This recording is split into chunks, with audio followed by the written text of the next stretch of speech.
Alright, so I'm finally back. And I have a lot of videos already. Oh my god. There's always a lot of stuff that actually happens around the globe. I'm just like... Now it's no longer just a post anymore. You straight up have to see the live now. And there's so much live content that you just simply can't go for all. But you can certainly follow in that space pretty heavily. Chances are you probably wouldn't miss out on anything due to that. Because now you're straight up just in the live space. Anyway, let's continue on. And actually, catch up with some watch laters. Meanwhile, I actually end up doing something on the side of that.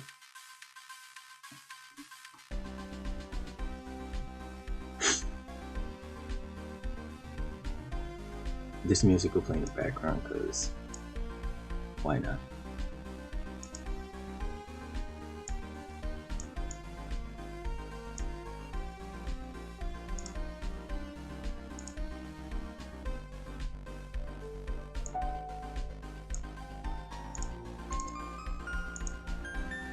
It's often said that cinema, by its very nature, is voyeuristic, because film offers the audience a window into the hidden lives of others. Watching people's stories on the big and small screen can indeed be fascinating and exhilarating. But the act of looking can also feel uncomfortable, invasive, even violating. Underpinning these uncomfortable moments, we can find some alarming messages about the role of consent. To explain, let's start here, in the normal bedroom of a normal boy doing normal boy stuff. Normal stuff like spying on the girl next door. Popular culture is filled with scenes like this one. Scenes in which one character, usually a man, spies on another character, usually a woman, without that person's knowledge or consent. To be clear, we're talking about secret surveillance of a person while they're alone, in various states of undress, or engaged in sexual activity. This is invasive looking that violates a person's reasonable expectation of privacy. In a staggering number of movies and TV shows, this type of spying isn't done by the villain. It is instead perpetrated by nice guy characters. Slow down, baby. These are straight men who are otherwise presented as decent, or at the very least, mostly harmless. Hey! Hey! This media pattern is so pervasive, I thought it needed a name. He's a peeping Tom. So I call it the Harmless Peeping Tom. You know, it occurs to me that you can see right into Donna's house from my driveway. You don't say. All of the boys on that 70s show, for instance, casually participate in spying behavior. No, Annette! Not the robe! Quick, somebody yell pillow fight in a girl voice. But the character of Fez is the quintessential example of a harmless peeping Tom. Oh my god, Beth! Nice hunkers! Get out of here! Fez? There's a years-long running gag about how he's always spying on women, often hiding in their bedroom closets. Oh my god, did you see anything? Not much, you should really think about a nightlight. And yet this pattern of intrusive behavior is just considered a minor nuisance on the show. You okay? With this, you can see through a lady's clothes. Okay, Jackie, prepare to be aggled. Fez even ends up in a romantic relationship with one of the women he spied on over 8 seasons of primetime television. Scenes in which boys secretly spy on girls were a staple of so-called teen sex comedies in the late 1970s and early 80s. But the media pattern didn't begin or end with Animal House, Porky's, or Revenge of the Nerds. Alfred Hitchcock was famously obsessed with voyeurism, and included peeping scenes in several of his most notable films. Since then, we've seen harmless peeping toms pop up in practically every genre, from action movies to horror films, from romantic dramas to science fiction adventures. And it's not uncommon for video games to present players with interactive peeping opportunities. Hey, look at this. Come here. There's a naked woman across the street. Where? Second floor from the top. See the window on the left? The trope has also been a mainstay on TV sitcoms. Oh my God. The tropes that come across TV shows really still reflects into culture. Although, I would say that it's likely that he's a US channel, so he's most likely talking about the culture in USA rather than other locations. That's what I can see as far as I can perceive, actually. God, that's Rachel naked. Usually as a one-off gag in a handful of episodes. Would you have opened the door if you knew it was me? Not since I found out the teddy bear you gave me had a webcam in it. While we may typically think of peeping toms as a stranger hiding in the bushes, spying can take many different forms. Did I miss anything? Oh my God. Oh, thank you, God, for this wonderful, wonderful day. Occasionally, spying is presented as part of a man's job, like a cop on a stakeout. Oh, wow. Oh, yeah. But in many of those scenarios, the harmless peeping tom trope still applies. To protect and to serve. Oh, I love my job so much. In espionage-themed media, the guy might have access to high-tech spying gadgets. 9 different enhanced vision modes. Every little boy's dream. The penetrator mode. Would you look at that? In superhero stories or supernatural plotlines, the guy's powers may be used as a way to gain access to a woman's body. And he saw that it was good. Superman, for example, is often upheld as a paragon of good, decent manhood. And yet even he steals a quick peek from time to time. Harmless peeping toms aren't always the hero, but they're not the villain either. I wind up seeing a lot more of Ava than I bargained for. Even when the protagonist has, let's say, questionable morals, or is involved in other criminal activities, the spying itself isn't framed as a strike against his character. And critically, the audience is still meant to identify with him as he's peeping. It's not unusual for invasions of privacy to be framed as endearing.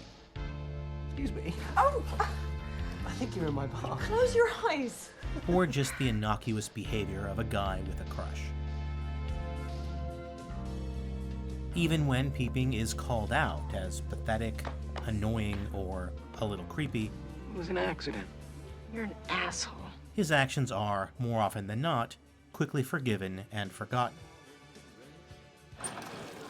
A good way to illustrate the deeper problem here can be found in the no peeking plot cliché. How'd you see it? You said you wouldn't look.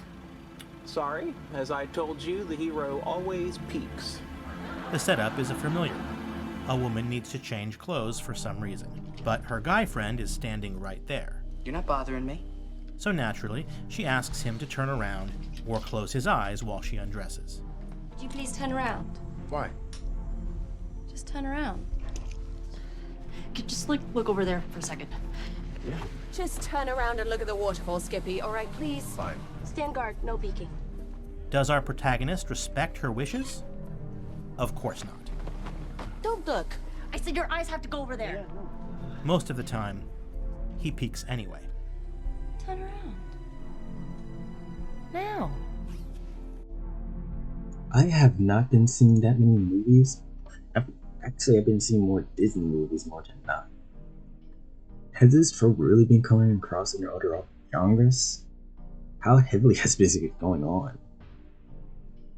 How heavily has this been going on? That's what I'm wondering. Turn around. And there are rarely any consequences for violating her trust. In fact, his transgression is likely to be rewarded. Now, sometimes the women characters will explicitly ask not to be looked at, while in other examples it's just implied that the guy shouldn't be staring. It's incredibly rare to see a man who, given the opportunity, doesn't peek. Don't look. Okay. If it's a romantic story, the transgression is often presented as a sign that he's really attracted to her. Holy shit. In reality, though, if a man demonstrates a deliberate disregard for consent or women's boundaries, that should be a major, major red flag. Drop dead, dirtbag! Even though invasive spying is often considered just a nuisance crime by law enforcement, being spied on isn't a minor inconvenience for the victims. Hello? It can cause real, lasting emotional harm. Someone there? That's it. I can almost see it. Sometimes peeping scenes are filmed in a family-friendly way, There she is. while in other media, it can be much more explicit. In fact, throughout this video essay, I've had to use a lot of creative editing techniques and strategic blurring just to make the footage appropriate for YouTube.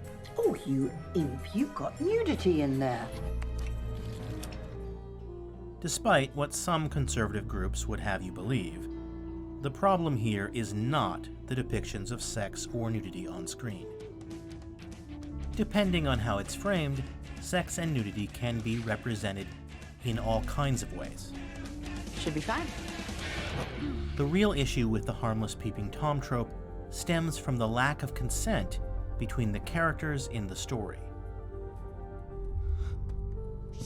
and how those violations are framed as no big deal. Did you see me change out of my clothes by the jacuzzi? I thought you were catatonic. There's a common misconception that voyeurism is by definition looking without permission. But that is not true. Voyeurism can, and I'd argue should, be a consensual act.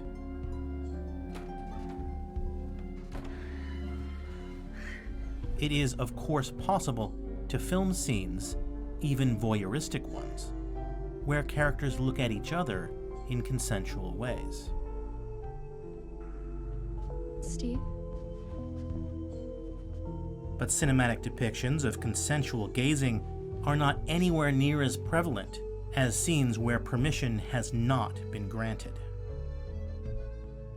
Up until this point, we've been discussing the perspective of the characters on screen. But there's another critical perspective we haven't yet considered. And that is the perspective of the camera. The cameraman, the most powerful mirror in all the movies.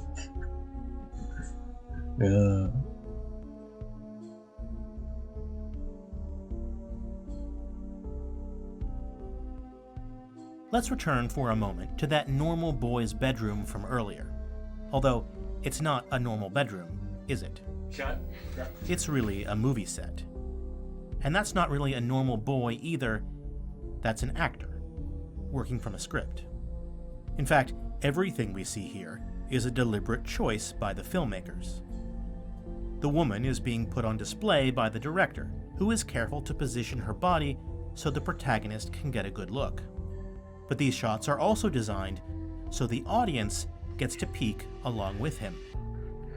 Mr. Bishop, do you mind if I take a look? This then makes the viewer complicit. We are made to vicariously participate in the act of non-consensual looking. Really, 007? This is true, incidentally, even when the character doing the peeping is clearly meant to be a creep. There's another important conversation to be had about what film theorist Laura Mulvey called the male gaze, especially as it relates to how the camera moves and frames women's bodies in a sexualized way, independent of the protagonist's point of view. But for our purposes here, we're mostly focusing on the perspective of the characters in the story. Now, the audience for movies is of course made up of people of all genders, but the male character's perspective is the one we are sharing, and therefore it's his lurid excitement we are meant to identify with. Just to reiterate, narratively speaking, these women don't know they're being watched, and therefore haven't given consent. Oh, God. Not to put too fine a point on it, but the reason these scenes are supposed to be titillating to the viewer is precisely because the looking is being done without permission. It's like we're seeing something we're not supposed to be seeing, which is kind of what makes it so hot. All of the actors involved in these productions have, presumably, agreed to be represented in the ways that we see on screen. But fictional representations still help normalize non-consensual behavior. Good afternoon. It's worth quickly noting the particular type of actress that filmmakers like to cast as the object of men's voyeuristic attention. Oh, mamacita. Usually, she's young, thin, white, and conventionally attractive. It's such a well-established pattern in Hollywood that whenever the victim differs from that very specific expectation, gotcha, the scene is used as a gross-out punchline. Or a transphobic joke. That dude looks like a lady.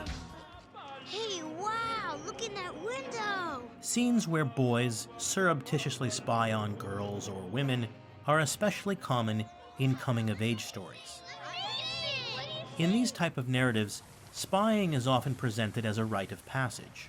Holy Christ. As just an inevitable part of young men's sexual awakening.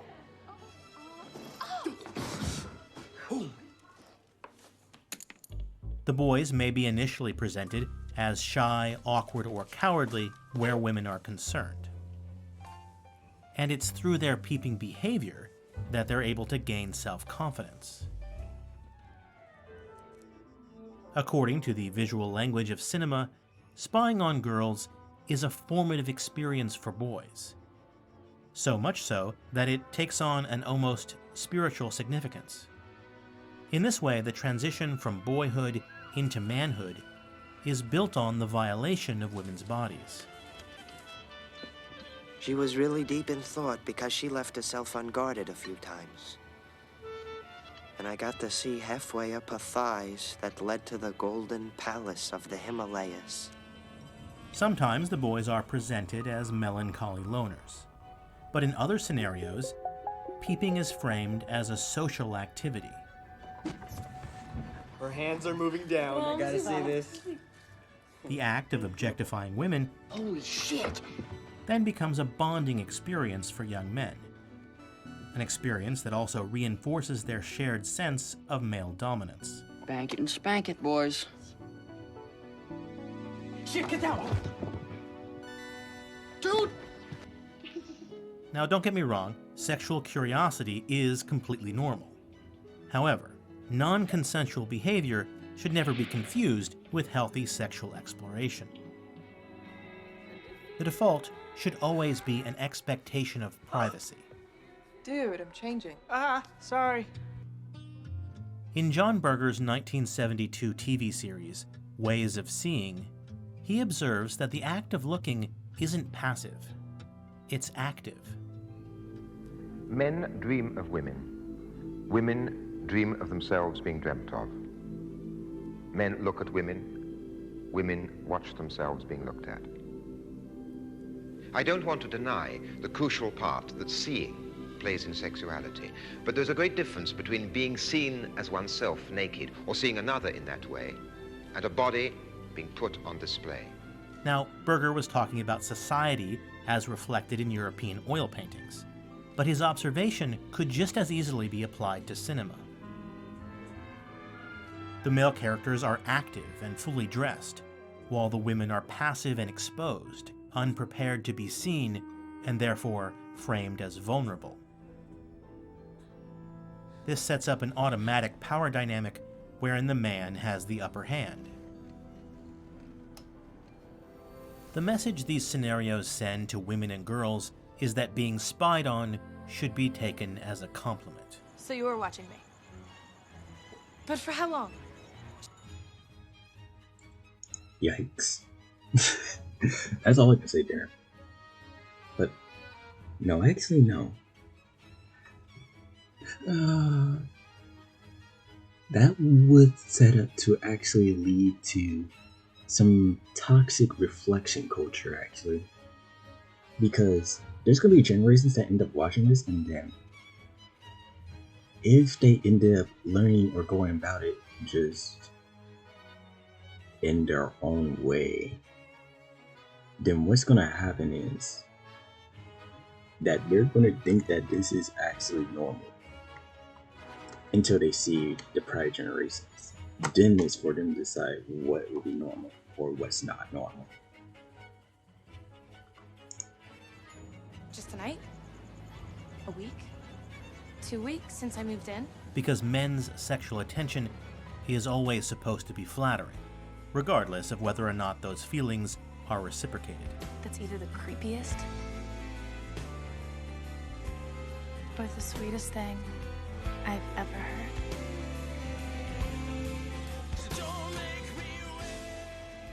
In her essay, Intrusions, author Melissa Febos explains that, just as these productions encourage men to believe that stalking and peeping are acceptable forms of courtship, likely to resolve in a love match, so do they prescribe to women a desire to be the object of such behavior.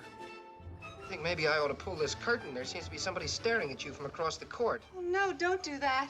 My girlfriend and I, we never pull the curtain. We just have a ball with him. In the movies and TV shows we've been discussing, it's not uncommon for the woman who is being spied on to indicate to the audience that she secretly enjoys this violation. The underlying implication is clear. To be desired by men is what gives women value. Well, I should think you'd call the police. No, that would spoil everything. After all, he's been so patient, it only seems fair. That dangerous message is compounded by another idea baked into these scenes. That when it comes to sexual desire, men and boys just can't control themselves. Watch the road. As if men are compelled by some invisible force of nature to infringe on women's bodies. The myth is not true, of course. Men and boys can, in fact, control their urges. Hold up. Still, media reinforces that myth that men aren't responsible for their own actions, occasionally by transforming the peeping Tom into a hapless victim of the woman's seductive trap. Here's Melissa Febos again, from her essay Intrusions. It is a narrative that exonerates men. The more plausible it seems that women are always performing, the less indictable the watching. Next thing you know, she starts deliberately undressing. Come on, in front of her window with the lights on. It's like she knew I was watching her. It should be ludicrous on its face to blame women for men's illicit spying. But movies consistently leave us with the impression that it's the woman's fault for allowing herself to be seen, even when in the privacy of her own home. Oh, God, you saw me? You weren't trying to entice me with your nakedness. No! When you actually thought I wanted to have sex with you? Oh, my God. Everything we've been discussing in this video is part of a larger culture of male entitlement. Too many men in our society have been taught that women's bodies should always be available to them. You have to take an equality look at this. What is happening with both cultures at once? Because they're inevitably gonna fuse and interact with each other.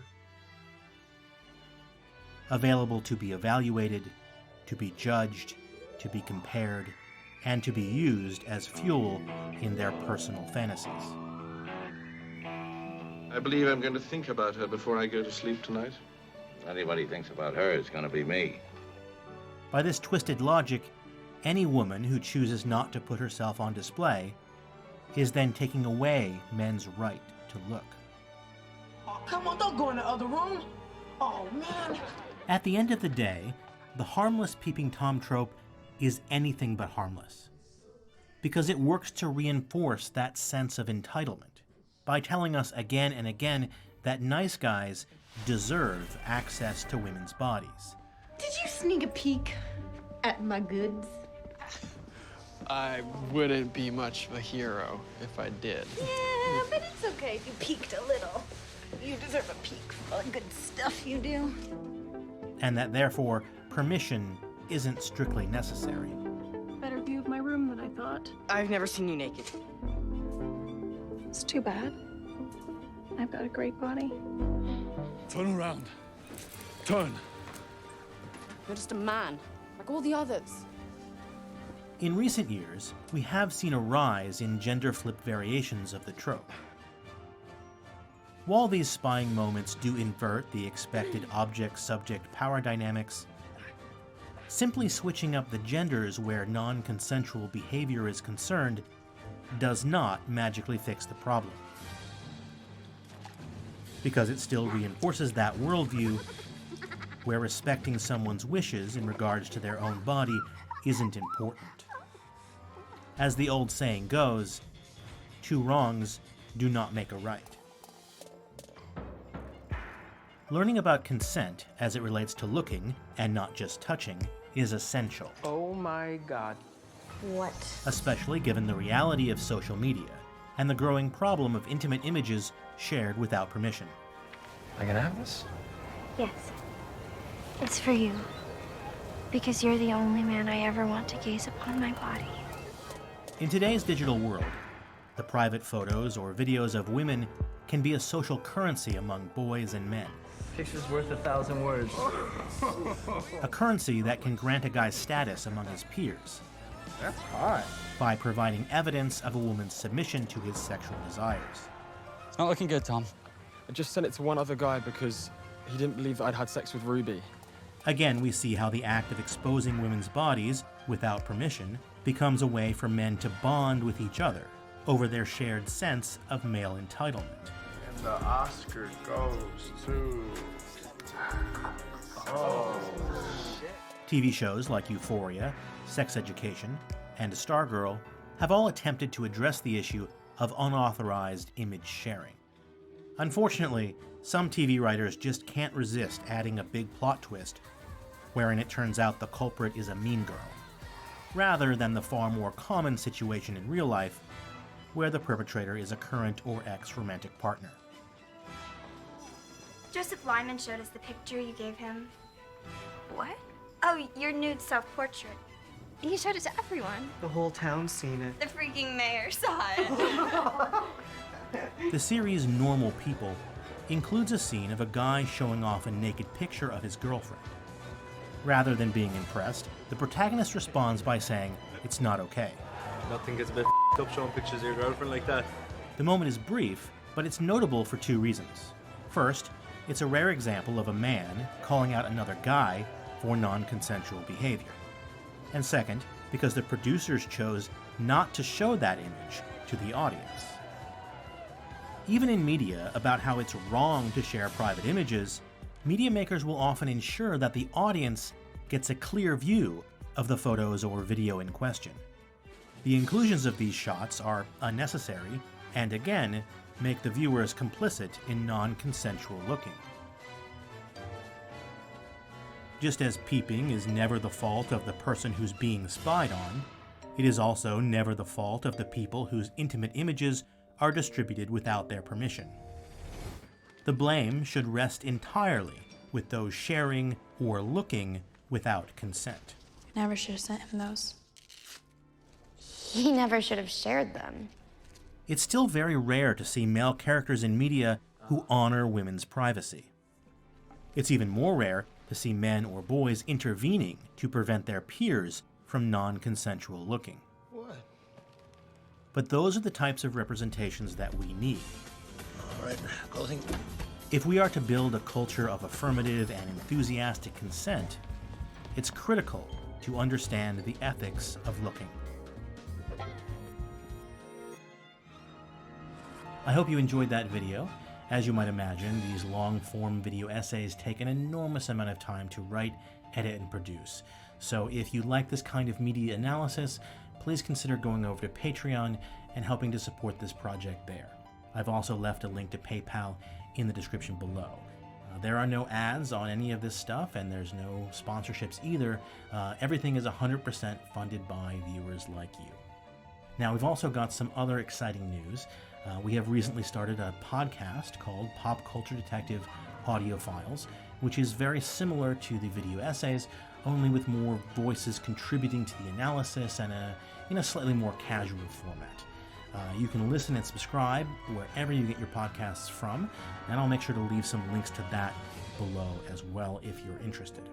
Now, of course, we have other video essays in the works, so stay tuned for those. And sincerely, thank you all so much for continuing to support this channel. It means the world to me, and none of it would be possible without your support.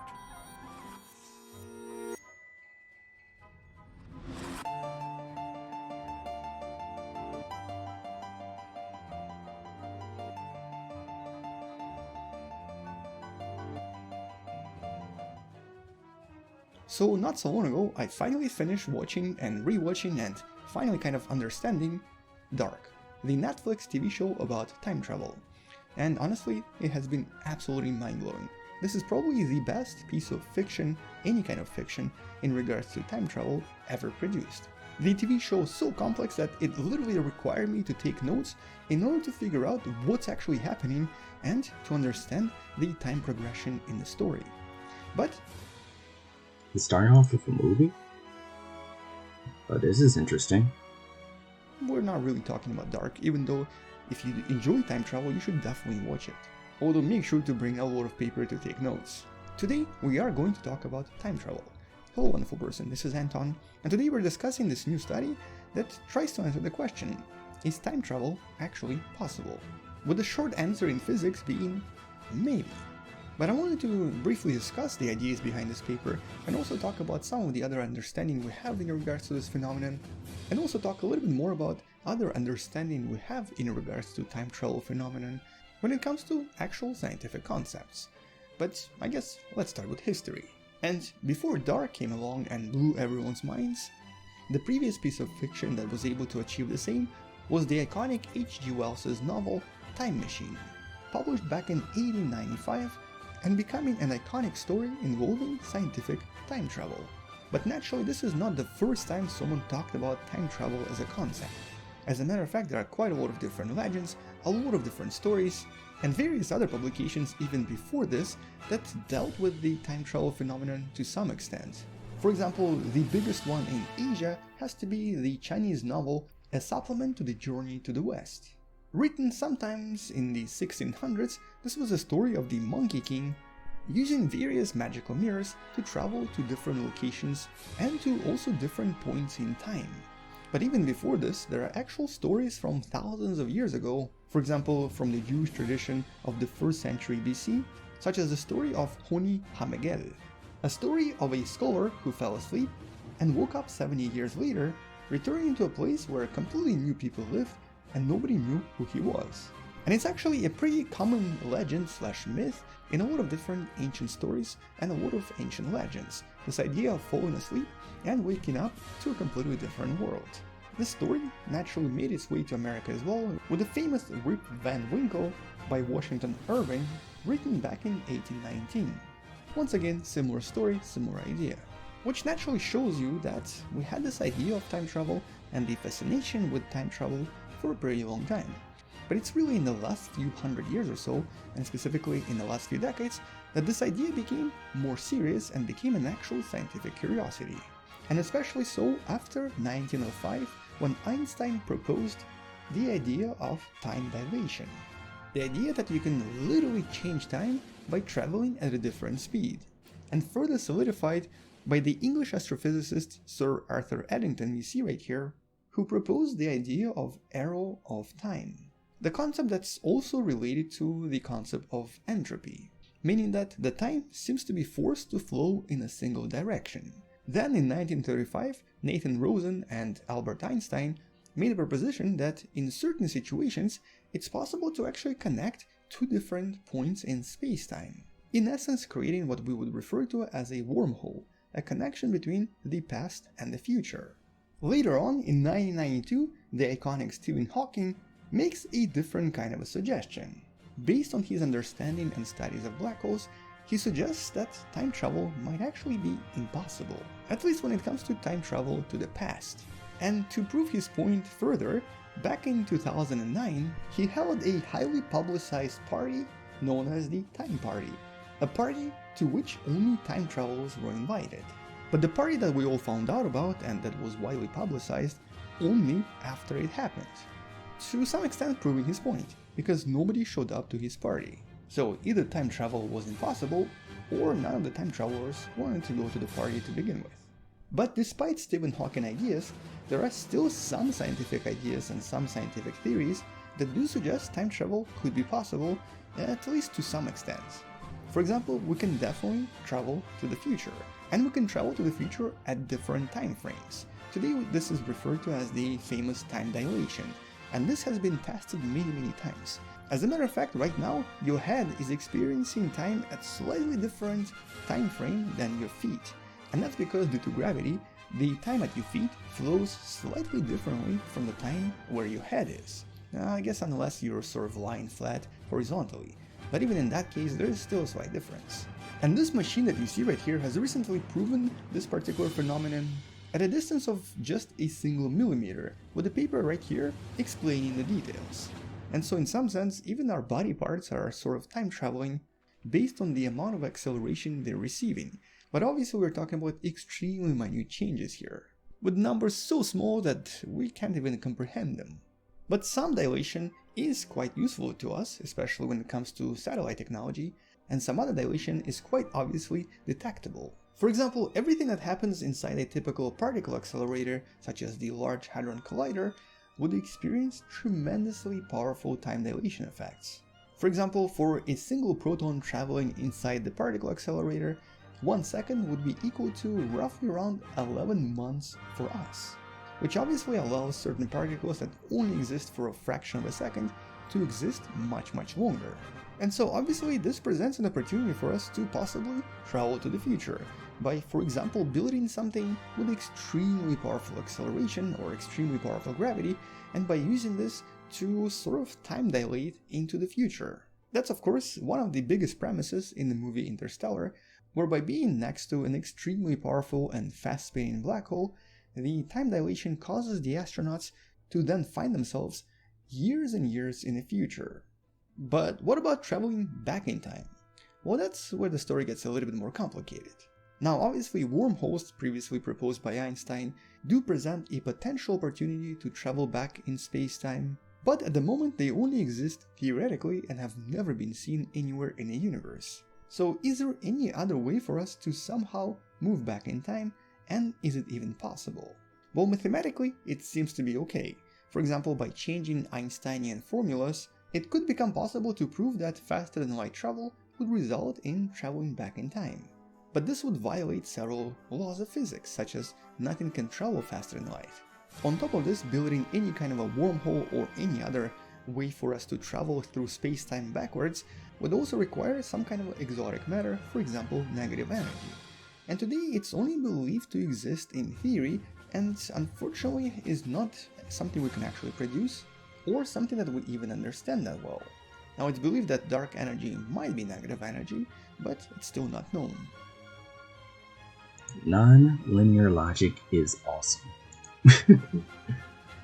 It started since Choice of Games, and now it's just here, and I'm just here mapping it all out, and then I could just easily map out the entire logic for every single thing. It would literally be an entire game in itself. But the better question is, would the universe even allow us to travel back in time? Is it physically possible? This is where we come to the idea of paradoxes, specifically temporal paradox. Different logical explanations for why any kind of a time travel could actually result in some kind of a problematic outcome. For example, by changing the past, you would somehow change the future, with the famous grandfather paradox being the best example. If you travel back in time and kill your own grandfather, would you actually ever be born? And a very big misconception about the idea of paradox in physics is that it's something we can create. In other words, you could create the idea of grandfather paradox. But in physics, a paradox means something cannot exist. If there's a contradiction, it just means that it's impossible. And so just the fact that grandfather paradox is even a possibility is one of the main reasons why back in the days Stephen Hawking proposed that going back in time would probably be impossible. He even wrote a paper about it called Chronology Protection Conjecture, written back in 1992. But the most recent study that is also in the description below sort of resolves this to some extent. It sort of gets rid of the paradoxes involved in time travel by introducing the concepts from quantum physics. The concepts that suggest, well, in theory, you could go back in time as long as there are multiple timelines and multiple histories. The concept often referred to as the many worlds interpretation, with the famous Schrodinger's cat experiment being a good example. In this case, the cat is both dead and alive depending on the timeline. Which also means that once you travel in time, it's very unlikely you're ever going to come back to the same timeline or the same present. In other words, time travel in this case would also be a kind of a multi-world travel going from one location to the other. Going from a single universe to a completely different universe. And it also means that in that new timeline, you're basically allowed to do absolutely anything, including killing your own grandfather, which would only affect this new timeline and not your previous timeline you came from. And so that's sort of one of the potential resolutions to the so-called grandfather paradox. With the idea in this case, to some extent combining both Einsteinian ideas of time travel with the ideas from quantum physics. But naturally, all of this is still extremely theoretical, and we're not even remotely close to ever trying to prove any of this or even seeing this in action. And so unlike time dilation that we can physically prove, in this case time travel is not something we can prove anytime soon. And so at least for now, this is where we're going to sort of end the story. Once we learn something else, or once we discover some kind of a wormhole or possibly another universe, I'll make sure to follow this up with another video. Until then, thank you for watching, subscribe if you still haven't, share this with someone who loves learning about space and sciences, and maybe come back tomorrow to learn something else. Support this channel on Patreon by joining channel membership, or by buying the Wonderful Person t-shirt you can find in the description. Stay wonderful, I'll see you tomorrow, and as always, bye bye.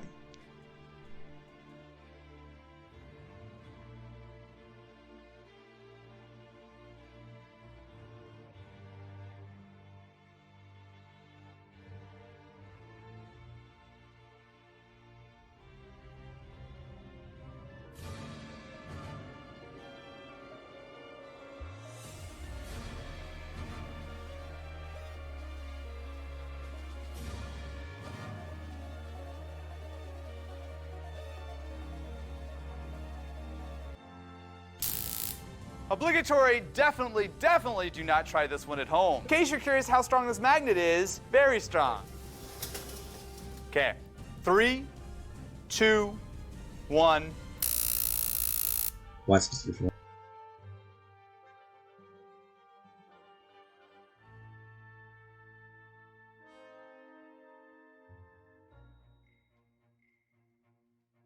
Going to the allopathic medical system for health and wellness is like going to the butcher to learn about veganism. Like, it was never on offer. Come on, bro. 2-hour video. I may put this on 2x speed with captions. Through that conventional system, that you could have a meaningful experience of your symptoms as messengers, you know, that anything that you're experiencing has any personal import for you. It's all bad genes, bad timing, just sort of random forces that are befalling you. That system never offered you an experience of even remission. Kelly Brogan is a holistic psychiatrist, an embodied woman, a best-selling author, and in this podcast, we talk about all things related to health, sexuality, and human thriving in general. It was a beautiful, wide-ranging conversation, so enjoy this podcast with Kelly Brogan, MD. The truth is that we're all the master, we're all the healer, we're all the mystic. Give it up one time for Aubrey Marcus!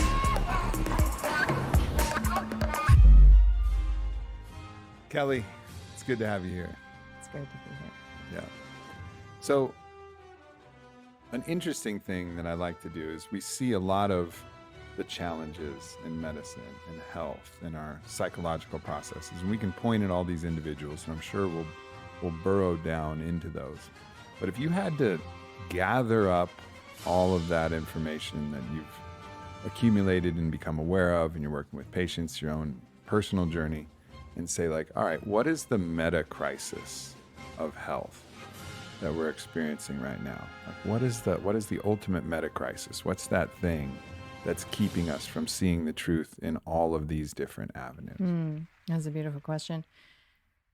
What comes to me is that it's a lack of initiation to one's own power, right? So obviously culturally, we don't have a means of transmitting any sort of elder wisdom to the adolescent, which is probably when it would have occurred traditionally, right? To come into contact with the illusory limitations, with the fear of death, to surpass and transcend and move through that into an expanded sense of self and ultimately a connection to the divine. That's what initiation could provide, right? And because we don't experience that, we don't cross over a threshold, we carry all of our child psychology into our adulthood, and we end up just being kids, running around in our trauma bodies with adult clothing on, trying over and over and over again to make something work that by its very nature cannot work. I've called it like buying eggs from the hardware store, when we insist that we can find love in a place where it is simply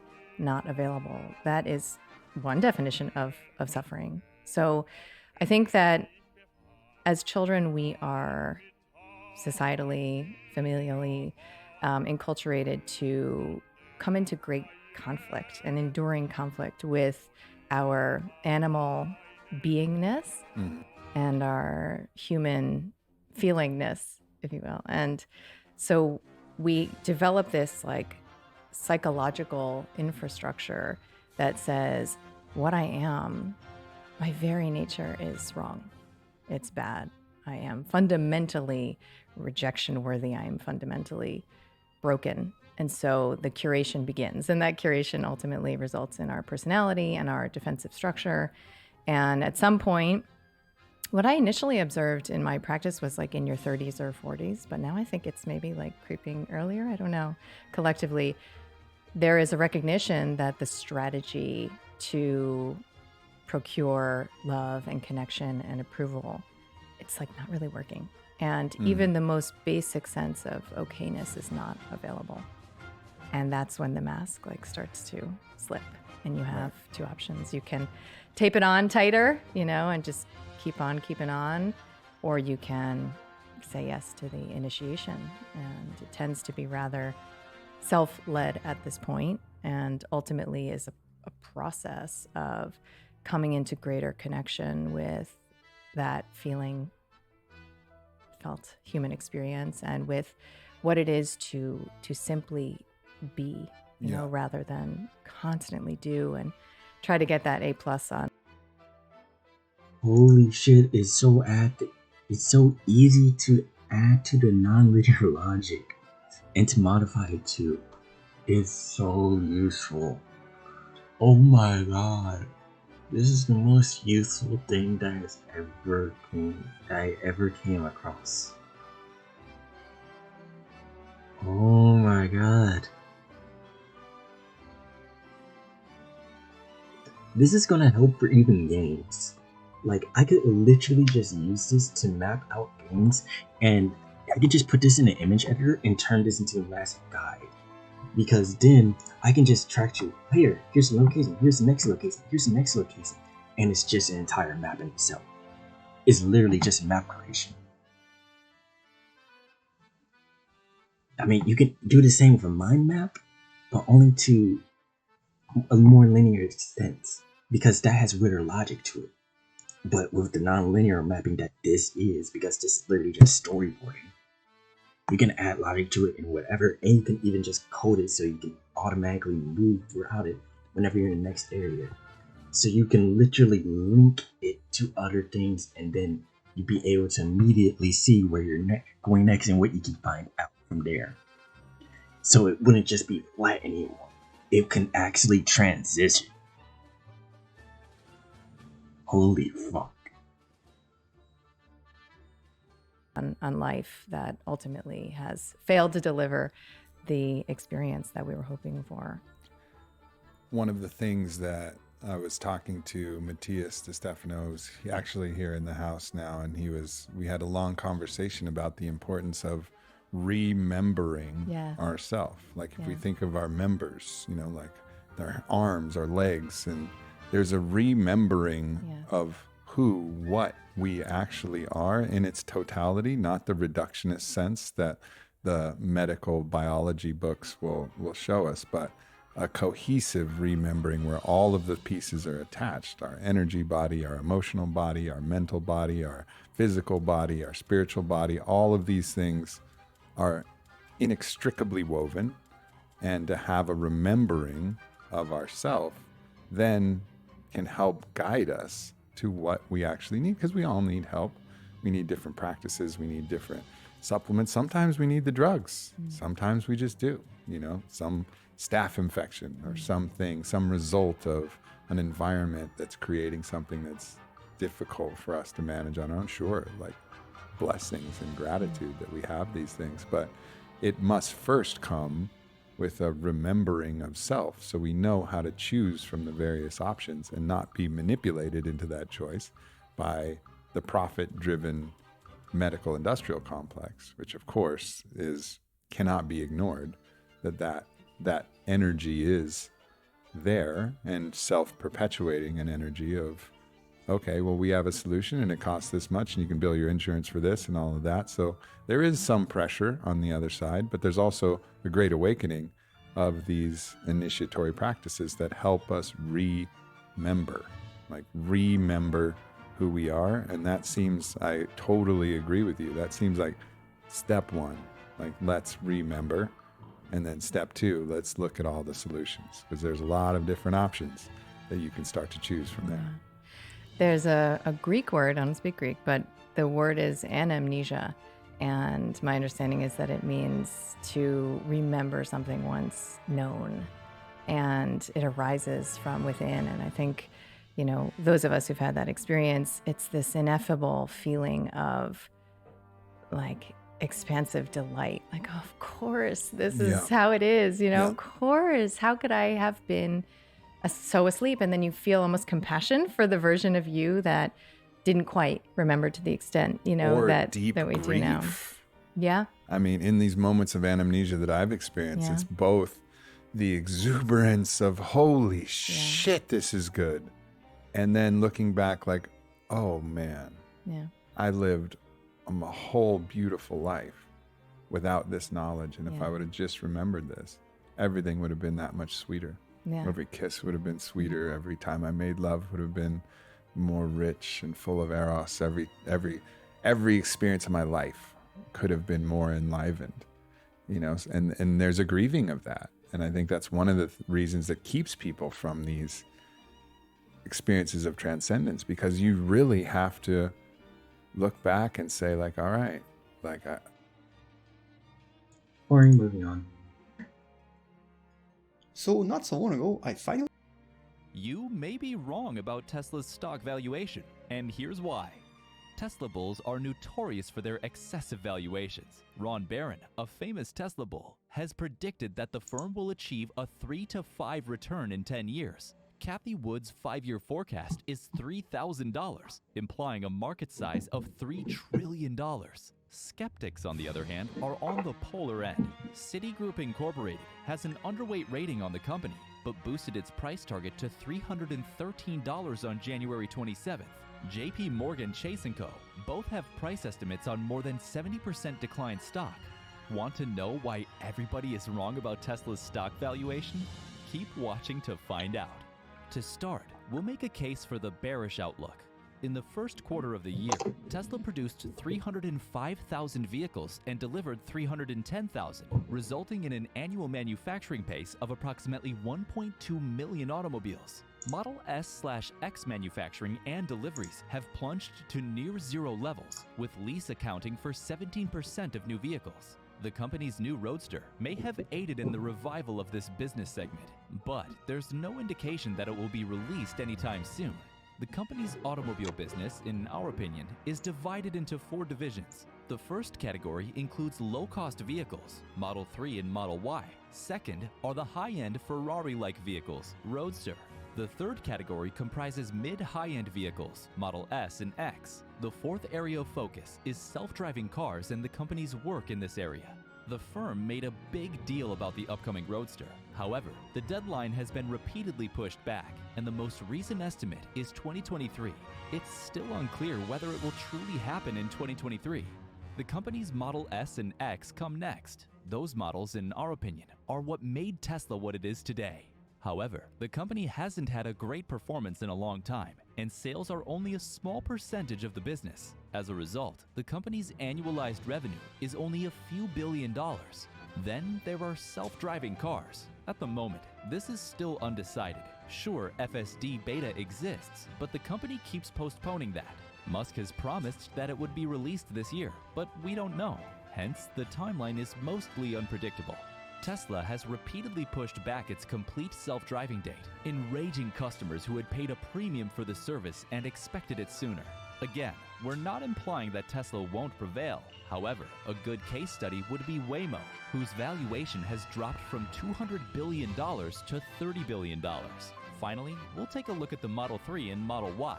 These low-cost models are now available. The business expects to produce more than 2 million automobiles per year by 2022. Mainly from these vehicles.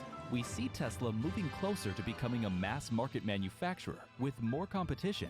As the global leader in reliable, low-cost vehicles, Toyota is a viable metric here, with 10 million yearly vehicle sales and a market worth of $280 billion. It's worth noting that even with a 50% yearly growth rate, there's a big difference between 2 million and 10 million vehicles per year. Let's ignore the bullish thesis timescale and look at what it would take for the company to reach a $5 trillion valuation. For a corporation to reach a long-term valuation of $5 trillion, its free cash flow must exceed a certain threshold. It may not be when the company reaches the valuation, but it must have a path to get there. We won't account for inflation, since we assume investors don't desire a company with a 5x market valuation just because inflation will reduce the dollar's value to 1 to 5 of its current value.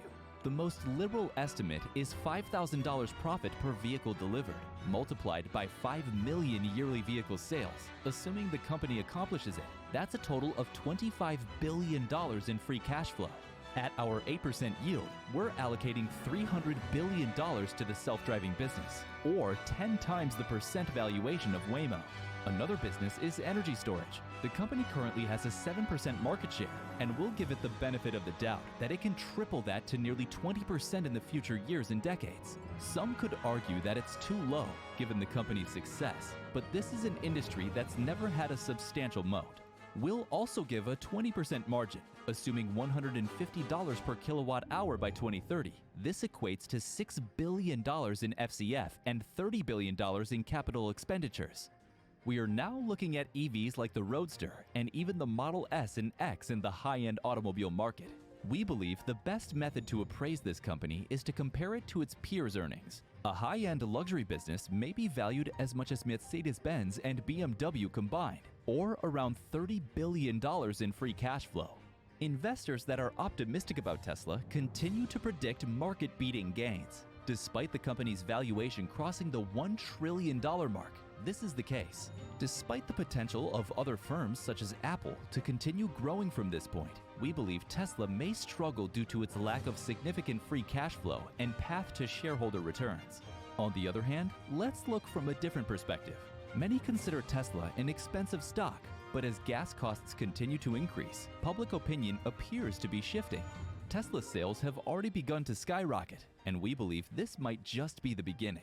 With Russia, the world's largest producer of crude oil, the key ingredient in gasoline, at war, gas prices are likely to remain high for far longer than previously predicted. Furthermore, it's almost inevitable that many countries will reduce their reliance on Russia for energy. If this occurs, gas prices will inevitably climb as other providers try to keep up with the unexpected increase in demand. Tesla automobiles are, of course, expensive. Gas prices, on the other hand, pile up over time. For individuals who live in rural areas of the United States, where cars are nearly a necessity, gas prices can be even more of a burden. Without a drop in petrol prices, consumers may find Tesla automobiles more cost-effective in the long run. Tesla was one of the first companies to take electric vehicles seriously, giving it an advantage over its competitors. Tesla has essentially controlled the electric vehicle sector with no major challenge from its main competitors. Tesla also offers some of the most advanced self-driving technologies and one of the lowest maintenance expenses of any car. They're effectively doing what Apple did to phones to EVs, charging a premium for user-friendliness. In the long run, Tesla's competitors will surely catch up. However, Tesla will continue to capture a major part of EV sales given its popularity. Tesla isn't just an electric vehicle manufacturer. It makes a variety of revenue-generating energy products, such as solar roofs and storage or charging systems. This places them front and center from several angles, and they'll surely benefit from the world's shift to renewable energy sources. In conclusion, I feel that Tesla will be there for a long time. Even if Tesla stays in the lead and the world does adapt to renewable energy, in the future, market sentiment might not support the high numbers Tesla is known to reach regularly. It's still important to realize that the market is quite volatile. If the current global scenario results in a recession, Tesla will undoubtedly fall along with the rest of the market. Gas prices can be dragged down by a recession, as they were in 2008 and 2020. From a traditional standpoint, Tesla is still overvalued. However, the stock is more than just its earnings and market capitalization. Although Tesla has been fundamentally overvalued for nearly a decade, it has continued to rise. In a nutshell, traditional measurements appear to be ineffective for Tesla. Furthermore, Tesla's revenue growth has been excellent, and the company is slowly closing the gap between its market cap and revenue. While this is true, every positive evaluation depends on what Tesla will achieve in the future. Musk and his company are known for making outlandish promises and not fulfilling them. What happens if the company doesn't meet up to its goals? What happens if the macroeconomic climate is suddenly unfit for Tesla? However, we are pro-Tesla on this channel. Tesla has been rapidly expanding, and in a world where governments are transitioning towards renewable energy, it's not unreasonable to expect Tesla to rise in value. Are you bullish or bearish on Tesla? Comment down below.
This video is sponsored by Wren, a site you can use to help take action in the fight against climate change. But more on that later. Now this video may be an hour long, but I'm actually most interested about this one. In the video. I want you to make up a monster. Just create a monster in your brain. And once you have a good image of your monster, I want you to imagine what it sounds like. Now, how did you do that? how did you figure out what this imaginary creature sounded like? Well, this is what film sound designers do every day. Sound designers are given scenes, some of which include creatures or technology that don't exist, and then told to make sounds for them. Sometimes they're given directions, like, I want this monster to sound like a train, or something. But then they still have to actually figure out how to make that a reality. So, how do you make something entirely fictional sound believable? Well, let's take a look at one particular scene from the first Lord of the Rings film, The Fellowship of the Ring. In this scene, the Fellowship are escaping the mines of Moria, and just as they reach the final stretch, they get attacked by a Balrog. Now, this Balrog is basically like a fallen angel that became a demon and sided with the bad guys in a war like 5,000 years ago, and then it got its ass kicked, so it ran away and hid under a mountain and fell asleep for a few thousand more years, and then some dwarves moved in and ended up waking it up, and it got real grumpy. All of that is to say, this is a very fictional creature, but in the film it sounds... Somehow, sound designer David Farmer made the Balrog sound not just terrifying, but also right. I mean, I have no idea what a Balrog sounds like. Probably no one does, except maybe J.R.R. Tolkien in his Heart of Hearts. But in Fellowship, it really feels like that's what a Balrog should sound like. Those sound effects are so intuitive, so raw, so alien, and yet so natural. They are what make the Balrog feel real. I recorded probably an hour's worth of cinder blocks scraping across a wooden floor. Farmer designed the Balrog noises using cinder blocks and wood, and then tweaked them a little until they sounded just right. And sure, that works for a fictional sound, but what about if you were doing the sound effects for a movie that wasn't about magic and elves and ancient unknowable evils? Enter Foley artists, the people who make sound effects for the ambient background stuff that happens in films, like footsteps or rustling papers. To make sound effects, Foley artists sometimes use props that would actually be involved in whatever activity they are recording the sound of. Like, to record footsteps, they often actually use shoes on whatever particular material the people in the scene are walking on. But a lot of the time, Foley artists use things other than the thing on screen to make the sounds of the thing on screen. Like how horse galloping on stone is done using coconuts. Like really, that is actually what professional Foley artists use, that is not a joke. And what's even wilder is that almost 100% of the time, those inaccurate Foley sounds actually sound better. To audiences, those coconuts sound better than actual horse hooves. But why? Well, I want to put a pin in that because in this video, I want to look at how we as consumers of media decide whether things sound, look, or feel realistic. And I also want to look at how much we value realism. Because more often than not, people say they want their media to be realistic. But this is such a widely held belief that I think it's worth looking into to make sure that this belief is actually worth believing in. So today I'd like to investigate this idea of realism and question whether it's really all it's cracked up to be. Let's get to it, shall we?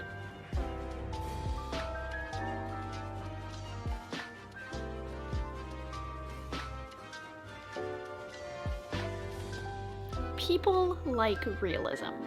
Now, real quick disclaimer, when I talk about realism in this video, I am not talking about the capital R realism, like the literary or artistic movements. I am talking about the thing most people mean when they say something is realistic. But in any case, people like realism, and I don't think that this is some outlandish statement that really needs a lot of support or research or whatever. Because it feels like everywhere you go online, you see arguments for more realistic movies, TV shows, video games, and even books. And if you do want some hard numbers, I ran a poll over on my YouTube community page asking whether you liked realism, and 77% of respondents said yes, or yeah, kind of. It was a small minority of people who gave an outright, no, I do not like realism. People want things to be realistic, but what I want to do today is examine this and tear it apart and look at its bones and figure out what realism is, what it is not, why people like it so much, and whether it's really all that great. So the first thing that we need to do is to figure out what it is. When we say that we like when things are realistic, what are we talking about? And this is actually where we run into our first roadblock, because people can't really agree on what counts as realistic. In fact, I have some data to back up just how confusing it is. To the whiteboard. Okay. Lab coat on. So, like I mentioned earlier, I did a poll over on my community tab where I asked all of you to talk about what you mean when you refer to something as realistic. And so I have some numbers to support the fact that you have a preference for realism, but I also read through all of the comments on that poll where you all talked about what you actually mean when you say that you like or dislike realism, and I also read all the comments on a different post that I made where I asked you how you defined realism. This was hundreds of comments, and I read all of them and organized them and coded the data and color-coded it, and is it obvious that I missed graduate school? Please let me do research again, please. Anyway, so I had all of these comments from all of you, and when I organized and analyzed them, I found a few trends. So what do you all think makes media realistic? Well, the number one answer that I saw was about characters. You think things are realistic when the characters act like real people, when their lives mirror yours or they respond to situations in ways that most real-life humans would respond to them. Complex characters and good dialogue are realistic. The next most common topic was the internal logic of stories. Stories are realistic when they follow their own rules. Stuff doesn't necessarily have to follow the rules of our universe, like there can be obviously fictional elements like magic or lightspeed travel or affordable housing, and as long as the rules for those things stay consistent within the story, then it's fine. Internal logic is realistic. Another couple of common comments that I saw had to do with the emotional element.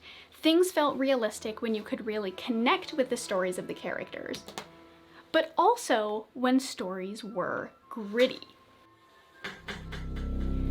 Though what's interesting about that is that a lot of you said that grittiness was something that other people thought made things realistic, so it's like a commonly held belief, but that you yourselves didn't necessarily agree with it. So this is a common thing, but most of you don't like it. Anyways, strong emotions and grittiness are realistic. A lot of you also suggested that realistic often refers to things that look realistic, though this often applied only to video games, not necessarily to TV and movies. So things that look like real life are realistic. Surprisingly, one of the less common ones was the actual, factual objective reality definition, where things are realistic if they get all of the facts right or are perfectly historically accurate. This was surprising because I think that this is one of the simpler and more common definitions that you see on the internet. I mean, you know, the stereotypical history nerds who get mad when things aren't 100% accurate to how it actually happened. Either way, historical and scientific accuracy is realistic. Now, there were a couple that I included that only a few of you mentioned, but I'm including them because I really liked them, so they're sort of honorable mentions. But one of them was the little details of stories. If the little intricacies of real life are present in your characters' lives, then your story is realistic. And finally, a few of you talked about how you found stories realistic when they felt like stories. If you could get immersed in them and could forget about the writer and the universe of the story became your universe and there was nothing to distract you from the act of consuming a piece of media, that is when it felt realistic. Now, all of these are great answers for what makes something realistic, but they're kind of all over the place. But don't worry, this isn't a problem with you all. I'm not throwing you folks under the bus, because even actual scholars don't really know how to distill realism down into one specific type of thing. But we'll get to that later on in the video. So when we lay it all out like this, we can see that realism is a mess. It's this huge amalgamation made of all of these different parts, and no one really has a good idea of what it actually means. But if we can agree that realism can be any of these things, then the next step is to figure out whether these things actually are realistic. For instance, are quote-unquote realistic characters actually realistic? Let's find out. Okay, so we know what realism is, or at least we know what we kind of think that it is, even if we don't have a super clear answer. But now we need to ask, is this actually what reality is? In other words, are these realistic things actually realistic? Now, the dictionary defines realistic as representing familiar things in a way that's accurate or true to life. So let's go through this list and look at each of these examples and see how they match up with reality. The most obvious one here is realistic graphics. Now, obviously, our graphics still have a little ways to go before they're entirely realistic. The newest Unreal game engine looks really good, but there's more to realism than just hair physics. A lot of human models struggle with realism because it's real freaking hard to get the little minute facial movements right. And when you get them wrong, that's when we run into the uncanny valley. So we're close, but we're not quite there. Don't lock your knees, Zoe. Pass out. One of the most common things that gets brought up in discussions of realism, and the thing that actually inspired this whole video, is dialogue. People love to talk about the dialogue of Quentin Tarantino films, and I just want to say, this is not how humans talk. You know what this is? It's the world's smallest violin playing just for the waitresses. Man, that's what I sound like. Yeah, because you're never gonna have to hear it again, because since I'm never gonna do it again, you're never gonna have to hear me quack that I'm never gonna do it again. You don't tip. You don't tip? What do you mean you don't tip? You don't believe in it. Shut up. What do you mean you don't believe in it? Garçon, coffee! This place. Garçon means boy.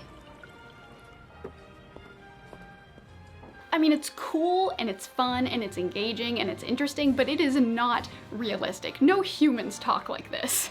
And sure, Tarantino's dialogue isn't necessarily advertising itself as realistic, but there are some movies and books where characters do talk like real people with all the ums and the uhs and the lack of precision, and sometimes that's a solid artistic choice, but a lot of the time, it's just annoying. It is clunky and distracting and just isn't great to listen to. If you actually listen to how real humans talk, we talk like garbage.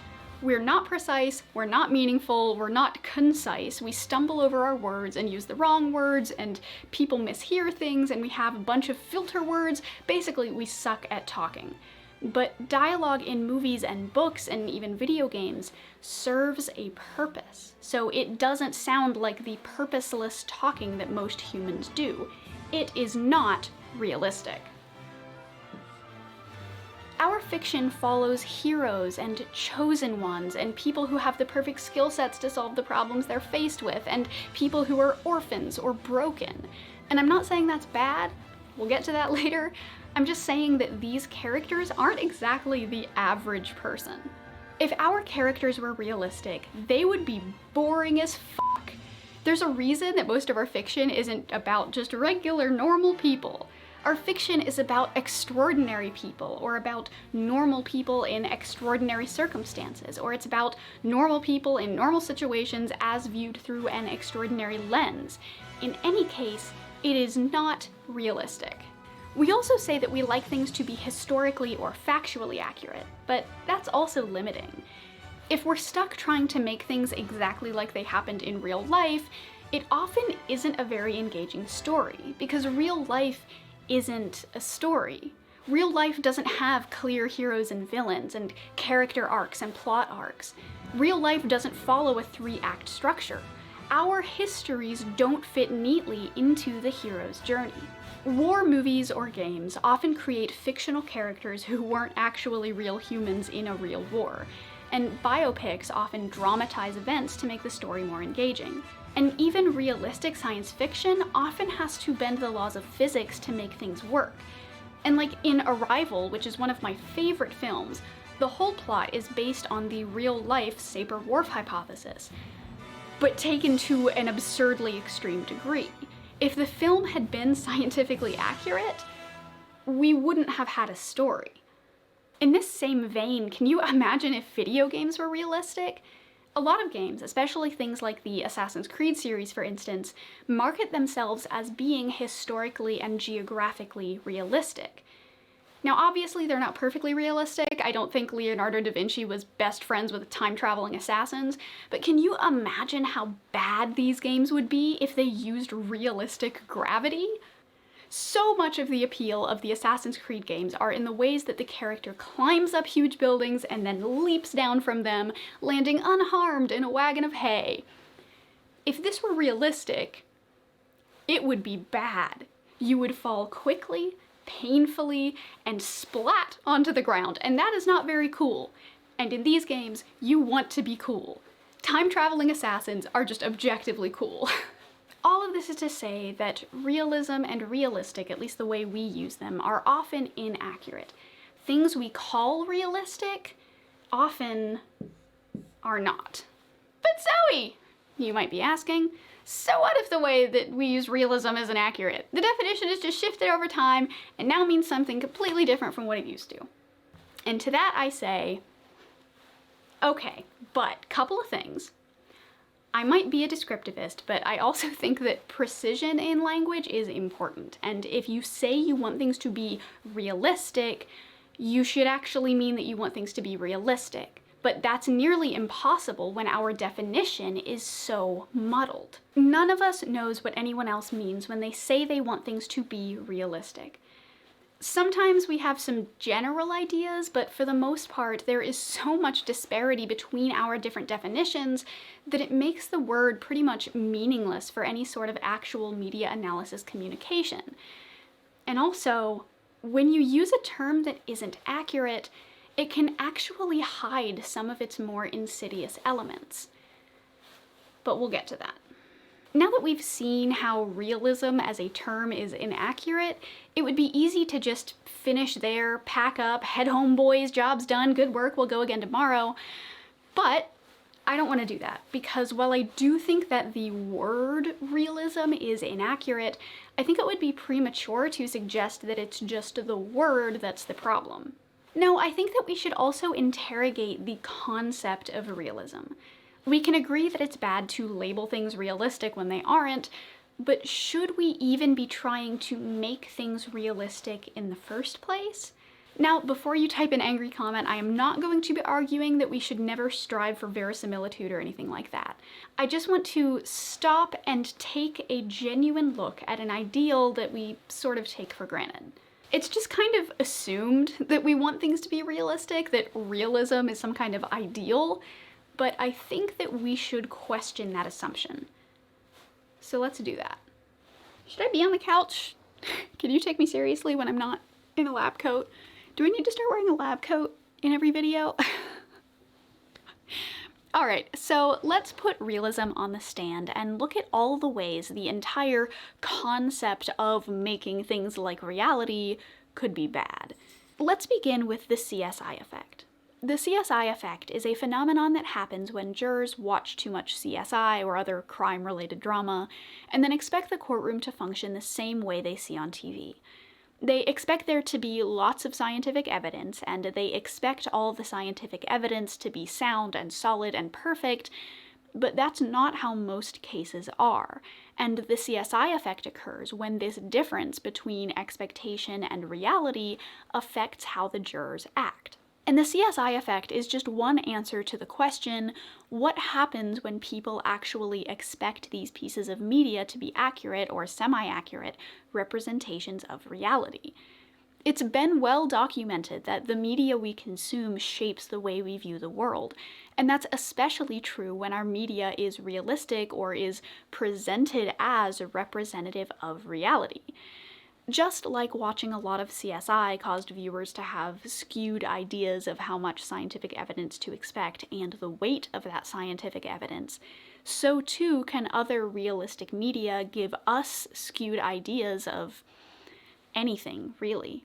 Now, there's not a ton of evidence that the CSI effect exists to the degree that the media made it out to be. The study I found that examined the phenomenon found that watching crime scene drama shows didn't affect how jurors made their verdicts, but it did still cause them to expect more scientific evidence during trials. So they were affected, but theoretically, according to this one study, that didn't actually change the outcomes of the trials. But this kind of thing can happen with any of the media we consume. For instance, there was another study I read about how Black characters in TV shows affected how viewers thought of Black people generally in real life. The results revealed that the television viewers perceived the occupational roles and personality characteristics that African Americans portray on television as real or true to life. On the other hand, viewers did not perceive the low-achieving status roles and positive stereotypes of African Americans on television as real or accurate portrayals.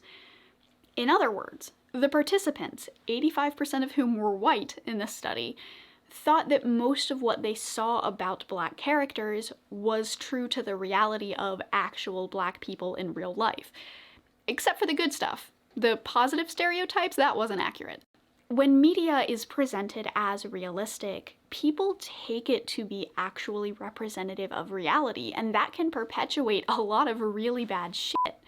And the same can happen in games. One paper studied this phenomenon in the character attribute systems in FIFA. In this system, players could help determine the scores of the physical and mental attributes of each character, each representing a real-life athlete. There were 29 total attributes, some of which were physical, like strength, speed, and agility, and some of which were mental, like composure and vision, which the devs have stated is basically the game's version of an intelligence score. Basically, think of these like the ability scores in D&D characters, but if there were 29 of them instead of just 6.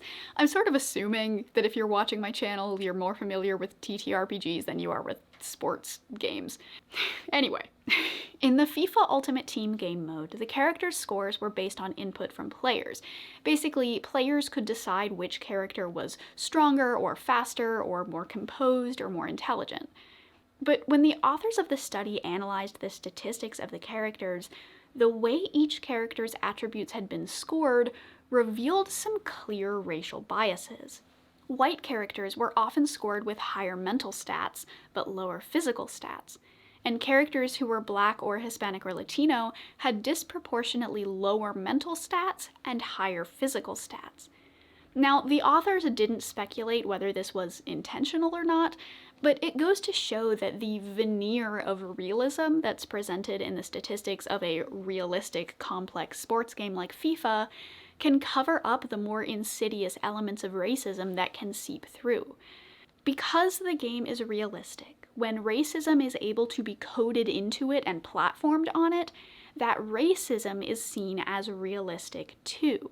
And this can actually be seen in things like sexism as well, and I'm not going to go into it here because it's been talked about to death and I'm sure that you're all aware of it, but the character models of women in video games, they aren't what I'd call what actual human women look like.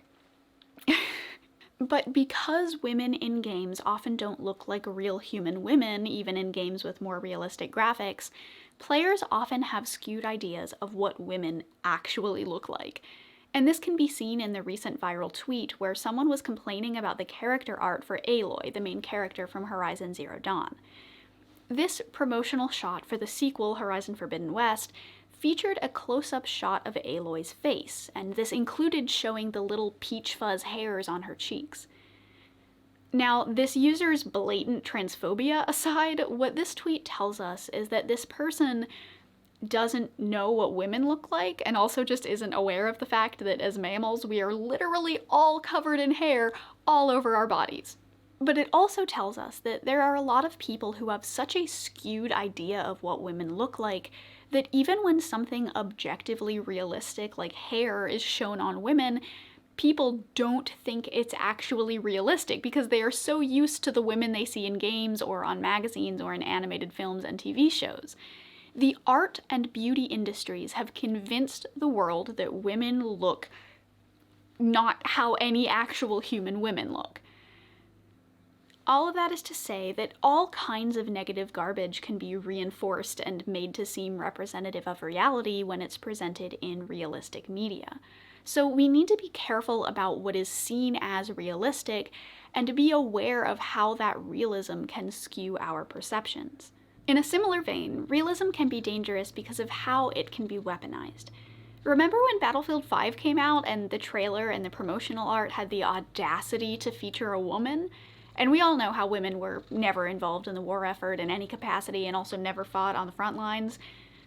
Except they did, even in World War II. But a lot of fans of the series criticized this 5th entry because it featured a woman, and this woman had a prosthetic that didn't exist at the time, like she had a fully mechanical arm, and also another character had a katana. Anyway, fans were livid because this wasn't realistic. No matter that most war games have anachronistic weapons and allow you to pull off some unrealistic combos, like how in other Battlefield games, if you're in a dogfight with another plane, you can jump out of your plane, take out a rocket launcher mid-air, shoot the guy in the plane behind you, and then fall back into your plane and resume flying it. You know, just like they do in real life. So you have to ask, when fans of these games are upset with women with mechanical arms, are they actually upset by a lack of realism? Or is it something else? Now, I'm not saying that all gamers are misogynists or anything. I don't believe that that's true at all. But I think that it would be naive to think that there aren't some underlying biases and blind spots that gamers have when they decide what to be mad about. Another example of this kind of thing is the recent backlash against the new Lord of the Rings, Rings of Power show on Amazon Prime. The trailer for the show featured a lot of really cool characters, including a black dwarf woman. Now, lots of fans were upset, saying not only should this character have a beard, since canonically dwarven women look the same as dwarven men, but also apparently Tolkien never intended for dwarves to be black. But just like with the Battlefield example, we need to ask, are these fans actually mad about the apparent inconsistencies with the lore? Remember, one of the most important kinds of realism that you all talked about on my community post was the idea that stories have to have internal consistency. They have to abide by the laws of their own universes. On the one hand, those things could be reasoned out in the lore. I mean, there's no reason that some dwarves couldn't have been black. There could be a perfectly acceptable in-universe explanation. On the other hand, it's worth considering if fans aren't actually mad because of those historical inaccuracies. It's possible that they could be mad because it doesn't feel real within the Lord of the Rings universe. They want something that abides by the laws of the universe that they're used to. They want things that remain consistent, and they see anything that breaks that consistency as unrealistic and bad. And what's consistent in Lord of the Rings is whiteness. To these fans, it's not about objective realism, i.e. what could be considered realistic in our universe. It's about what feels realistic for the universe of the Lord of the Rings. And Lord of the Rings was built in a hegemonically straight, white, able-bodied male universe.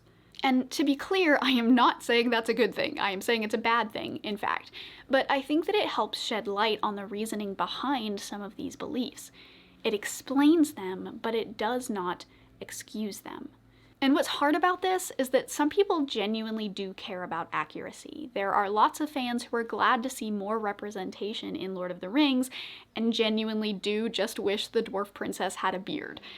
But it would be naive to assume that there aren't people who are just using this as an excuse, subconsciously perhaps, to excuse their racism. Our obsession with realism, paired with an inaccurate idea of what realism even is, means that we have given the perfect camouflage to bad actors who want to make racist and sexist arguments about various properties while hiding under the veneer of just wanting their stories to be realistic. And finally, even if realism weren't confusing or used for sketchy purposes, it would also be bad because it normalizes some bad stuff.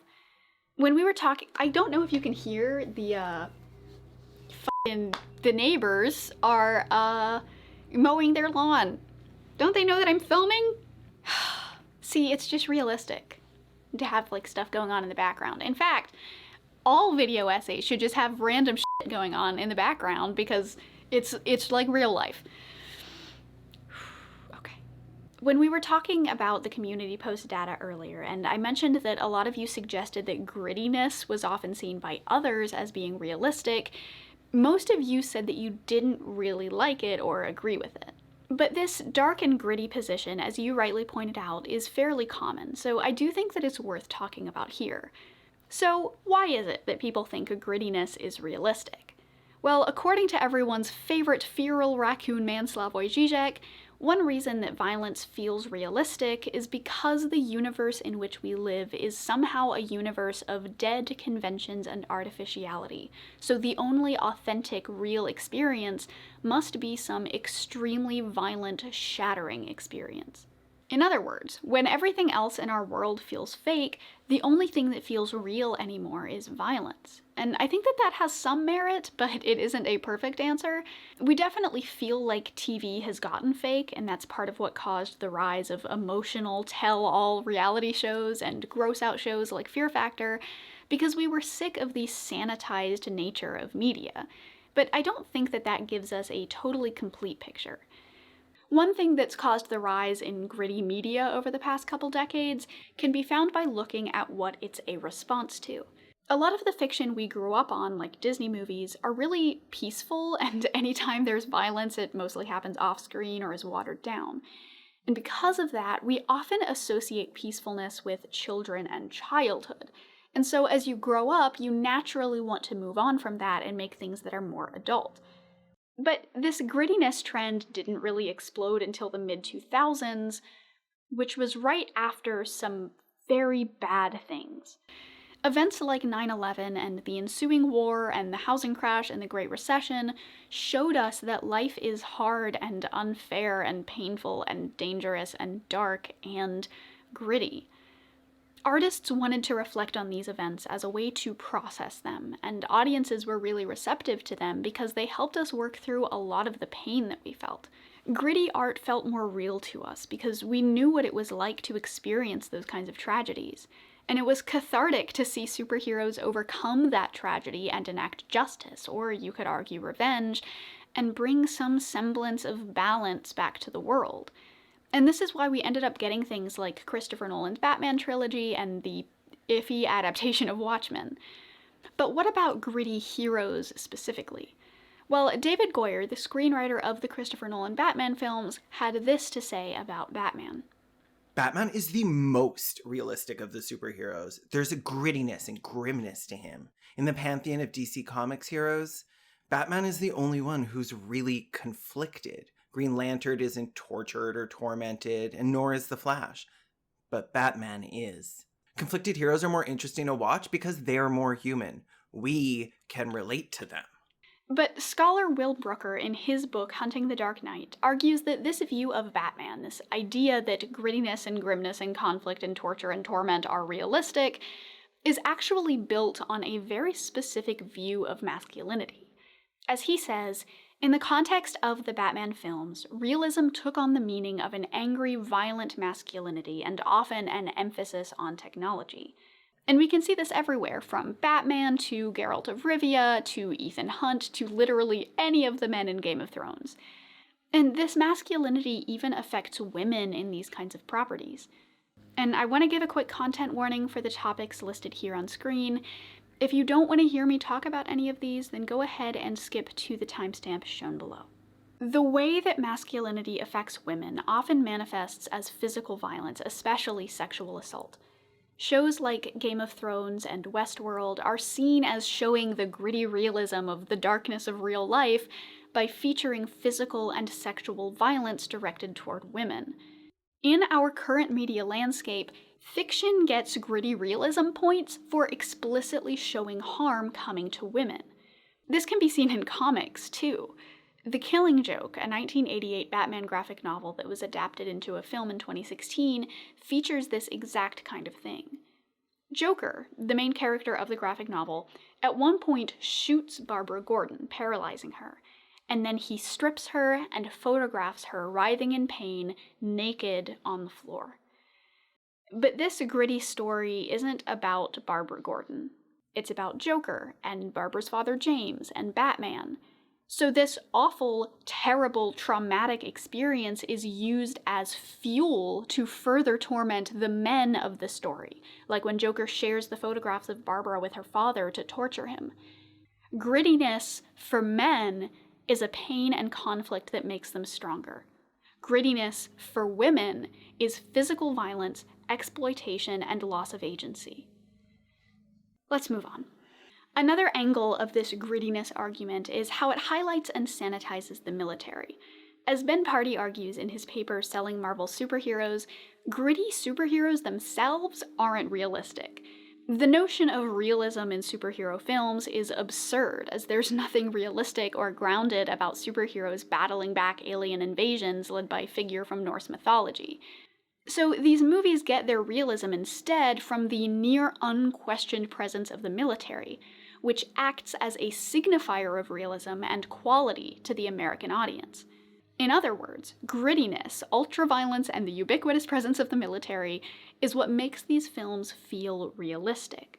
But this actually connects to the previous issue I brought up of how things that appear realistic can give us flawed views of reality.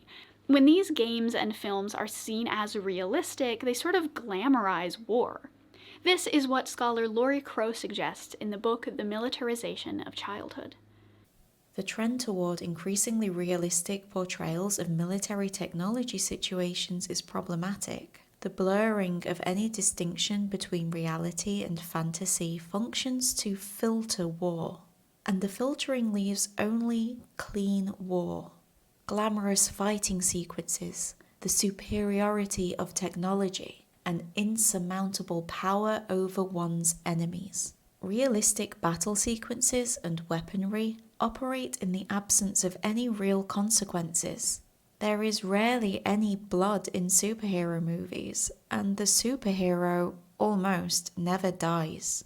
War is exciting, battle is exhilarating, and the very real cost of military service and military violence is obscured.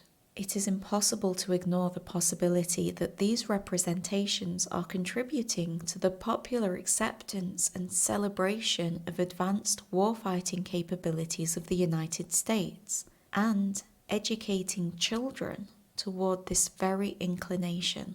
Crow goes on to point out how this kind of filtering actually helps to hide the systemic issues that lead to war. In media like this that sanitizes war, huge stuff is solved by individuals. Powerful super individuals, but still just individuals. The problems are massive, but they can only be solved by strong, courageous, single people. This trend of individuals solving big existential society-wide problems actually has a name. It's the American monomyth, for which its creators Robert Jewett and John Shelton Lawrence have identified this structure. A community in harmonious paradise is threatened by evil. Normal institutions fail to contend with this threat. A selfless superhero emerges to renounce temptations and carry out the redemptive task. Aided by fate, his decisive victory restores the community to its paradisical conditions. Paradise-like. I genuinely don't know how to pronounce that. The superhero then recedes into obscurity. I'm gonna do this one again. Doesn't this sound like basically every superhero movie ever? This trend in American pop culture of enigmatic individual heroes swooping in and solving systemic issues and then disappearing back into the ether is a massive and massively interesting concept. And it relates directly to this same issue of the sanitization of the military. Like Crow says in her article, Hollywood loves heroes, and the military has more of them than anyone else. Heroes are both exciting and traditionally patriotic, the perfect figure to advertise the military. And that's actually to say nothing of how the military bankrolls movies, but only if those movies show the military in a positive light. But that's a whole other thing. I've wanted to talk about superhero movies and the American monomyth for a while now, but it was way too big to cover in this video, so let me know if this is something that you would be interested in, and I might actually cover it in its own video later this summer. Anyway, All of that is to say that grittiness is just bad. There are ways to process tragedy, and there are ways to express violence and fun, bloody gore. But if the world is already this dark, why would we want to bring that darkness into all of our art? Like Patrick Willems says in his R-rated superhero video about R-rated superheroes, we can let our fiction be silly and fun and light and still have it be worth reading and watching. There is more to the real world than violence. As we've seen, reality often isn't a great ideal, and part of the reason for that is because it is dark and frustrating and scary, and one of the scariest things is the looming specter of climate change. Now, the climate crisis is really overwhelming to me because I want to help and I want to do things, but I don't even know where to begin. But today's sponsor, Wren, makes that super simple. Wren is a website where you can calculate your carbon footprint and then offset what's left by helping to fund various carbon reduction projects.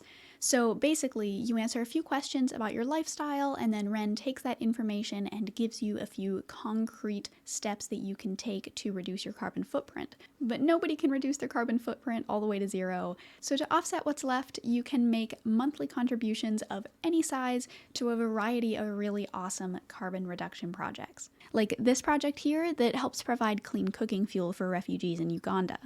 Your money is directly helping the well-being of actual human people, and that is just awesome. One of my favorite things about Wren is how transparent they are. They make it super clear where all of your money is going, and they give a breakdown of all of their costs and fees, and they even share how much their CEO makes, which is the same as the median employee salary, so that's super cool. Anyway, if you would like to calculate your carbon footprint and then also help fund some really awesome carbon reduction projects, then go ahead and click the link at the top of the description or in that pinned comment, and you can help to take the first steps in the fight against climate change.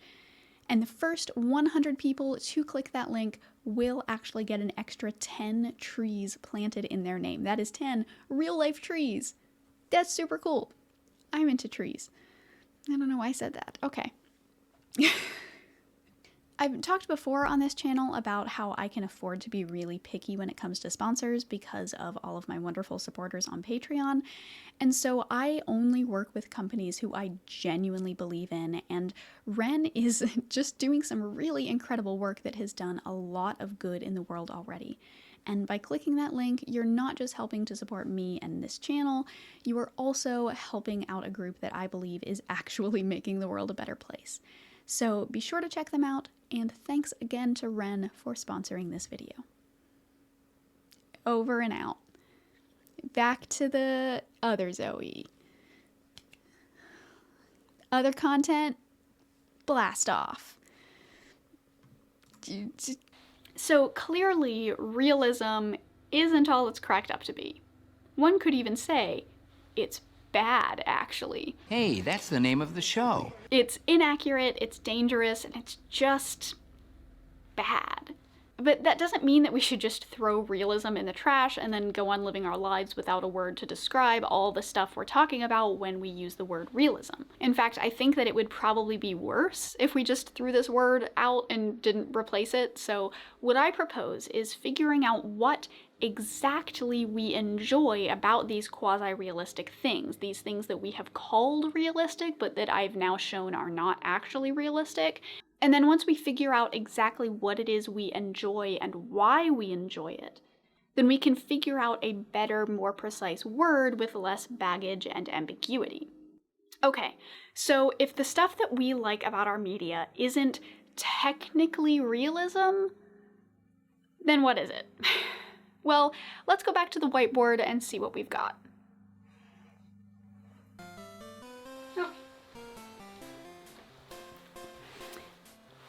To begin, let's just start with some synonyms and see where that takes us. So, the thesaurus suggests, that's really actually genuinely hard to say. So, the thesaurus suggests authentic, faithful, lifelike, natural, original, representative, true, true to life, and truthful. But that's not really helpful at all, is it? Authentic to whom? Faithful to what? And are true to life, and truthful really 3 separate categories? I mean, probably, but it feels like a meaningless distinction to make in this case because apparently realistic is a synonym to all 3 of these, so that's not incredibly helpful. But it's a start. But let's go ahead and bring in all of these terms that we used as examples of realism and add them to the mix here.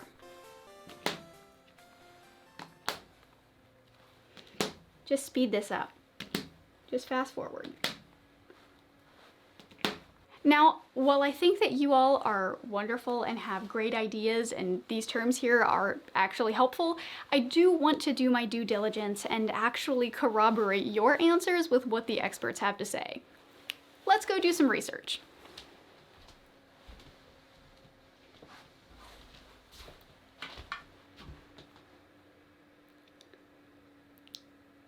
Okay, so turns out that there's a lot of research on the topic of realism, like so very much research.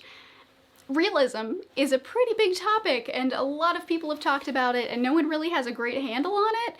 And keep in mind that I was just looking at realism in media. This isn't even getting into the entire corner of philosophy that focuses entirely on these questions. Now, there's a lot of competing definitions for realism, especially in film and game studies, because these areas of study are so young that there hasn't really been time to settle on an agreed upon definition, but this doesn't mean that they're useless. In fact, they're pretty helpful, because what this tells us is that there's a lot of confusion and ambiguity when it comes to how we define realism.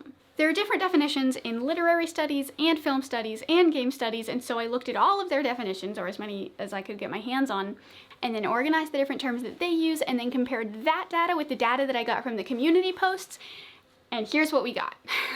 So, in literary theories, realism is about the ups and downs of human life, and it's also about having natural-sounding dialogue, and it's also about being convincing and believable.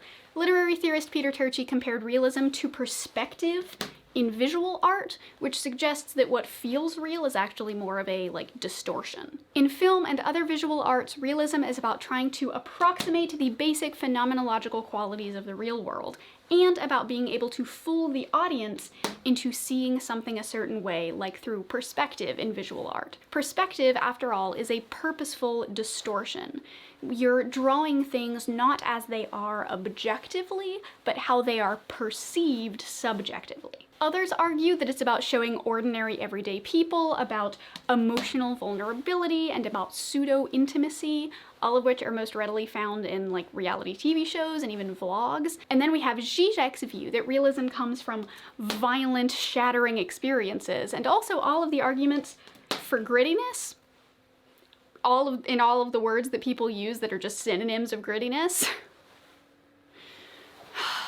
And in game studies, realism is about reflecting critically on the minutiae of everyday life, and it's also about things behaving or acting in a way that feels real. And of course, realism is also about every game studies scholar's least favorite word, the much maligned concept of immersion. Immersion. So yeah, there's a lot. Let's unpack all of that, shall we? We can sort of group these various definitions into similar categories, kind of how we did for all of your comments and how I grouped them into different categories. And I actually want to pull out one of these scholars in particular because I think that she offers a really good framework that we can use going forward. Alice Hall performed a study, a real study, not just an informal survey and a literature review like I'm doing, where she interviewed a few dozen people about how they defined realism in fiction, and then she organized their answers into 6 different categories: plausibility, typicality, factuality, involvement, narrative consistency, and perceptual pervasiveness. Plausibility is, could this thing happen? For example, Friends isn't plausible because no, they could not afford that New York apartment. Typicality is, could this thing happen to me? For instance, soap operas aren't really realistic because they're about rich people who have just the wildest, most outlandish personal drama. Factuality is, did this thing actually happen? And involvement is about how much the audience can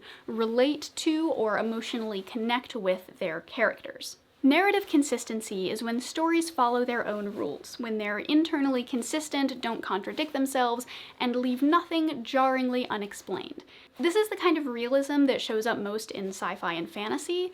It might not be the most plausible or factual, but within the laws of that story's universe, it works. And this is why people are allowed to complain about realism in sci-fi and fantasy stories, because wanting stories to follow their own rules is a completely separate issue from the plausibility of the sci-fi or fantasy setting. So stop doing the thing where it's like, oh, you want this thing in Star Wars to be realistic? This is a story about space wizards. Stop. Stop it. And finally, perceptual pervasiveness is basically just good graphics, but I do actually want to bring in some lines from this paper when she's giving direct quotes from the actual people she was interviewing, and they were talking about good graphics, and they say this. I was also thinking of, you know, when I said, wow, that was realistic. Like, even the special effects or things like that, like Jurassic Park or whatever. Even if, you know, whatever you believe, you can say, wow. The way that dinosaur ate that guy was so realistic. Or the way someone played a dying scene was so realistic. Like in The Patriot, when that thing cut that guy's leg off or whatever. The way they decapitated people was way better than Henry V. I mean, I'm not even into violence, and that was totally realistic. I love it. Anyway, I think that these 6 categories are really useful, and I've actually gone ahead and organized your responses and the scholarly research within these categories. Now, this chart doesn't really tell us anything new, but it does help us kind of visualize what's going on. We have these 6 categories, and most things fit neatly into them, but we also have a couple that feel like they lay outside this. Okay, I'm back. This time I actually decided to end up figuring out how to get an unbiased view of all Twitch streams. I actually managed to do it, and now I literally have an autoscroller on my phone that allows me to see just what is collectively going on. What are the streamers doing as the collective of Twitch? I technically got that for other small stream sites too, but those are smaller. Twitch is the big boy here, so I actually got it. I literally got a middle view of it. And then I can just change the settings if I like too. So I can actually see through the middle and a few settings as well. This organization, like grittiness and the little details, which I put in typicality and plausibility. I don't know if they belong there. It felt right, but it was really hard to tell with those. And what I am calling the narrative shield, which is basically that feeling when a story is just doing a really good job at being a story. But the point is that not everything fits perfectly into these 6 categories. And there's another one that I want to add, and that's experimentation. We like when things are realistic because it allows us a sort of lifelike sandbox in which we can experiment with different things that we might not be able to do in real life. Like how Animal Crossing lets us live the dream of doing mundane tasks every day without pain or societal pressures. And it can even apply to other media, like books and movies. I think that experimentation also covers how we can feel immersed in stories and often feel like we're experiencing things alongside the. You know, this reality take with how people are affected with all the various variables that ultimately show to what realism is with the experiments, I would say it's very interesting. It actually has a lot of ground in what I would say to the argument against realism, but we all do not know what realism really is. We're only using our perceptions of it as a collective perceptions at that, to attempt to see it. And actually, just like VR, we're essentially seeing it in our own ways. People have their own settings in VR, so they're seeing it in their own ways. An example would actually be VR chat. So some people would actually be seeing through a filter, while some others would actually be seeing more than others. As such, that would be the same for, I would say, would be in the argument with realism. Along with this, in the creation of fiction, with how realism is operative within our works, it adds some blurriness into it. And that motion blur into what we regard as rolling updates to what realism could be and what could replace it is more blurry than it is not.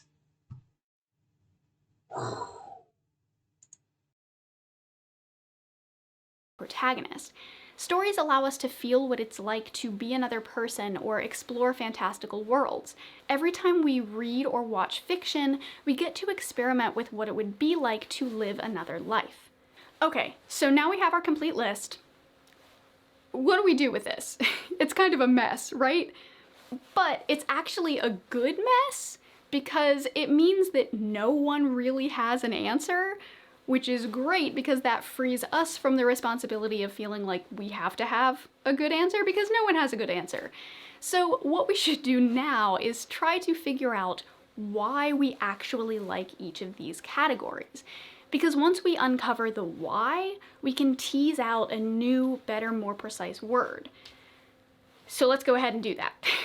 This is a lot, so let's try and simplify it a little bit. Plausibility and typicality both cover the more traditional angles of realism, the question of could this happen in real life and could this happen to me in my real life? And that can best be summed up with the idea of mirroring the experience of living in the world as we as individuals experience it. And this mirroring covers things like representation in media. We want to see ourselves in our art. We want to see people like us and our friends who experience things we experience. And before we move on, I want to give a little credit to Patrick H. Willems, who did a video on realism in film, and the word that he settled on to describe this was verisimilitude. But that word is hard to spell, and honestly its definition feels a little squishy, so I'm electing to lump verisimilitude into this definition. It's nice and it's fun to say and it covers a specific kind of realism, but it's gonna stay there for now. Now, I would say that the perceptual pervasiveness category can be combined with the factuality category to be about mirroring the visual, scientific, and historical realities of the world. And you could even fit grittiness into that probably, or into the previous category too. I think grittiness can just be broken up and scattered to the wind. Just a little grittiness in your definition as a treat. Okay, so if we take the personal connection of typicality and merge it with the emotional connection of involvement, and then throw in a dash of strong dialogue and complex characters, I think that we can get something really interesting. All of these imply that we want our fiction to be really emotionally evocative, but without being over the top. Remember, you all said that you didn't like when characters were melodramatic because it didn't feel realistic to have these huge emotions. And the way I see it, my own personal view of emotionally evocative art, is that art becomes emotionally evocative when it strives to be an idealized version of reality. And we can see this in action when it comes to how food is advertised. These foods may not be realistic, but they look good, and when food looks good, that's what makes people buy it. But anyway, that's just my sort of personal definition, and I don't know if it fits in this like overall structure that we have here, so you can just ignore it, but I just wanted to put it out in the world just in case. My 2 cents. I'm losing it. Now, the narrative consistency category and the narrative shield definition can go together in a really interesting way. These are both about stories doing what stories are supposed to do. It's about the world of the story being its own world, but being its own world that exists within the rules of narratives. This can be summed up as the audience story contract. If fiction tells you something about itself, either in the world of the story or meta-narratively by being a certain kind of media, it should follow through and hold to those promises.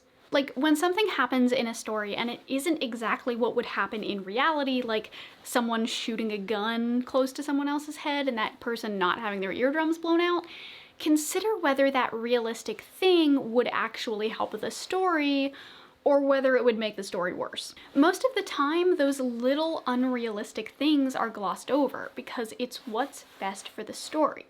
The story, or in gaming, the experience, is what is most important. And as consumers of art, we need to remember that. We need to learn to make these little concessions that actually help our art be more entertaining and engaging. So the audience story contract is actually a really important element here. Desmond, you can't go up there because it will knock everything down. And as for the element of experimentation, this one is the most personal, I think. I was talking to a friend of mine a few weeks ago while I was working on the early stages of this video, and he's really into racing sim games. Like, hardcore racing sims, like he has a whole steering wheel and pedal setup and everything. So I asked him what it is that he likes about these ultra-realistic games, and he said, "It's as close to real racing as I can get. I don't play to feel like I'm playing a racing game, but to feel like I'm actually driving." Immersion is about getting into a story or game, but everyone gets into it in a different way. But with all simulation games, whether it's racing sims or The Sims, these games allow us to try on different clothes, put on different hats, experiment with new styles. And when we're immersed in a story, we are filling the shoes of a different life in a different world. We're putting on new clothes. So I'm gonna call this dress up. Simulation games are now dress up games. You heard it here first. Now, I realize that I have turned a single word into like 6 different phrases and like 37 total words. But when realism is so inaccurate and misused, I think that it's worth coming up with new ways of describing what we're actually talking about in more precise ways. But if you can come up with something better and more concise, please leave it in the comments. I'm gonna go sit down. Remember how I started this video talking about The Lord of the Rings and how they made those Balrog sound effects? And I asked why we enjoy those unrealistic sounds more than the technically more accurate sounds? Well, I think that we're prepared to answer that now. The purpose of Foley isn't to be a perfectly accurate representation of what's happening on screen. The purpose of Foley is to complement and in some cases amplify the action happening on screen. And doing so doesn't require realistic sounds that are accurate to the action. It requires sounds that feel right to the audience. We don't know what a Balrog sounds like, but we know what it should feel like. Foley artists and sound designers do this with everything, and they do it for good reason. Benjamin Wright, in his article, The Art and Craft of Foley, says that cinema sound exaggerates the intensity to convey expressively a range of details that would otherwise be lost if they were reproduced in reality. In this way, Foley sound articulates the relationship between expressivity and tactile sensation by punctuating the smallest of sounds with the dramatic intensity of a car crash. They do this to fit all those definitions we highlighted a few minutes ago. When Foley artists punctuate events, they make those events feel like they are happening to you. They sound the way they feel they should sound. And it's not because they're using objectively accurate sounds, it's because they're using emotionally accurate sounds. Foley art and sound design in general is the perfect example of what I've been talking about in the rest of this video. And the way that we view Foley art is the same way we should view all art. We shouldn't care so much about our art being objectively accurate to reality.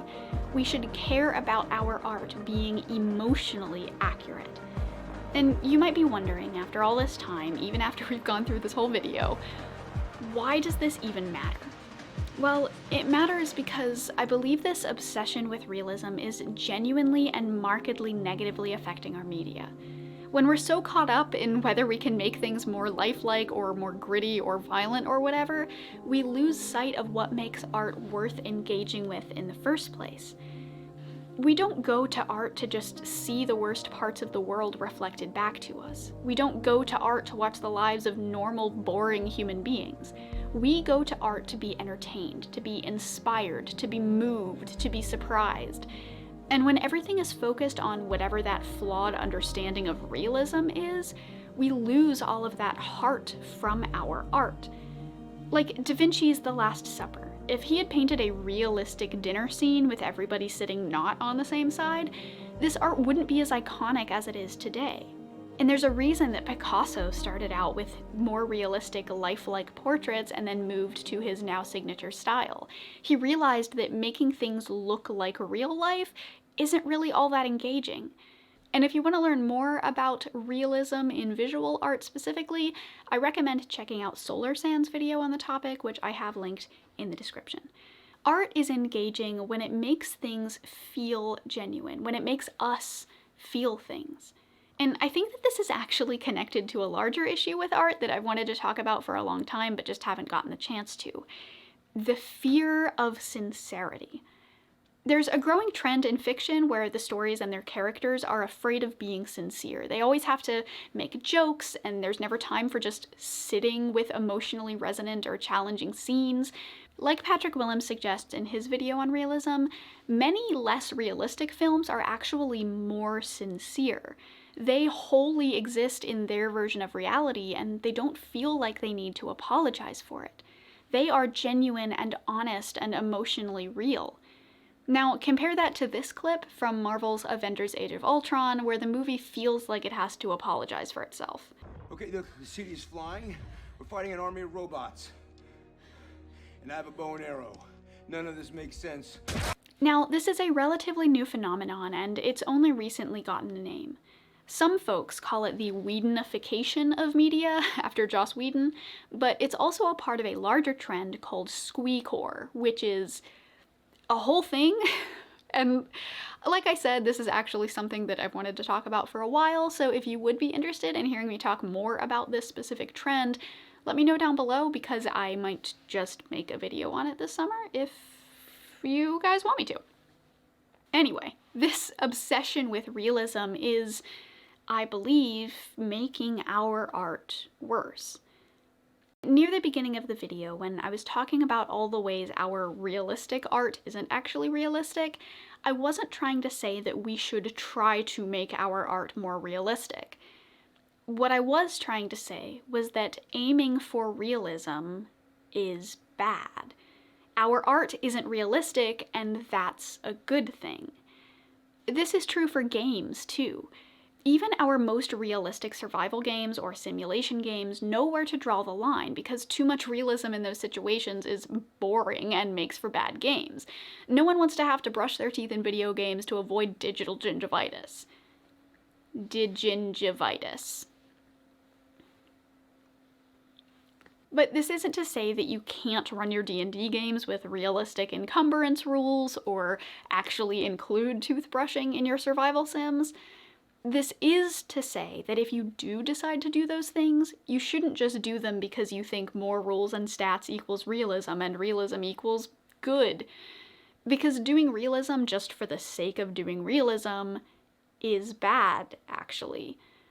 Most of our best art isn't realistic. Our art follows characters that are more interesting than normal people, more well-spoken than normal people. See, I messed up because I'm not real. Our art follows characters that are more interesting than normal people, more well-spoken than normal people, who are more skilled than normal people, who are going through cooler, more dangerous, more incredible situations than normal people. And we do that because it makes for better, more engaging, more evocative stories. Like, look at me. This is not what I look like. This is not what human faces look like. I don't wear makeup every day, and when I do, I wear makeup that makes me feel confident, not makeup that looks good under box lights and through a camera lens. I write these scripts to sound casual and conversational, but every word coming out of my mouth was written weeks ago, and edited and proofread and revised and tweaked until it was exactly how I wanted to say it. And I'm also talking to a teleprompter so that my eye contact feels more natural, even though it very much is not, especially for me. And even the set is fake. Like, this is a real couch, obviously, and these are real books. I have actually read all of these books here. But if this spare bedroom that I use for filming and streaming and writing weren't going to be on camera for hundreds of thousands of people, I would not have things organized like this. Like, this bookshelf, it's a pain in the ass. Like, the bottom shelves are hidden by the couch, and so anytime that I want to access the books down there, and most books are down there because most books are not pretty like these. So anytime I want to access those books, I have to pull out the couch and then get in there and then put the couch back and hope that it's the same sort of setup. It's awful. I have things set up like this. I write these scripts and I put on all this makeup because it makes for a better production. It's more entertaining, more engaging, and it makes me seem like a friendly, realistic person that you really know. And all the weird parasocial stuff aside, people like things to feel like this, even when they know it's staged. Even if it's a performance that is purposefully created to be better than anything can naturally be, it feels real. And that is what matters. Art isn't something to be solved. It's not an equation. Art is about people, about experiences, about joy and fun and entertainment and intrigue and curiosity and thinking big thoughts and feeling big feelings. So go make art and have fun with it.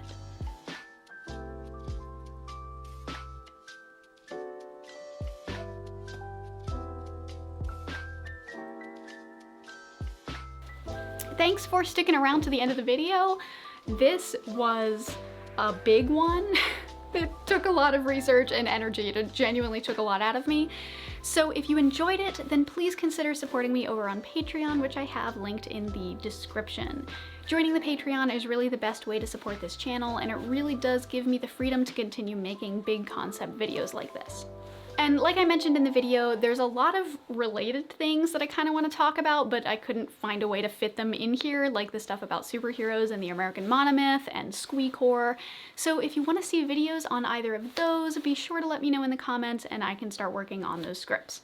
And an extra special thanks to A Tasty Snack, Adam, Al Swigert, Dylan, Robert Bradford, and Science Punk Sellout, without whom this video wouldn't have been possible. And of course, another huge thank you to Ren for sponsoring this video. And finally, here is our patron poem of the video. For the prophecy is being realized, be afraid. Here is The Mask. I put it on every morning, that mask of smiles made of pill bottles and practice and shame. It feels like a nightmare.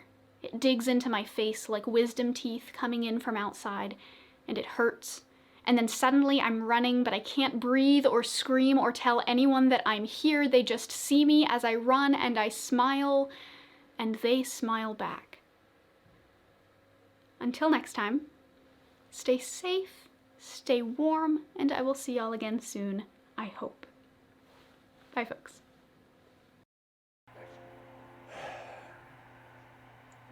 Alright, on to the next video. That one took an hour.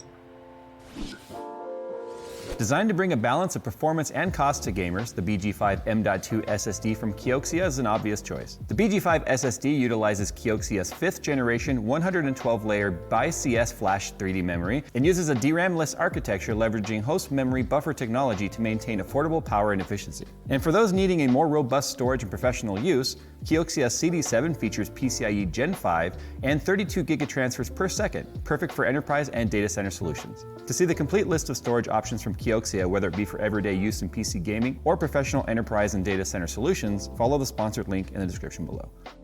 So this is our Power Color Red Devil 6900 XT, which admittedly has not had a lot of use. We did the review of it, we put it on the shelf, and the fans are slowing down because it went to Windows now, even though we have no video. And then recently, when Phil decided to put the 6900 XT in his system to see how it works, because we like to use this stuff, you know, over time. It's only been a few months. He's only had this for a few months, not that long. And today we came into work and he comes out to me and says, hey, can I get a different graphics card to put in my system because I'm getting a no post and I'm getting video error. Actually, on his, I believe it said something like load VBIOS or something like that. Yeah, and it was boot looping. Whereas mine's not even looping on this rig, it's just going to Windows. But anyway, I digress. What I told him was, fine, go ahead and change the card out, put a 3090 in there. And then I said, let me go test this card on the test bench. And then I get the same thing you're seeing right here, which is VGA error. So what's essentially happening here is the card during its post or power on self-test is pinging all the hardware, like, hey, CPU, you there? Memory, are you there? Cool, you all talking? Cool, we're good. Okay, video, are you there? Video, hey, hey. And what's supposed to happen is it's supposed to either stop at that state or try again. This one just says, F it, we'll do it live. There's no graphics right now according to the system, and it's in Windows right now, so let me go ahead and hit the power button so it can turn itself off. Yeah, I feel like this is just 100% because of the fact that we talked about the fact that everything's been solid. I even mentioned that he was running a 6900 XT in his system and it's been fine. This is a dual BIOS GPU. So I went, what happens if I switch the BIOS, right? So I'm gonna switch it over to silent, power it on, and unless this thing makes me a liar, see, it just turned white and it's already on. Look at that, display port, and we have video. So what essentially appears to have happened here is something has corrupted the EEPROM. So the BIOS is stored on an EEPROM, which is just, you know, it's a chip. And multiple cards like this have multiple BIOS, have multiple chips. But this is why I preach all the time why dual BIOS is so worth it. Think of it as having two lives for your GPU in a sense.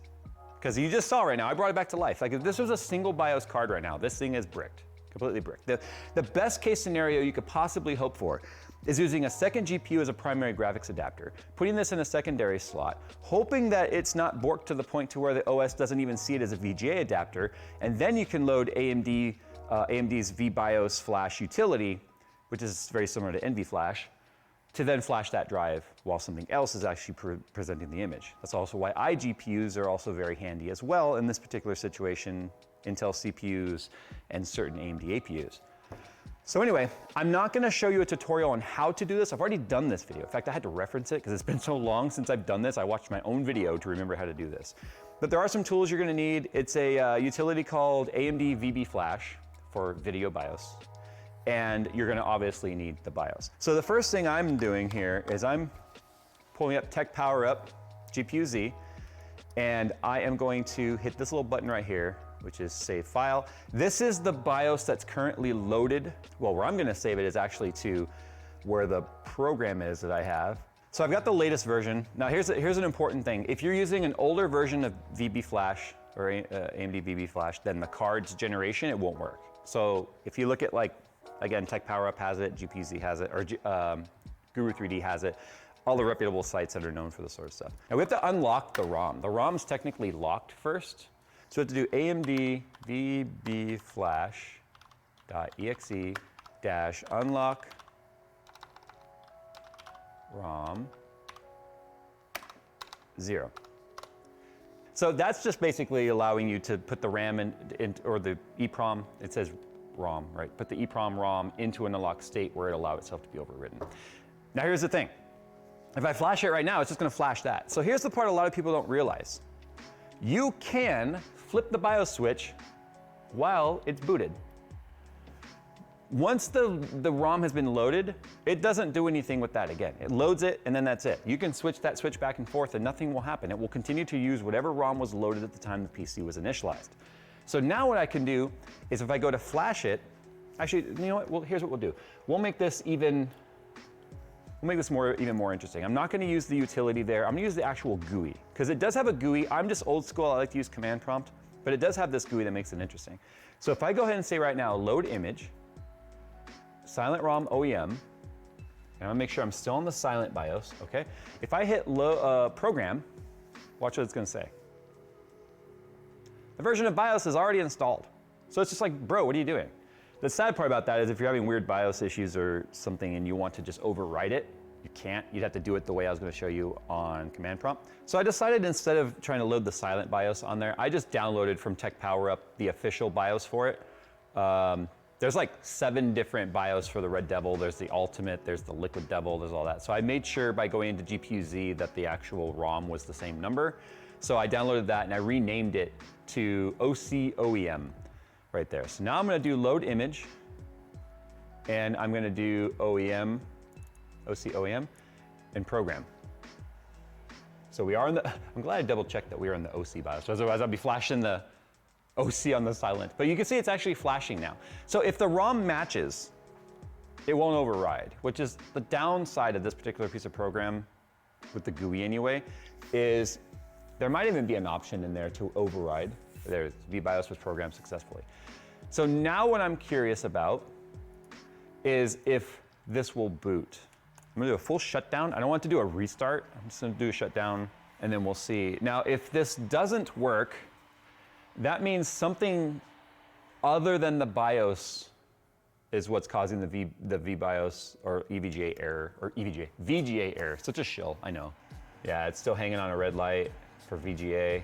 This is one of those things now where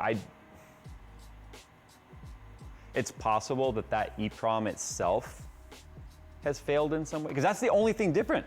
The only thing different between, watch, flipping that BIOS switch and then hitting reset, the only thing that's changed here is the BIOS.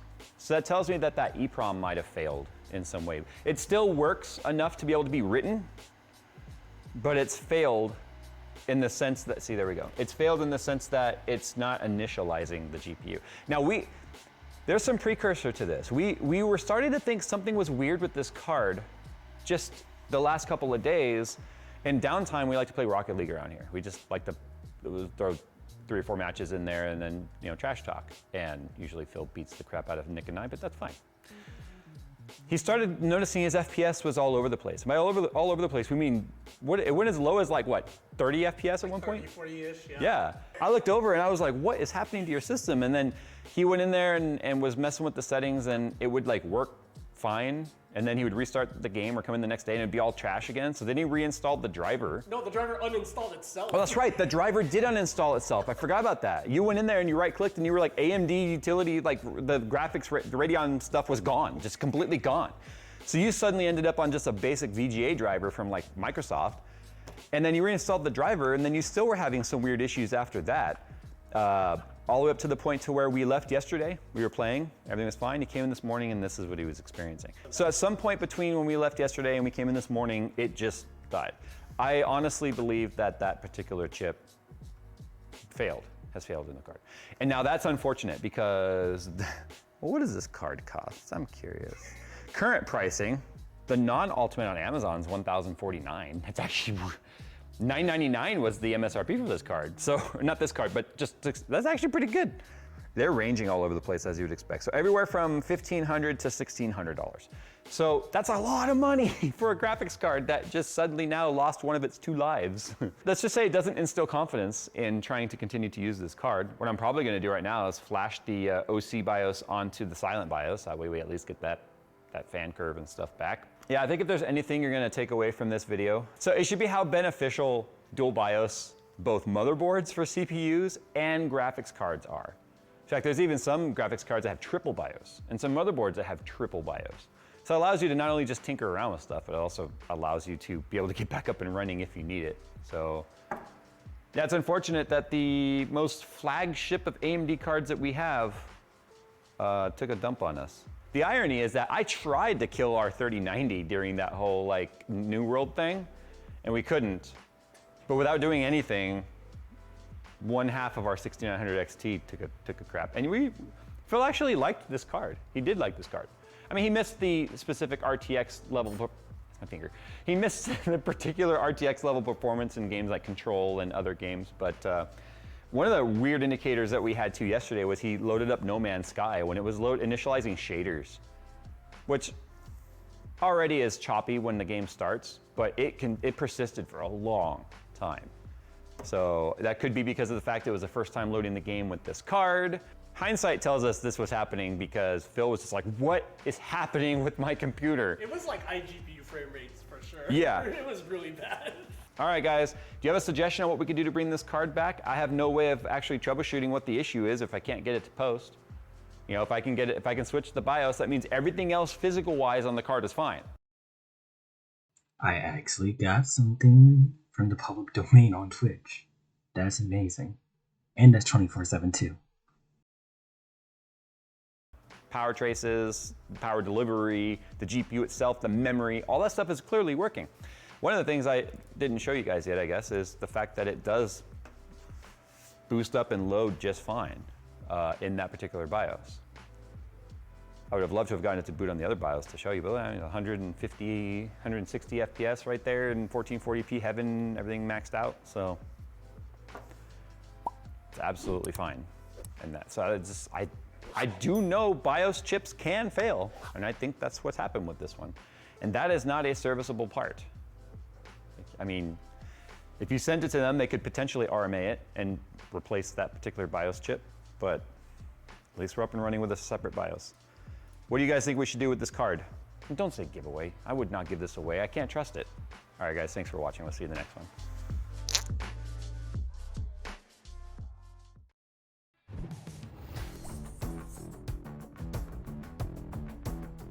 Hi guys, today we are going to see how you can generate an AI voice for your text.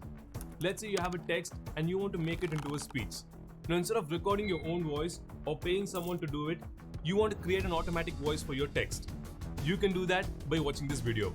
So after watching this video, you will be able to make any text into an automatic voice like this. Hey guys, today we have reached a milestone of 1 million subscribers and none of this would have been possible.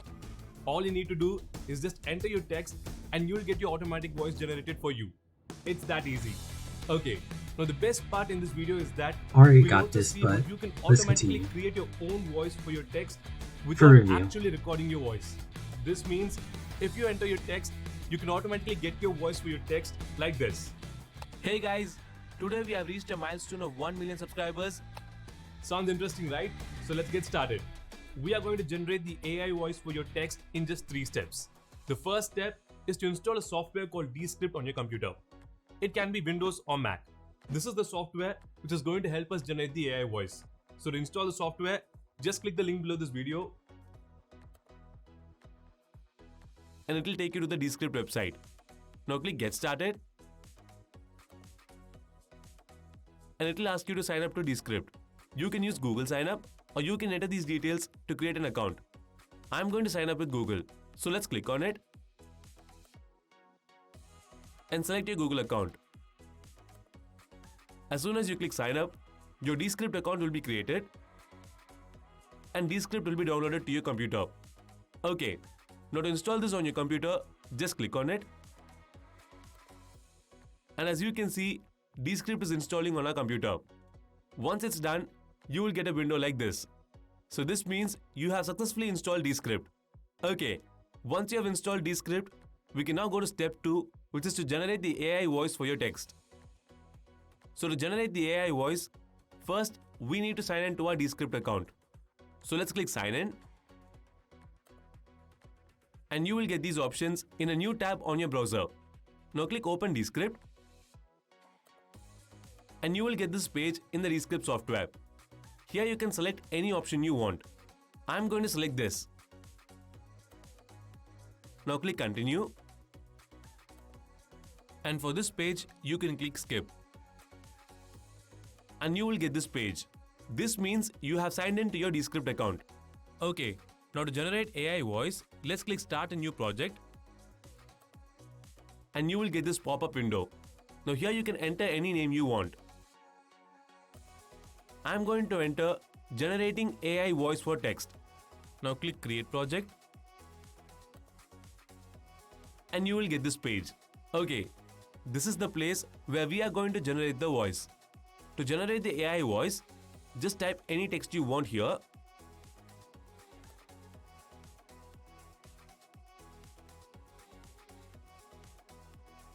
Or you can also copy the text you already have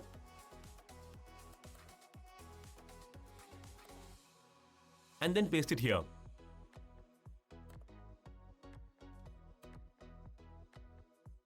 Once you have entered the text you want, to generate voice for this text, click speaker and you will get these options. Now if you go to stock voices, you will get these AI voices to choose from. Now to check how it sounds, just click this play button and you can hear the AI voice. Life is like a camera. Just focus on what's important. You can check all the voices here. Life is like a camera. Just focus on what's important. Capture the good times, develop from the negatives, and if things don't work out, just take Who got Duke Nukem in here? another shot. And select the voice you want. And your selected AI voice name will appear here. Next, it will automatically generate the voice for the text you've entered here. Now to check the voice, all you have to do is just click on this play icon. Hey guys, today we have reached a milestone of 1 million subscribers and none of this would have been possible. Okay, now there's one more good feature you can make use of. So if you click here and go to the name of the voice, you will get these options. These are different kinds of tones of the same voice. You can check how it sounds by clicking the play icon. They need to preen their flight feathers, clean off the city dust, and cool themselves down. In the last 6,000 years, the surface of our planet has undergone a sudden change. A new habitat has appeared, entirely designed and constructed by one species for its own purpose. Once you find the tone you want, you can select it. Now if you click play again, Hey guys, today we have reached a milestone of 1 million subscribers and none of this would have been possible. If not for all of you, we thank all of your love and support that has brought us here. When Website Learners was first created, we only had one goal in mind. as you can hear, the tone of the voice has changed and sounds better. Now if we keep it playing, Hey guys, today we have reached a milestone of 1 million subscribers and none of this would have been possible. as you can hear the voice, it's playing too fast without any breaks. To make the voice sound natural, let's add punctuations. Now I need a gap here in this voice after million. So let's add a space here. And here, let's add a comma after hey guys. Now to end the line, let's add a full stop here. Okay, now to check how it sounds, let's click play. Hey guys, today we have reached a milestone of 1 million subscribers and none of this would have been possible. If not for all of you, we thank all of your love and support that has brought us here. As you can hear, now it sounds good. Now let's break these texts line by line. To move this text to the next line, all you have to do is just go to that place, then press enter, and the text will be moved to the next line. In the same way, you can add punctuations and move the words however you want. Once you're done, let's click play again. Hey guys, today we have reached a milestone of 1 million subscribers and none of this would have been possible. If not for all of you, we thank all of your love and support that has brought us here. Now everything sounds good. Okay, once you generate the voice, let's go to the final step, which is to save the voice you generated. Now to save your generated voice, all you have to do is click share and it will show this pop-up window. Now select export here and you will get these options. Now select audio, then click export, click save, and the voice will be saved. Now to check the saved voice, just click open. Let's double click to play it.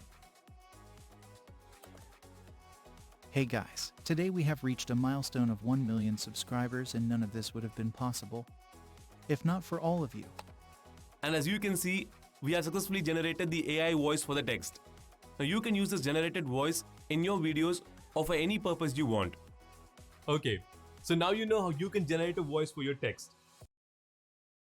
next to endless the amount of Twitch streams there are. Literally so many people are live right now. And I've been scrolling at a pace of about 0.666 seconds. And streamer after streamer, every 0.66 seconds, that means about 2 streams are coming in every 4 streamers are coming in every 1.222 seconds. I'm just saying, and I've been scrolling for a few minutes now. That already means there's hundreds of streamers that I scrolled through already. This is going to count to 1,000. I don't know where it's going to reach 1 million though. And that's probably going to end up taking an entire day. That's the crazy thing. And it's literally all around the world, from German to Russian to Portuguese to Brazilian to people in the Philippines to people in Taiwan, China, Japan. Some people are French, some people are Turkish. I even got Arabians in there. Oh my god, and I'm following so many people. And there's some people from Norway too. Twitch is actually global. This is nuts. Twitch is actually global. This just stealed it from me. Holy shit. And since Twitch is global, YouTube and TikTok are actually bigger than, so that means technically they are that global too. Even more so. Even more so. Twitch is smaller than them, and Twitch is global as hell. So it has to apply to every other social media site that is bigger than them, about the same size, or slightly smaller too. Across all locations, because YouTube actually isn't the end-all be-all. China has their own social media networks, and so does Russia does too, along with so many other locations. And there are actually only a few locations that actually don't have internet. I would say probably 30% of the world. Probably 30% of the world doesn't have internet. Some explicitly chose not to have internet. I mean, at least approximately half the world has it by now. Either way, there's a lot of people, and this just stealed it from me. And the fact this is going to be archived too, I'm going to be keeping it too. Okay. This is nuts. Alright. Now, instead of generating a random AI voice, what if you want to generate your own voice automatically? So next, let's see how you can generate your own voice automatically for your text. To do that, we are going to do 4 steps. The first step is to record your voice. Okay, now to record your voice, let's click here. Click overdub. And you will get this page. Let's click get started. And your name will appear here. You can also enter the name you want. Then click confirm. And it will take you to this page. Now to generate your voice automatically, you need to record your voice for a minimum of 10 minutes. Now to record your voice, click this training script link. And you will get this sample script in a new browser tab, which you can use to record your voice. If you want to create a realistic voice like yours, Descript recommends you to record 30 minutes of your voice. Okay, once you're ready to record your voice, all you have to do is click this record icon and click this red icon. Now the recording has been started and you can start recording your voice. 100 years ago, there were 1.5 billion people on Earth. Now, over 6 billion crowd our fragile planet. But even so, there are still places barely touched by humanity.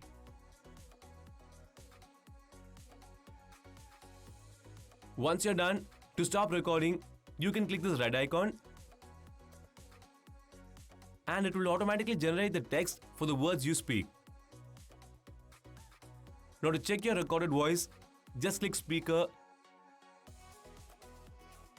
select your name and click play. 100 years ago, there were 1.5 billion people on Earth. Now, over 6 billion crowd our fragile planet. But even so, there are still places barely touched by humanity. Okay, now if we look closely at the words here and then play the voice again. 100 years ago, there were 1.5 billion people on Earth. You can see that the words here do not match the words I spoke.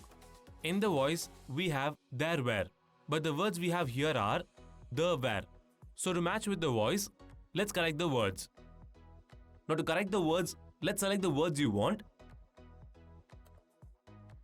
And you will get these options. Now click correct. And here, enter the correct word. Once you have entered the words, click correct. And the words will be changed. Okay, now if we click play again. 100 years ago, there were 1.5 billion people on Earth. Now, over 6 billion crowd our fragile planet. But even so, there are still places barely touched by humanity. You can see that the voice and the words match properly. In the same way, you can change the entire script and match the words. This means you have successfully recorded your voice. So now you know how you can record your voice. Next, to generate your voice automatically, you need to submit your voice recording to Descript. Okay, let's go to the next step, which is to submit your voice recording to Descript. So to submit it, click submit. And you will get this pop-up. Now you need to record this content as your voice sample. It will be used to prevent others from generating your voice without your permission within Descript. And also, it will be considered as your approval for Descript to use your voice to create your automatic voice. So to record your voice sample, click this red icon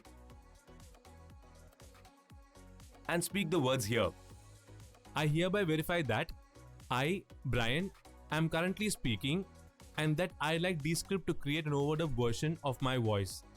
I understand that this overdubbed voice can be used to create speech that sounds like my voice. Once you have done recording, click the red icon to stop and then click submit. Okay, as you can see, your voice will be ready within a day. If it's not processed, click here for re-recording. Okay, after a day, if you go to your inbox, you will get an email from Descript. Let's open it. If your voice is ready, you will get a message like this.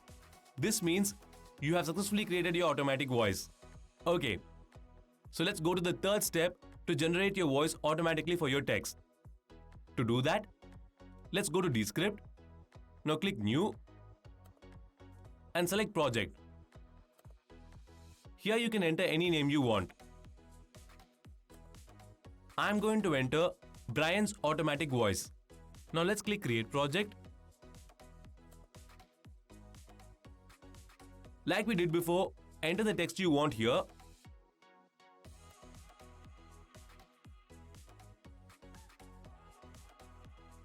And once you have entered the text, now to generate your voice for this text, all you have to do is just click speaker and then select your name. Descript will automatically generate your voice for the text you've entered. Now to check that, let's click the play icon. Hey guys, today we have reached a milestone of 1 million subscribers and none of this would have been possible if not for all of you. We thank all of your love and support that has brought us here. When Website Learners was first created, we only had one goal in mind. So now you have successfully generated your own voice for this text.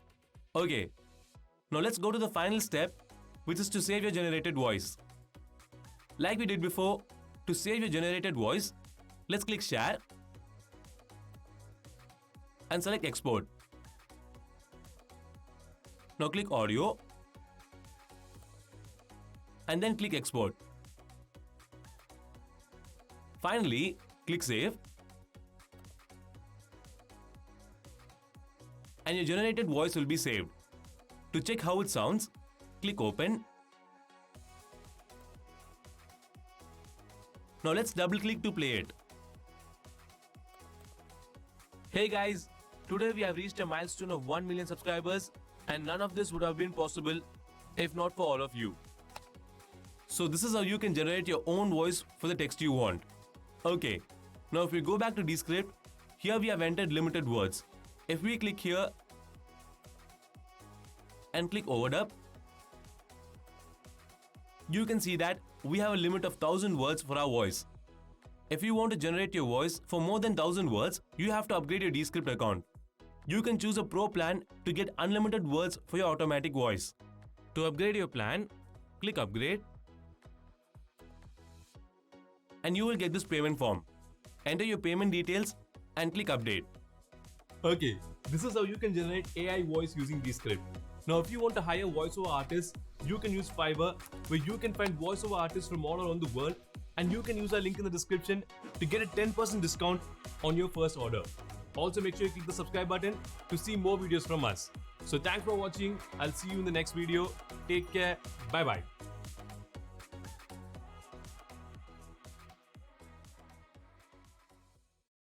Hey guys, it's me Rahul with a different type of video. This time we are going to take a look at 10 of my favorite free AI tools that you can use right now.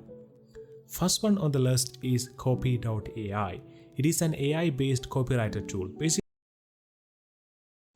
And here's the AI tools. This is actually reviewed for me as well.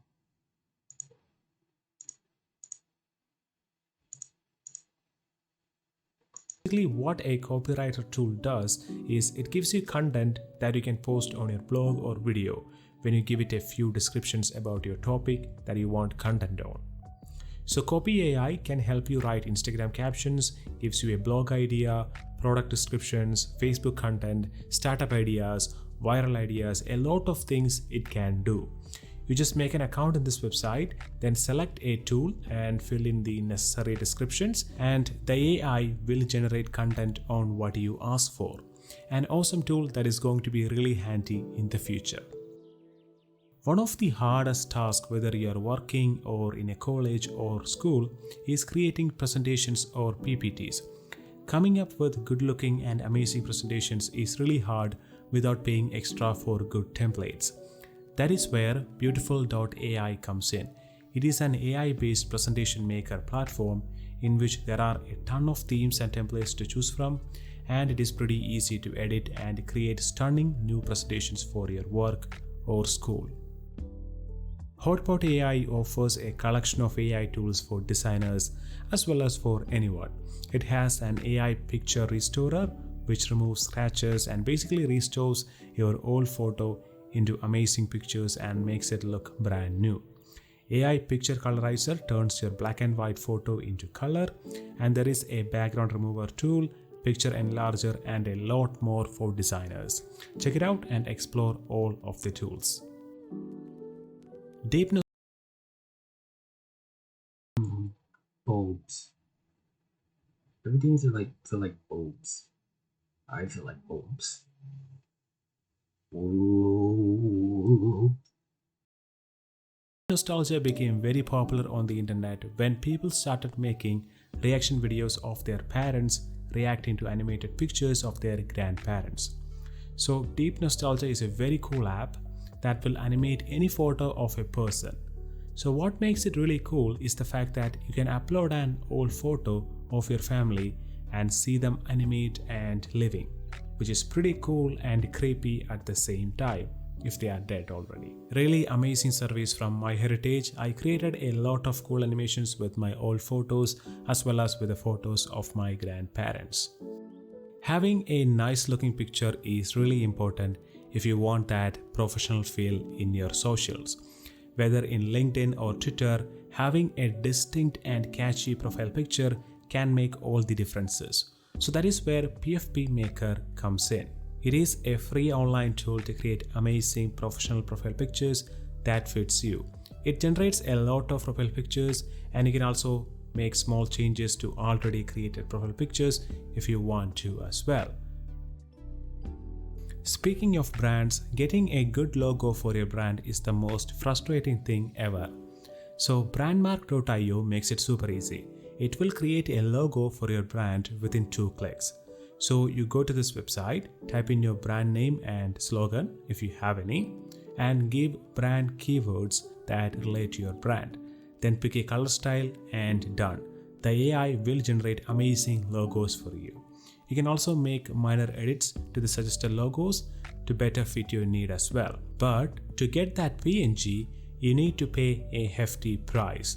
But if you are looking for some logo ideas, this is a great place to start. Even in the previous website, some had picture enlarger tools. This deepimage.ai is a dedicated image enlarger which supports up to 3x enlargement for free. The UI is good and the tool is pretty fast with amazing results.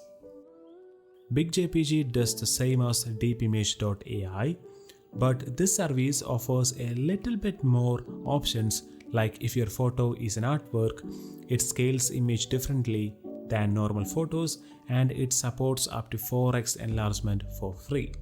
And you can also set noise reduction options. Very good tool. Thanks for the recommendations. Your review is very nice.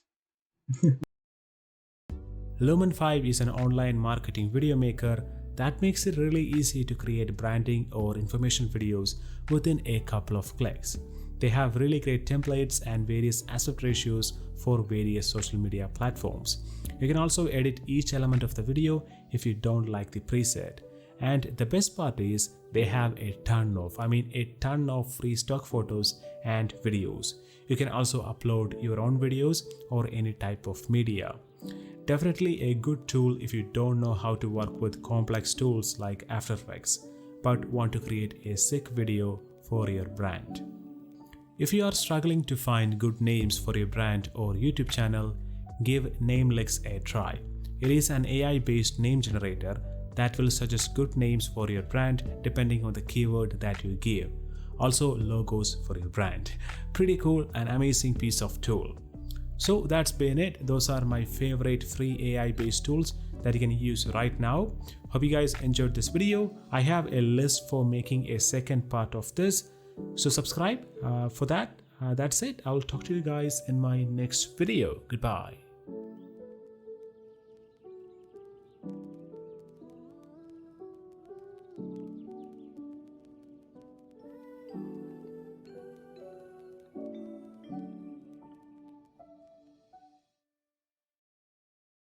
Have you been thinking about maybe switching away from Vim over to Doom Emacs?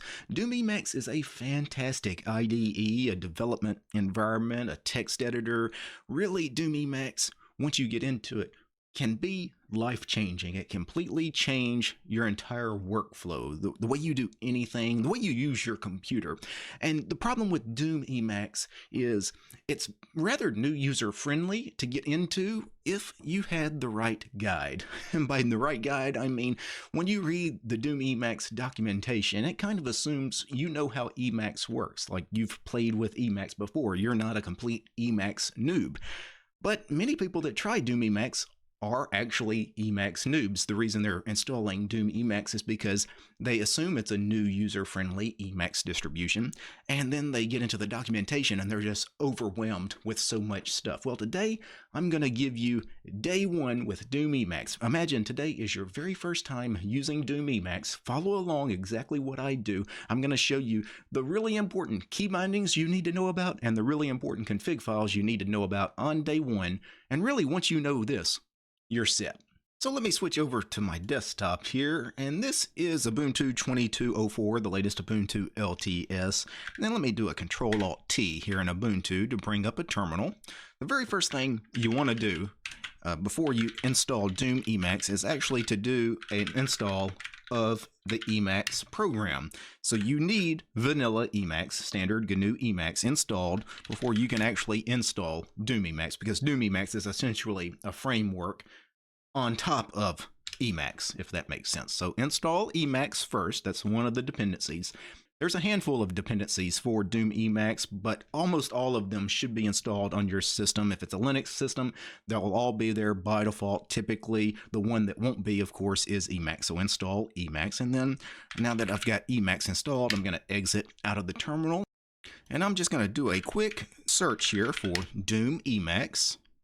And of course, you get the GitHub for Doom Emacs as the first result. Go to the GitHub page because we need the Doom Emacs installation instructions. So if I go to the table of contents, you see install, click that, and you will see this code block here that is 2 lines. So we need to enter these 2 lines in a terminal. So what I'm going to do is I'm just going to copy that first line and Control-Alt-T to bring up a terminal again. Let me zoom back in. And then I'm just going to do a Super Shift V to paste. And all this is a Git clone. Now, Git is not installed out of the box on Ubuntu. I forgot. Ubuntu is kind of weird in this regard that it doesn't have Git installed out of the box. And now let me up arrow and now git clone the Doom Emacs repository, and then let me go get the second command, which is the path to the install script for Doom. And now that I've got that, let me go back to the terminal and once again Control-Shift-V to paste and run the Doom install. The Doom install is going to take about 10 minutes or so. Answer yes to all the questions. It'll ask you questions about installing a fonts package. You want to answer yes to that. It's going to ask you about creating an invars file. Just answer yes to that. And it's because it's going to install several packages from the Emacs package manager. Emacs has a package manager built in to install various Emacs packages. This will take, again, about 10 minutes. And Doom Emacs finished installing. That took about 5 minutes. When I said 10 minutes, it takes about 10 minutes for me to install Doom Emacs because I use my own configs and I have a lot more programs that get installed with my version of Doom Emacs. But the base version of Doom Emacs installed, well, you can see it finished in 4 minutes, 7 seconds. Now you do get some help information spit out here at the end of the installation. And one of the things it says is you need to run a Doom sync before you start using Doom Emacs. But when you type Doom sync, what happens? Nothing happens because there is no program called Doom on the system. Well, actually the full path is .emacs.d/bin/doom space sync. So you have a hidden folder in your home directory called .emacs.d, and in that directory you'll find /bin/doom, and then, scripts, for example, sync. And what you need to do is you need to actually install or add the path to that particular script to your shell's path, and it actually tells you on the GitHub page it's a good idea to add .emacs.d/bin to your shell's path. And that is exactly what we're going to do. So let me get back here, and Ubuntu uses Bash as the default user shell. So what I'm going to do is, even though I've got Emacs installed for now, I'm actually going to just open with Vim the .bash RC, and of course Vim. It's not installed out of the box in Ubuntu. This is another strange decision they make. I'm not going to use Nano. I'm definitely going to install Vim. I guess I could have used a standard vanilla GNU Emacs, but I'd rather not use that either. Let me go into vim.bash rc. What I'm going to do is I'm just going to go down here, make some space, and I'm going to export path equals. I'm going to want the path to equal $home. That's a shell environment variable for our home directory. In my case, it'll be /home/dt/.emacs.d/bin, and then add a colon to the end of that, and then $path. So basically, we're saying we're adding emacs.d/bin to the already existing path is what we're doing there. So let me write and quit out of Vim there. And now if I source our new bash RC, now when I do Doom sync, it finds that Doom sync script, and it's part of the path. So now it actually works. And now that we've run the Doom sync, now we can actually launch Doom Emacs. You can simply type Emacs and you will get Doom Emacs, but that is not the preferred way most Emacs users actually launch Emacs. Emacs has a client-server relationship, meaning there's a Emacs server, a Emacs daemon, that can be run all the time. It's running in the background on your system. That way, anytime you bring up a client window, it launches rather instantly. Otherwise, each instance of Emacs will launch as its own process, which is fine, but each one of those will take a couple of seconds to launch, where many people are speed freaks. They want things to launch immediately, so you may want to use the Emacs server. So that's what I'm going to do. So I would add the Emacs daemon to your startup hook for your desktop environment or window manager. I can't tell you how to do that on your particular desktop environment or window manager. Everyone is different, but every desktop environment or window manager has ways to auto start programs. So here in Ubuntu, if I just do a search for auto start, now how about start up applications? There it is. Let me open this program, and I'm going to add a new startup application. And the name, I'll just call it Emacs daemon. And the command to launch the Emacs daemon is /user/bin. I'll just give the full pass /Emacs space -- daemon. So 2 dashes daemon. And for the comment, I'll just write start the Emacs server. Add that. And now every time from here on out, when we launch into our desktop environment here in Ubuntu, the Emacs daemon should automatically start for us. So what I'm going to do is I'm actually going to log out and log back in and see if that actually works. So let me power off, log out, and then let me log back in. And now I'm back in. So now, if that worked, we should have the Emacs daemon running in the background. And now every time we launch Emacs, we should launch a Emacs client window, which is Emacs client, all one word.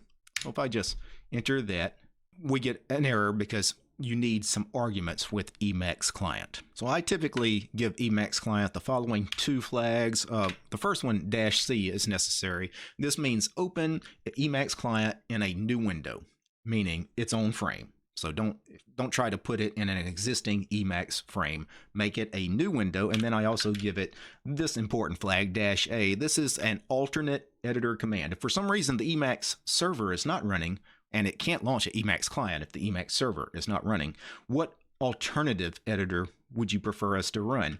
And I would prefer you to run just the standard Emacs command, Emacs without the daemon. Of course, you could substitute another editor if you wanted, but now you see that actually works, and you see how quick that launched compared to before. So let me close that and rerun that. Oh, and of course it's behind the current window. I was wondering where our window went, but it launched instantly, but it launched behind, the terminal window, which is hiding us. Now, obviously, you're not going to type Emacs client space -C space -A space Emacs all the time, anytime you want to launch an Emacs window. What you want to do, I'm going to do a Control-Shift-C to copy here, and then I'm going to do vim -bash rc, or if you're in ZSH rc, or if you're in Fish, find your config /fish config file. And what I'm going to do is I'm just going to go to the end here, and I'm just going to create an alias. So what I want to do is I'm going to alias Emacs equals, and the command I want Emacs to equal is the Emacs client -C -A Emacs command. Let me write and quit that, and now let me source the bash rc, and now just typing Emacs launches the Emacs client, and you see how fast and peppy that is. Now, there's one other thing we want to do. We don't actually have a graphical way to launch the Emacs client. I mean, you don't want to open a terminal to launch Emacs, right? You want a button. You want to be able to maybe search through your applications menu and type, Emacs client, because by default, the Emacs that are here, these launchers launch standard Emacs without the daemon. So let's create a .desktop file to give us the Emacs client as an option when we do the super key here inside GNOME. So what I'm going to do, I'm going to open a terminal, and let me zoom in, and I'm going to run a sudo find. So we're going to use the find command, and I'm going to search the root file system. So I'm going to do a /. I'm going to search the entire file system because I'm not sure where the Emacs.desktop file is, but I'm assuming it's going to be called Emacs.desktop. And I'm going to do an insensitive name search. So -I name Emacs.desktop. Give it the sudo password, and user share applications Emacs.desktop. So what I'm going to do is I'm going to sudo copy, so sudo cp, and then I'm going to copy, Control-Shift-C to copy, Control-Shift-V to paste here in the terminal. I'm going to copy that, and then let me paste again, And where am I going to copy this to? I'm going to copy emacs.desktop to emacs-client.desktop, also in user share applications. So now that I've done that, let me cd into /user share applications. If I do an ls, somewhere in here, we will have that new Emacs client.desktop. You see right there, Emacs client is the one we created, and of course the original one is here as well. So now what I'm going to do is sudo vim Emacs client.desktop, and we need to find the command that executes this. It executes with user bin Emacs, and what it needs to execute is user bin Emacs client -c -a Emacs. It's the same Emacs client command as before. So let me write and quit out of that. Now let me do the super click key and see if there is an Emacs client. Now one of these is the Emacs client because now I have 3 options instead of 2, but they're not named appropriately. So let me get back into the terminal here and once again open the Emacs client.desktop file. Name Emacs GUI. Okay, so I'm going to change this to Emacs client GUI. And now when I do the super key to bring up our applications menu and I start searching for Emacs, now Emacs client GUI is an option, and that is definitely the Emacs client because it came up almost instantly. You can tell there's a definite speed difference between the Emacs client and just your standard Emacs Windows. So now that you've got Emacs and Doom Emacs installed, you've got the daemon automatically starting every time you log in. You've created this run launcher so you can launch the Emacs client every time you launch Doom Emacs. Really, and this is a one-time thing that took, just a few minutes to get all of that set up. Now that it's set up, you'll never have to do that again. Now, actually using Doom Emacs, let's imagine you're a brand new Emacs user. You've never used Emacs. You know nothing about Emacs, but you do know Vim, right? And Doom Emacs uses Evil Mode, which is a Vim emulation, and it emulates Vim really, really well. Almost everything you know about Vim works inside Emacs. So how do you open a file or edit inside a Vim buffer? Well, you do command mode, right? You do a colon to get into command mode, :E for edit, and then just start typing the name of a file. For example, if I typed .bas and then tried to do a tab complete, it'll let me know the files in my home directory here that meet that criteria. Maybe the bash rc is the one I wanted, so let me just hit enter on the bash rc. It's very similar to Vim, right? The same way you open a file in Vim, :E, and then the path to the file works here in Doom Emacs. But that's typically not the way you're going to open files in Emacs because there's an easier and quite frankly a better Emacs way to do this, and that is the find file command. So in Emacs, to run any command that's available in Emacs, you do meta-x, which is the alt key plus x, so meta-x, and then just type a command. Find file is the command. When you do find file, it opens this little file manager in this horizontal split here at the bottom of the screen, and then you can just navigate the file system, find the file you want to work with, hit enter, and it will open that file. Now, find file is such a useful command. There's already a key binding for it in Doom Emacs, space period, opens find file. So anytime you want to open up a file, space period, and that's a lot quicker than :E typing the name of the path, because at least you get a file manager here. And tab complete works in find file, so maybe I want to, open something in .config. I can tab complete .config, and maybe the file I want to edit is in the auto start directory. I'll tab complete that, and there's an emacs.desktop file in the auto start directory, and this is the file that was created when we did the startup applications thing for GNOME. This is the file that automatically gets executed when you log in to start the daemon. I don't actually want to work with this file, so I could just :Q to quit, just like in Vim, and the window goes away. But that's typically not how you want to kill things with Emacs, because oftentimes you don't want to close the entire Emacs window. You just wanted to kill that buffer you were working in, and that's kind of what I wanted to do there. I didn't want to kill the whole window, so let me launch the Emacs client again. And once again, I'll make it full screen, and once again I'm going to do super period to get the find file command up, and it remembers the path. Because why does it remember the path? Well, remember, the server's running, right? Even though I closed the window, Emacs did not close. It has that daemon, that server running the whole time. So it remembered exactly where we were because it never really killed itself. It closed the window, but Emacs was still running, so I could quickly get back into that file. Now, if you want to kill a buffer, because think of Emacs kind of as a window manager, right? Think of everything you're looking at as a window inside a window manager. So if I did a split, you can do splits the same way as you do them in Vim. In Vim, you do Control W followed by a key, right? So Control W, V for a vertical split. That's the standard Vim command. That's also the standard command in Evil Mode in Emacs. Now, if you want to close a split, Control W, C to close. Now, if you want to kill a buffer, meaning I want this buffer to go away, I don't need it anymore, I'll never come back to this file, I opened this file by mistake.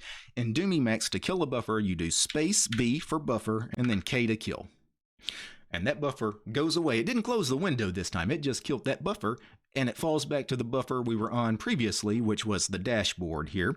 And now from here, I could navigate to a different file to edit. So I could do space period again to run the find file command. Maybe this time I want to get into the bash RC again. I could do something here. And maybe after I'm done editing the bash RC, I want to do a space period and find a different file to edit. Maybe I want to go into .doom.d/init.el and edit our Doom Emacs init.el file. Well, you see, I actually did not type the path correctly. I added 2 M's to Doom, and it's asking, do I want to create that file? It's actually going to create the file and the directory that don't exist for us in Emacs. That's actually rather nice, because sometimes you want to create a whole bunch of directories and subdirectories and a file all at the same time. That's kind of nice. Now, in this case, this was a mistake. I just typed the wrong thing, so I'm going to choose no. Don't create all that.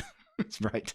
It did create the init.el for us, the one that doesn't exist. It created a base template for us, but this was a mistake, so I'm going to do space B K to kill the buffer, right? Space B K to kill the buffer. Choose yes, because it wants to confirm that we wanted to kill that buffer. And now let me do space period, and then once again I'll do .doom, and this time I'll tab complete to make sure I don't mistype. .doom.d/ and then init.el, and this file here, let me zoom in here. This is probably the most important file on day one to play with when you're installing Doom Emacs. What this is a list of all the base packages that are available in Doom Emacs out of the box. They're not all enabled, right? Because there's a lot of stuff, and it would be rather bloated just to enable all of this stuff. Most people don't need most of this stuff, right? So most of this stuff is commented out. But if you need, for example, language support for Chinese and Japanese, right? You could uncomment this here, so I could get into insert mode here and just uncomment Chinese here. And then what I would do is I would do space HRR to restart Doom Emacs. And now I should have support for Chinese if that is what I needed. So that is how that works. You just go and edit this file. I will tell you exactly what I tend to edit. Just some of the things that jump out at me. NeoTree is one most people probably want. It's like NerdTree in Vim. You have NeoTree in Emacs.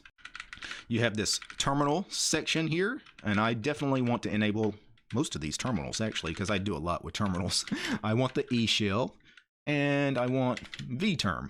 vTerm is like a standard terminal emulator. It's really good. eShell is like a shell. It's like a bash shell, right? Except it's written entirely in Emacs Lisp. So that's rather unique as well. I want both of those for sure. You have various spell checkers. So you have syntax that is tasing you for every semicolon you forget. And then you have spell plus fly spell. A lot of people are going to want spell check. So I'd turn that on. Then you have various tools for things like Ansible and Docker and things like that. I'm not going to play with any of that. Languages is probably the most important thing. So what programming languages do you typically write stuff in, edit stuff in? By default, Emacs Lisp is enabled, so you'll have syntax support and everything for Emacs Lisp. Shell works out of the box. A lot of the other languages, though, you need to go and actually enable. One I enable all the time because I work in Haskell a lot is Haskell. I do occasionally edit JSON files, so let's enable that. I don't do a lot with LaTeX, but LaTeX is here. Got org. enabled out of the box. Those of you that play with PHP is here. I do occasionally use Python, so let's enable Python. We have Ruby and Rust and Scheme, and you've got a lot of stuff here. Web, I'm sure just standard web development stuff, probably HTML, CSS, things like that. YAML is also here. Then we have email clients. If you want an Emacs email client, most people probably don't want one of these, but there's 3 available. The most common one is MU4E, the first option. And then we have other applications such as the calendar app, EMMS, which is a music player. That's the multimedia system, the Emacs multimedia system. IRC, that is going to be ERC, the Emacs IRC client. I will enable that.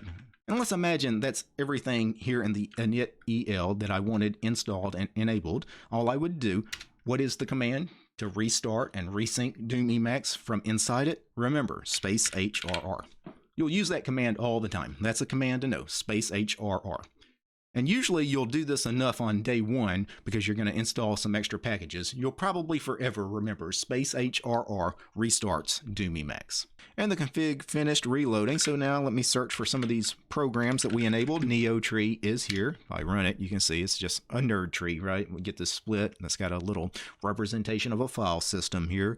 And I could kill that split with Control-WC, you know, your standard vim close split command, right?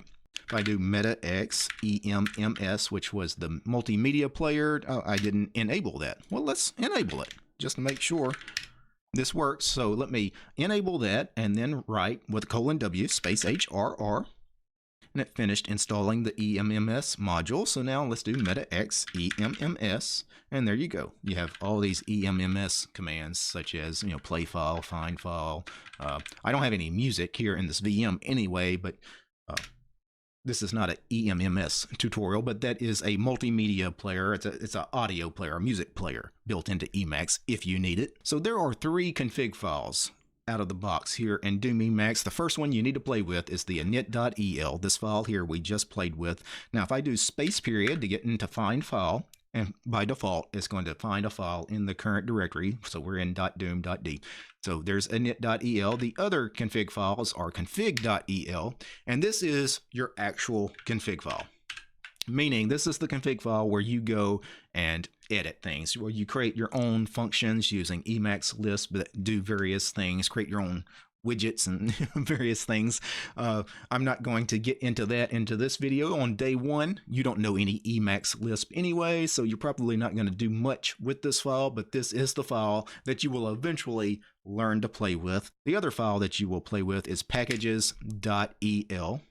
So let me open that, and packages.el is where you place all the extra packages, you know, the third-party packages that are not part of the base Doom Emacs system.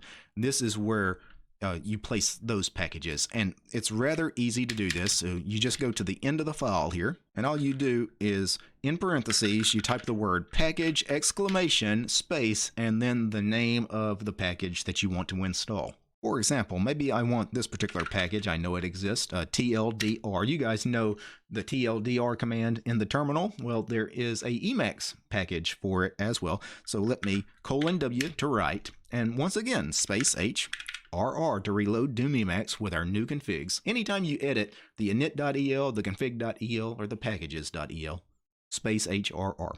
And now when I do meta-x TLDR, TLDR is here. Let me hit enter.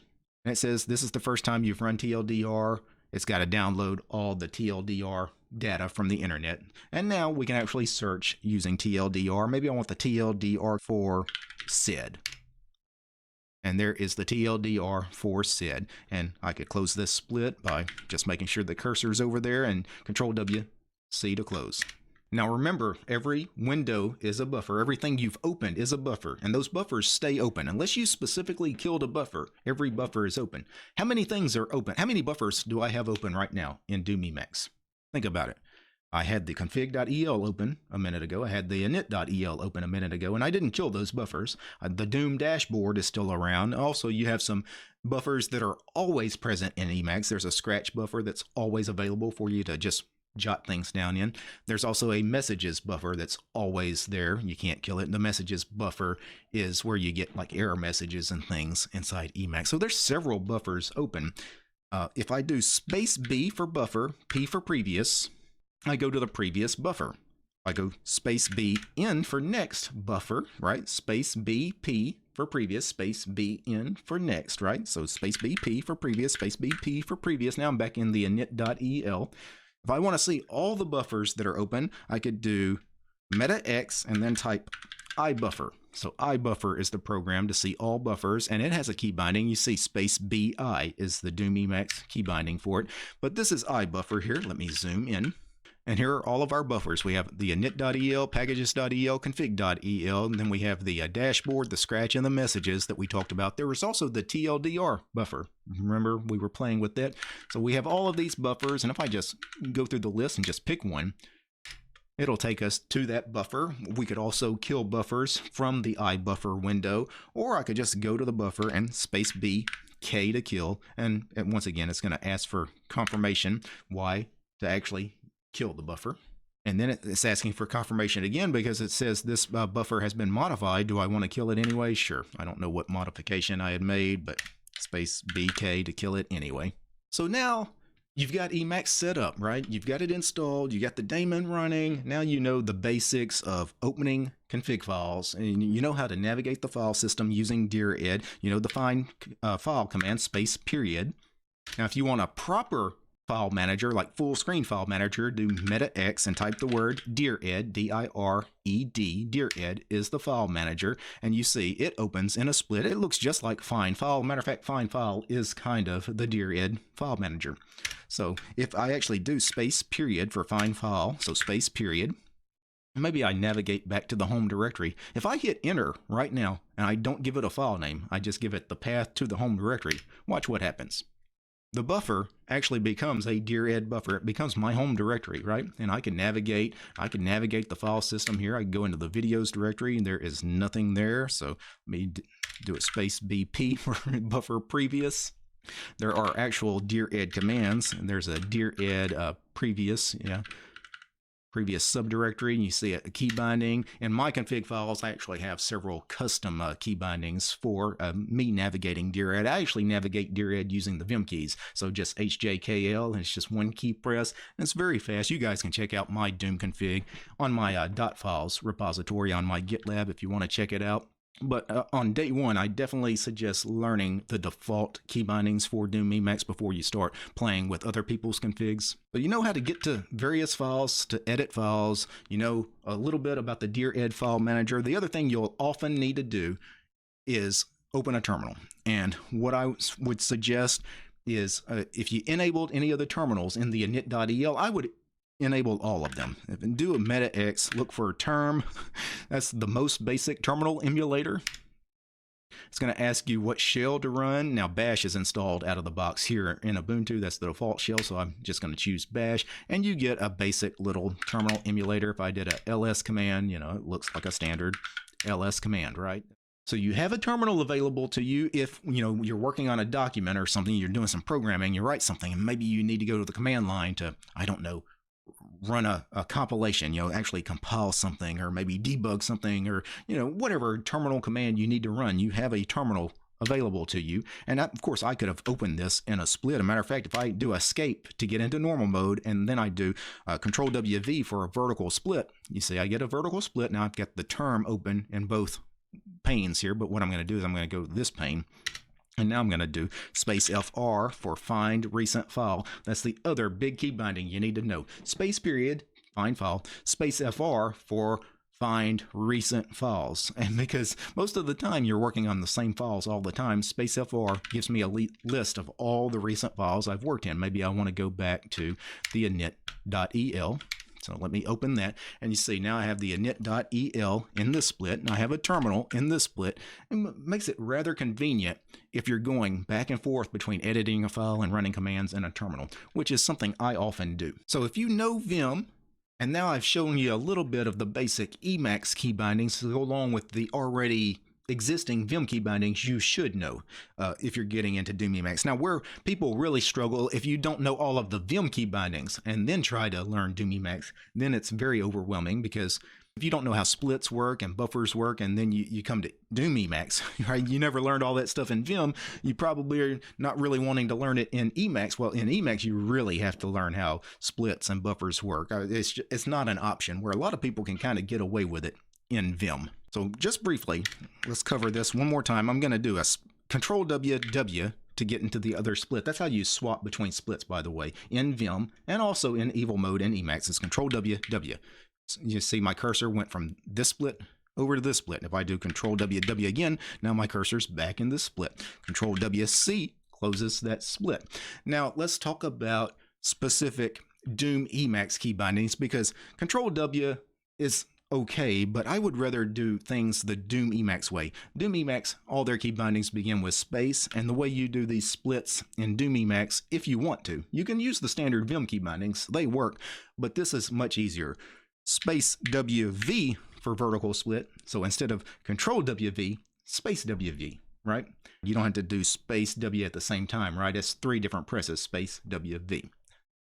I find that rather easy. And because they're so similar to the Vim key bindings, just substitute space with Control and you get the same split command. So space WV for a vertical split, space WC to close that split, space WS for a horizontal split, space WW switches the cursor to the next split, space WW switches the cursor back, space WC closes the split. Remember the buffer key binding, space B, P for previous buffer, space B next for next buffer, space B, K kills the buffer, space B, I takes you to the iBuffer dashboard where you get a list of all the buffers, and that's it.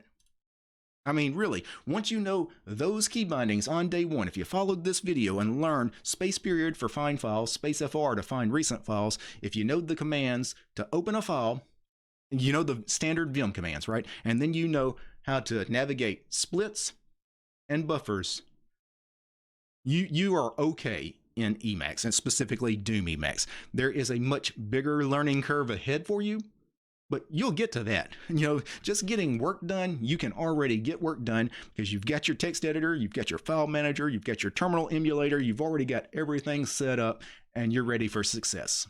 Now, before I go, I want to thank a few special people. I want to thank the producers of the show: Devin, Gabe, James, Maxim, Matt, Michael, Mitchell, Paul, Scott, West, Alan, Armor Dragon, Chuck, Commander, Angry, Die, Yokai, Dylan, George, Lee, Linux Ninja, Mike, Jan, Alexander, Peace, Archer, Vador, Polytech, Reality, Teats for Less, Red Prophet, Steven, and Willie. These guys, they're my highest tiered patrons. Without these guys, this episode about day one with Doom Emacs, it wouldn't have been possible. The show is also brought to you by each and every one of these very fine ladies and gentlemen. Without these guys, I couldn't do what I do. These are all my supporters over on Patreon, because I don't have any corporate sponsors. I'm sponsored by the community. If you guys like my work and want to see more videos about Linux, free and open source software, Doom Emacs, subscribe to DistroTube over on Patreon. All right, guys. Peace. And when you need to relax, just do MetaX Tetris.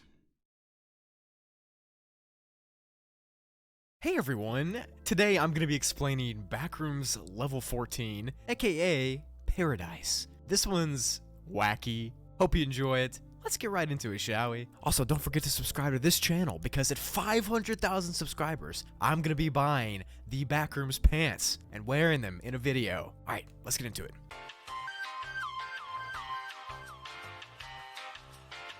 Backrooms Level 14, aka Paradise, is classified as Class Paradise. Shocker. And apparently, it's beautiful, serene, and perfect. But I'm not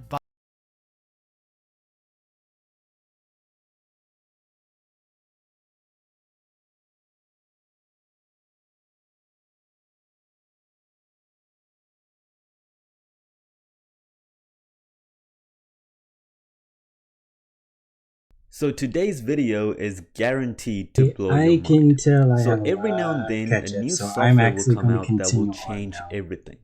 The And hard there's two new focus on the softwares reviews out is called over. Writer and Jarvis that's taking the writing world by storm.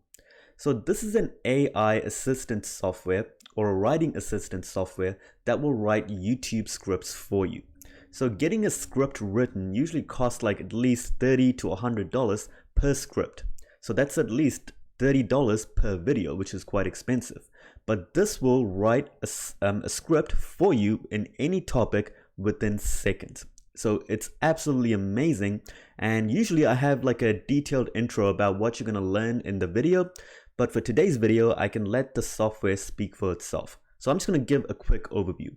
The software will either rewrite an old script for you, or it will write an original script in any topic. It can also write an optimized YouTube title and YouTube descriptions. And that's pretty much it. So it can write anything. So it could write an entire book if you also wanted as well.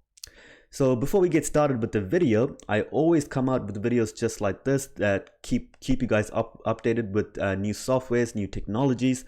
So if you want to see more videos just like this, make sure you hit the like button, subscribe, and comment down below. And if you do all three of those things, you'll be in the draw to win the YouTube Masterclass course. I give it away to a new person that likes the video, subscribes, and comments down below every single week. So let's pick last week's winner. So all I have to do is take last week's video and paste it in this website right here. And it's going to go through all the comments and anyone who's subscribed, and it's going to pick a random winner. So I'll click on pick a winner. So Junad Matudan, so you are the winner of the YouTube Masterclass course. So if you're watching this video, all you need to do is email me at help@dreamcloudacademy.com. I'll leave my email in the description below. And you just need to email me with this account. So you should have a Gmail account. So you just email me with this account so that I know that it's you, and I'll give you access to the YouTube Masterclass course. And I also have one more update. So I just released the new DreamCloud website. So it's called dreamcloudstudio.com. So I'm really excited to release this new website. So all I'm looking for is some feedback. So it might be a little buggy here and there, but I think I've done my best to make sure that it's working properly and there's no bugs, but you might find a few bugs here and there. But just give me some feedback on what you guys think of this website, where I could improve, how it could add some more value to you guys. Just comment that down below. So you can find everything right here, and you can also find the new sales page for the YouTube Masterclass course that's in the description below as well. So with all of that said, let's get started with today's video. So we're going to talk about two different softwares in today's video. The first one is called Writer, and the second one is called Jarvis. And I'll leave a link to both of them in the description below. And these aren't my affiliate links, and I'm not getting paid to promote these softwares.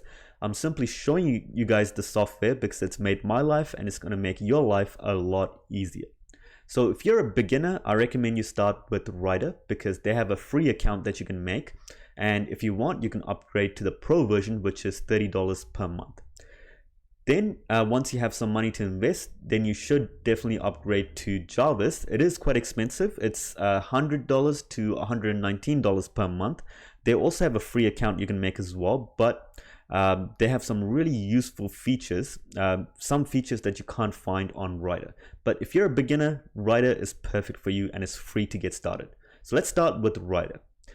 So Writer will write a YouTube script, a blog, an email, a product description in any topic that you want. So just to prove that to you guys, I'm going to use this website called randomlist.com. So it's going to pick a bunch of random topics for me.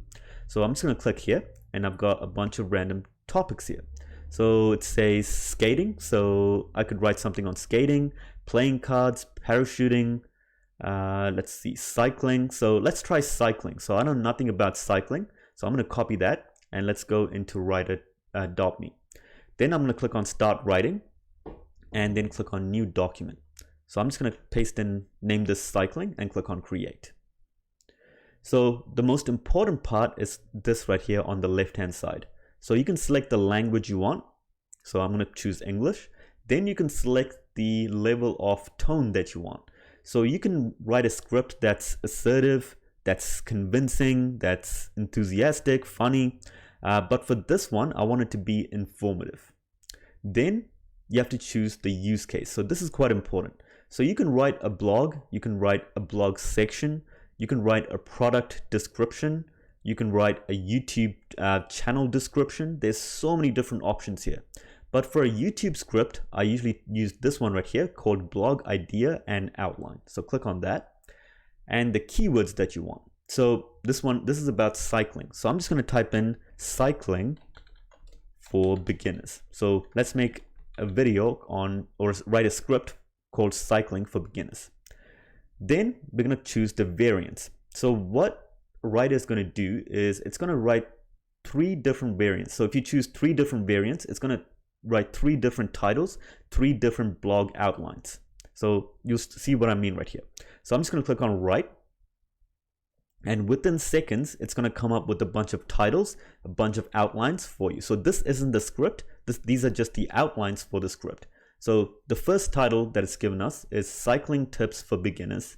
The second one, The Ultimate Guide to Cycling for Beginners. Cycling Basics, a guide for beginners.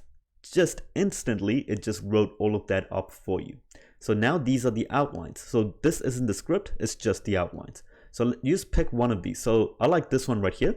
So the first outline is Introduction to Cycling as a Sport, Cycling Equipment and Things You'll Need, How to Be a Safe Cyclist. So I actually like this variant right here. So you can delete all of these other ones at the bottom and at the top. So this is the blog outline. So this would usually take me a few hours to write up, but just instantly it just wrote it all up for you. So now let's write something for this first title right here. So I'm going to highlight that. So that's the first title or the first outline, and then click on paragraph. So it's going to write up a paragraph about the introduction to cycling as a sport. So there it is. So it just wrote all of this instantly. So cycling is one of the most popular sports in the world. In fact, it's so popular that it has become a professional sport, which means people make a living by participating in or organizing cycling events. So that's a pretty good introduction. But let's say you don't like that introduction. You can just delete it again and tell it to write it again. So this isn't a real human writer, so you don't have to feel bad about bothering them to rewrite certain introductions. So again, it says cycling is one of the most popular sports in the world, according to a report by ranks 9th in global sports.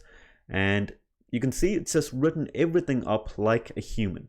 And if you think that it's simply gone into another blog and it's copied the script or the blog and it's pasted it in here, it actually hasn't done that. So you can check for plagiarism. So I'm going to highlight this, click on more, and I'm going to say check for plagiarism right here.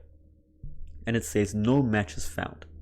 So, and now just to prove that this plagiarism thing does work, so I'm just going to go and search this up on Google. So I'm going to search this Introduction to Cycling as a Beginner, and let's just go into like a random blog right here called like bicycling.com, and I'm just going to maybe take in like the first paragraph or something right here and paste that in. So this is plagiarism right here. So I'm going to paste that in, and let's check this for plagiarism. And you'll notice the writer will pick it up right away. So usually takes like not more than 30 seconds to look for plagiarism. And you can see right here, it's found a bunch of plates. So you can see bicycling.com is right there. So it says it's matched all the words up by 100%. So then if I do the same thing to what writer wrote, it says there's nothing found. And you can see it highlighted everything that is plagiarized as well.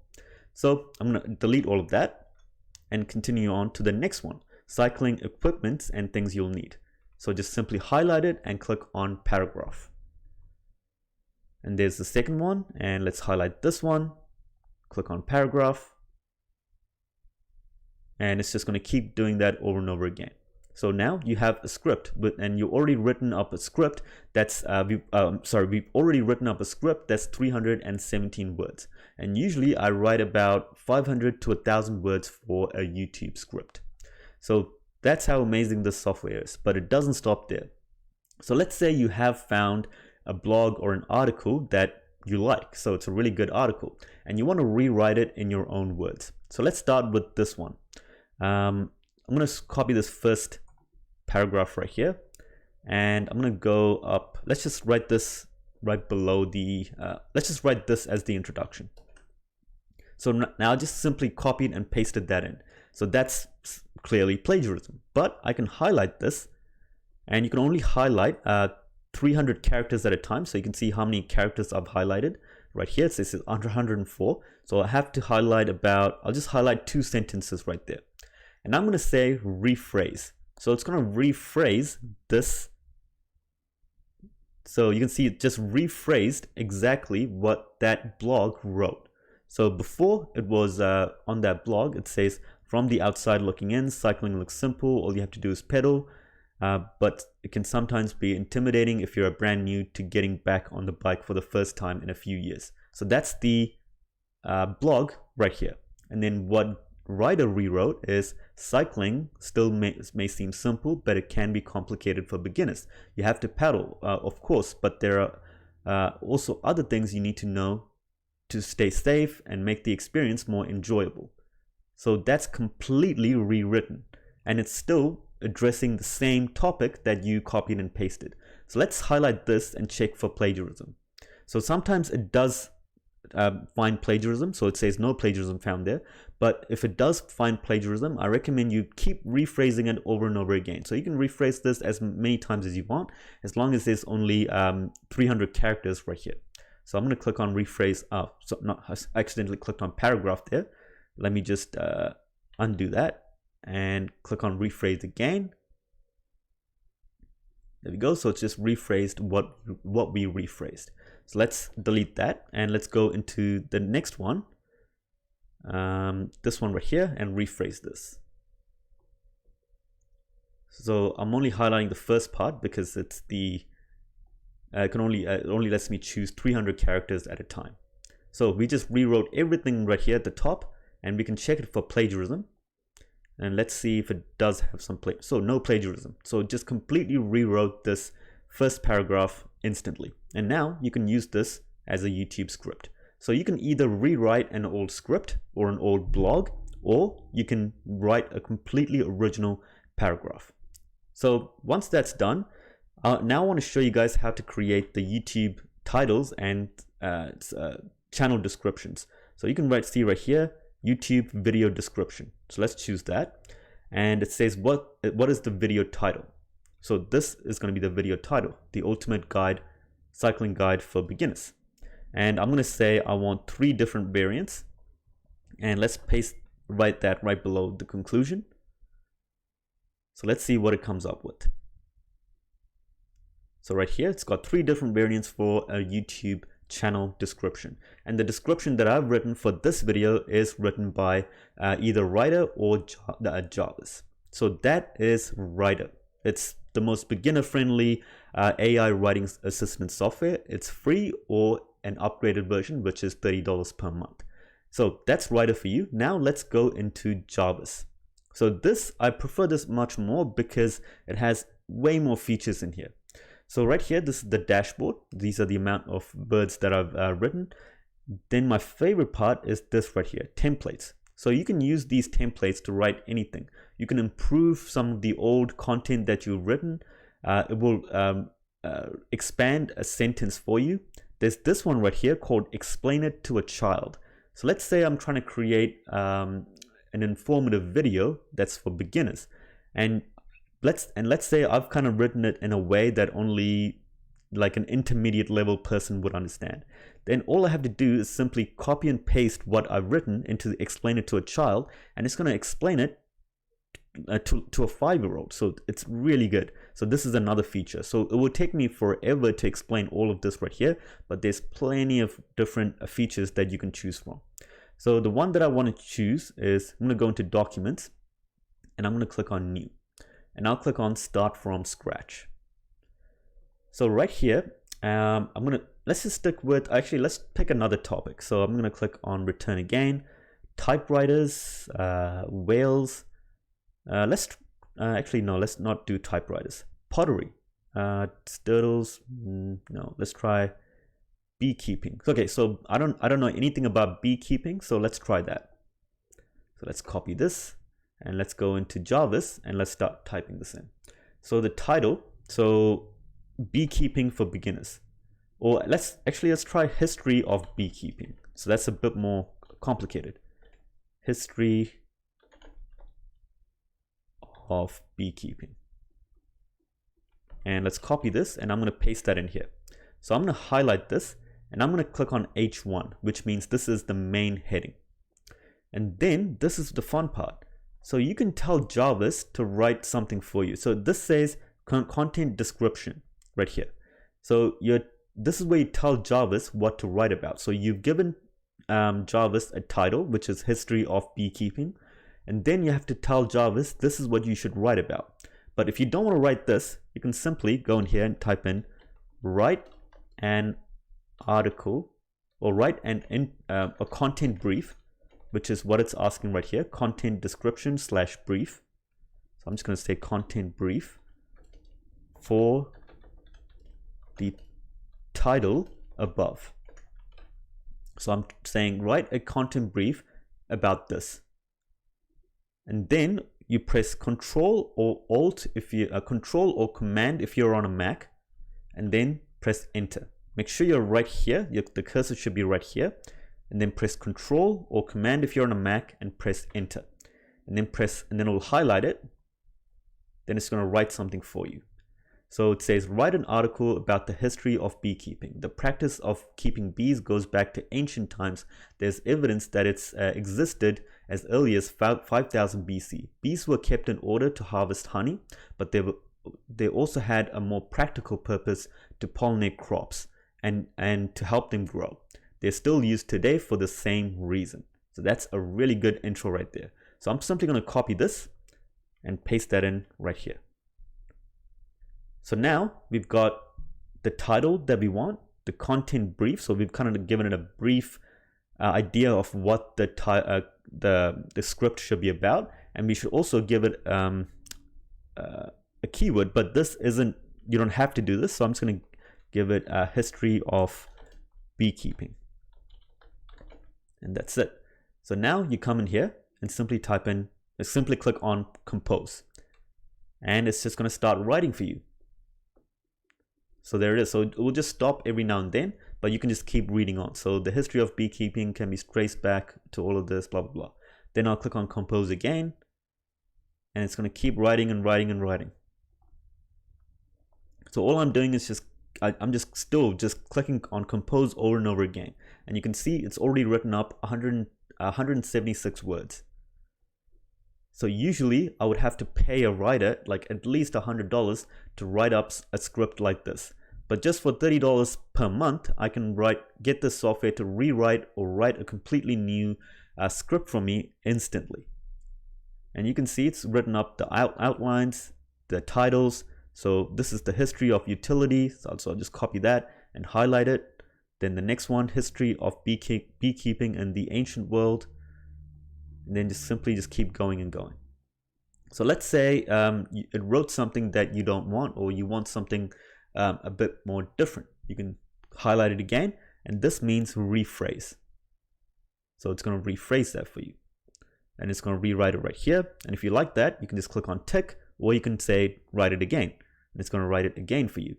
And sometimes there is this glitch. It comes up with this white square. Just simply click on rewrite, and it'll just write it again. So there we go. So if I like that, I'll just click on done, and that part is rewritten. Then I can again highlight this, and I can say explain it to a 5th grader. So this is kind of like explain it to a child. So I'll do that, and you can see it will be far less complicated.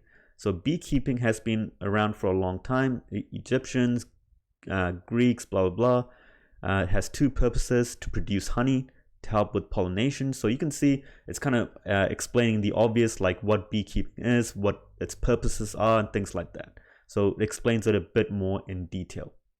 And you can see it's only written, it hasn't completed this sentence right here. So you can see the last sentence is not complete.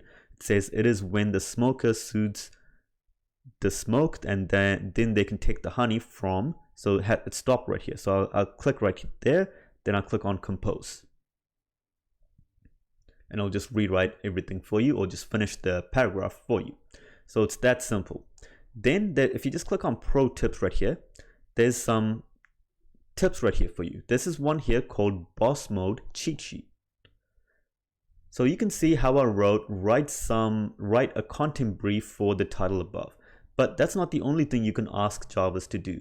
So you can say write some blog post titles about your topic. So I can copy this, So these are just commands you can give to Jarvis, which is the AI writer. So it says write some blog post titles about topic. I'll simply write here beekeeping, which is my topic.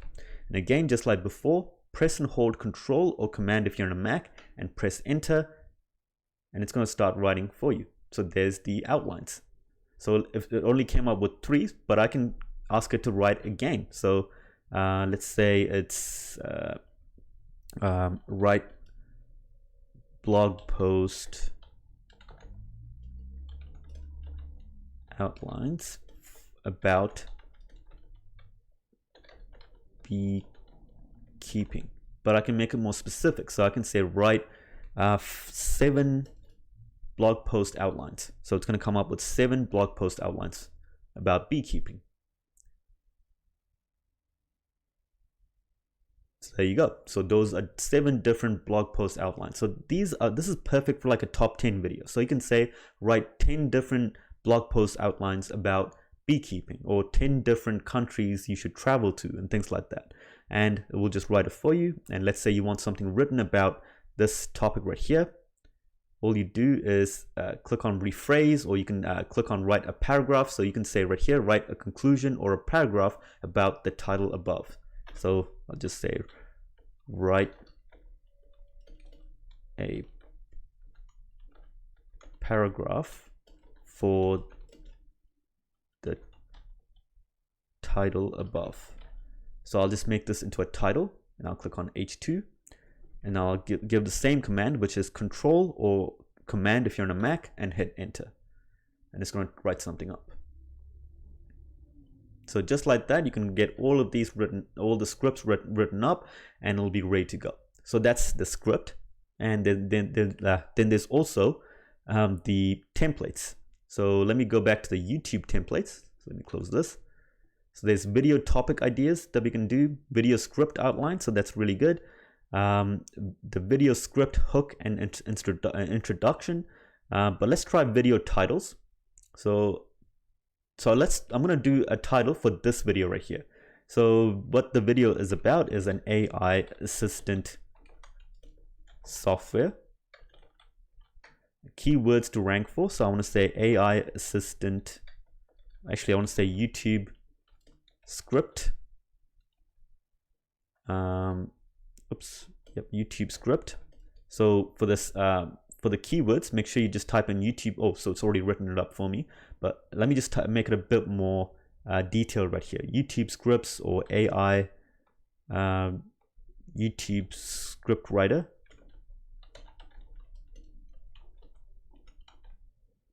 And the tone of voice should be exciting. So then I'll click on generate content, and right here I'm going to say 3 different outputs or 3 different variants, and it's going to write a bunch of titles for me. So how to stop hiring writer's block forever. So that doesn't make sense, so that's not a good title. Get the YouTube scripts AI here. What happens when you make, so that doesn't make sense either. How to build an AI assistant, so that's not it either. So these aren't really the best titles. Maybe I'll get rid of the keywords to rank for, and I'll say AI assistant software, or writing assistant software, I should say. So I didn't make that specific enough, so that was my fault. So it should say AI writing assistants for YouTube scripts. So you have to make sure you give the exact wording that you want. So AI writing assistant software for YouTube scripts. So let's try that.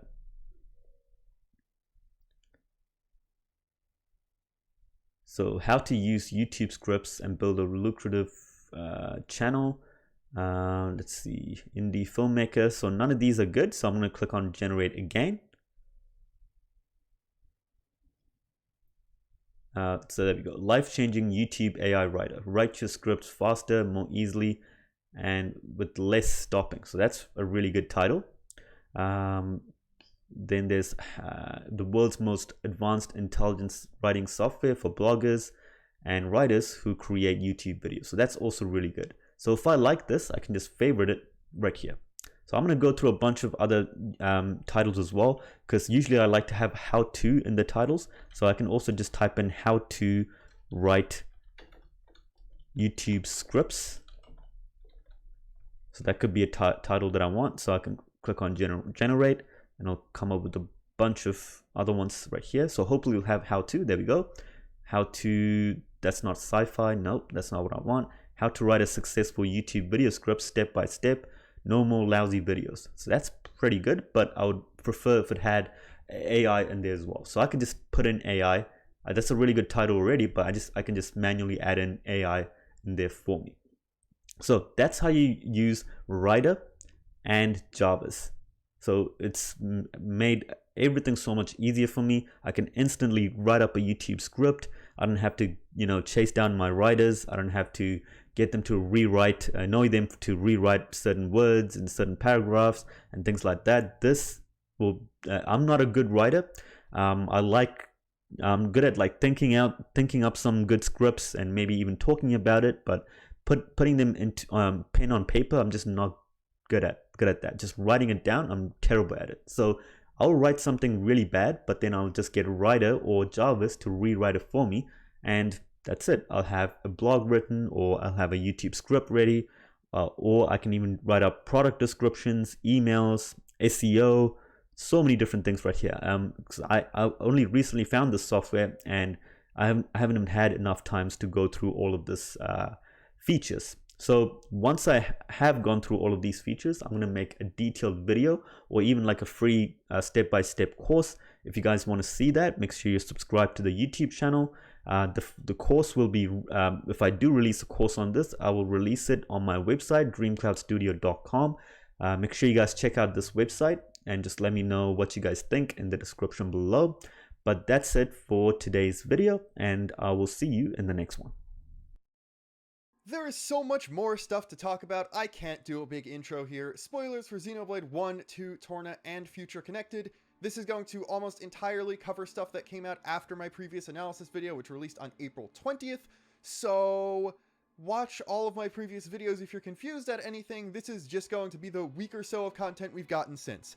Thank God it's Golden Week in Japan right now, which means they're not going to be posting more tidbits of stuff, and it actually gives me enough time to sit down and talk about the stuff we've already got, because, well, there's not too much in the grand scheme of things. It's not nearly a trailer's worth of info dump. There is a lot of interesting stuff to talk about, and while most of it is just the developers giving information and just saying more things about the game, and that allows us to learn more and extrapolate more, there are a few things that very much seem to have been unintentionally revealed, and as such, I would constitute as spoilers. I'm going to talk about this stuff, but in its own separate section at the end of the video, after I'm done going over everything that the developers obviously intended for you to know. While I am going to talk about basically everything we've gotten in the week or so since I uploaded my last analysis, I'm not necessarily going to go in the order everything was revealed, because the big Xenoblade 3 blog post is going to go at the end, because that is a lot of stuff. So bear with me if things seem a little bit out of order, and something that was tweeted in English 2 days ago goes right alongside something that came out in Japanese while the previous video was uploading. One of the earliest and smallest tidbits we've gotten is official YouTube captions for the English version of the trailer. You might recall me mentioning that the European version already had subtitles baked into the video itself, and that was useful to begin with, but the YouTube captions for the North American one now say which character is saying which line, which makes things a little bit more clear because we now have official confirmation of the press kit names for a few characters. So we now know as a fact that this character is Ethel, this character is Kamaravi, and this character is Iserd. We also see that the name Guernica is in fact applied to this new Van Damme character, so they are using the direct name of the Picasso painting he's probably named after.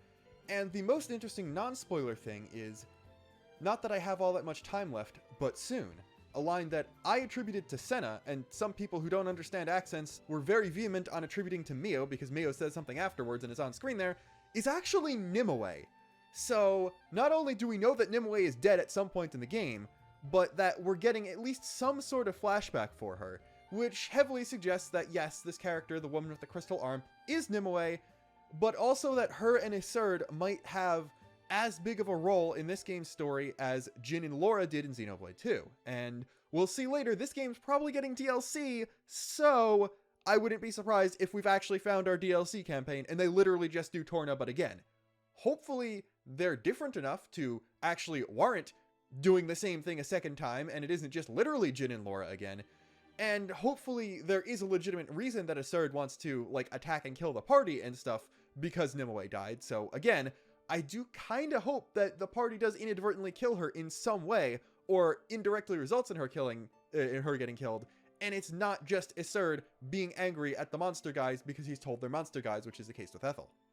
We actually got a little bit more info about Vandham and Ethel as they got tweets, and those tweets surprisingly got translated, and almost in full. The only thing left out is the voice actors for both of them, which we haven't learned any of the English voice cast yet. I'm assuming that it's just a different NDA than Japanese, so we will learn who voices the characters either the week of or the week before release, like a lot of other Nintendo games.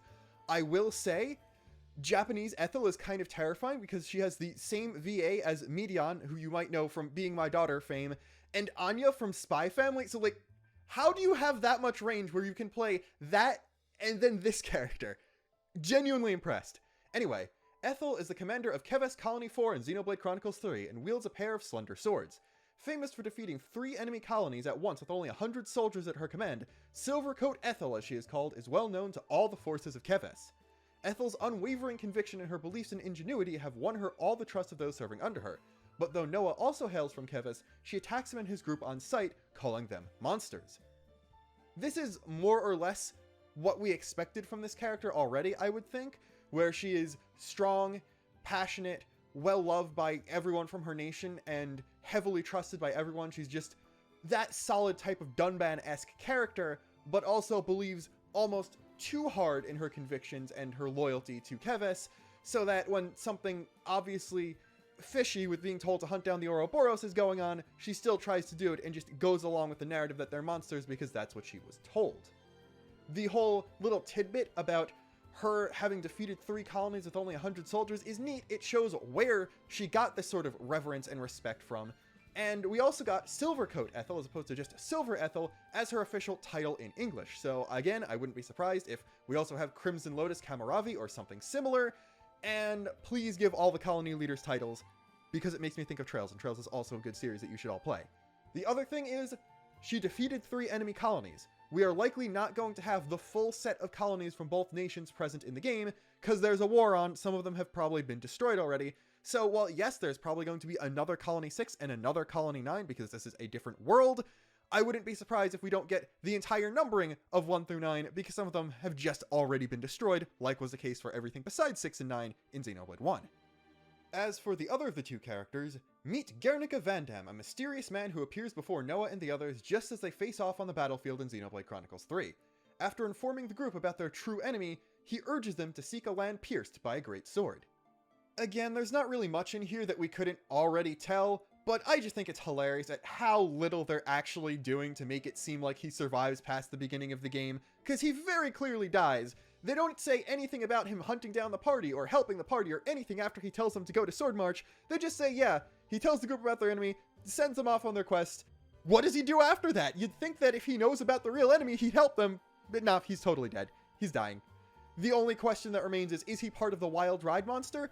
Because that would be an interesting thing that would have to happen and stuff like that, or if he just gets killed at some point.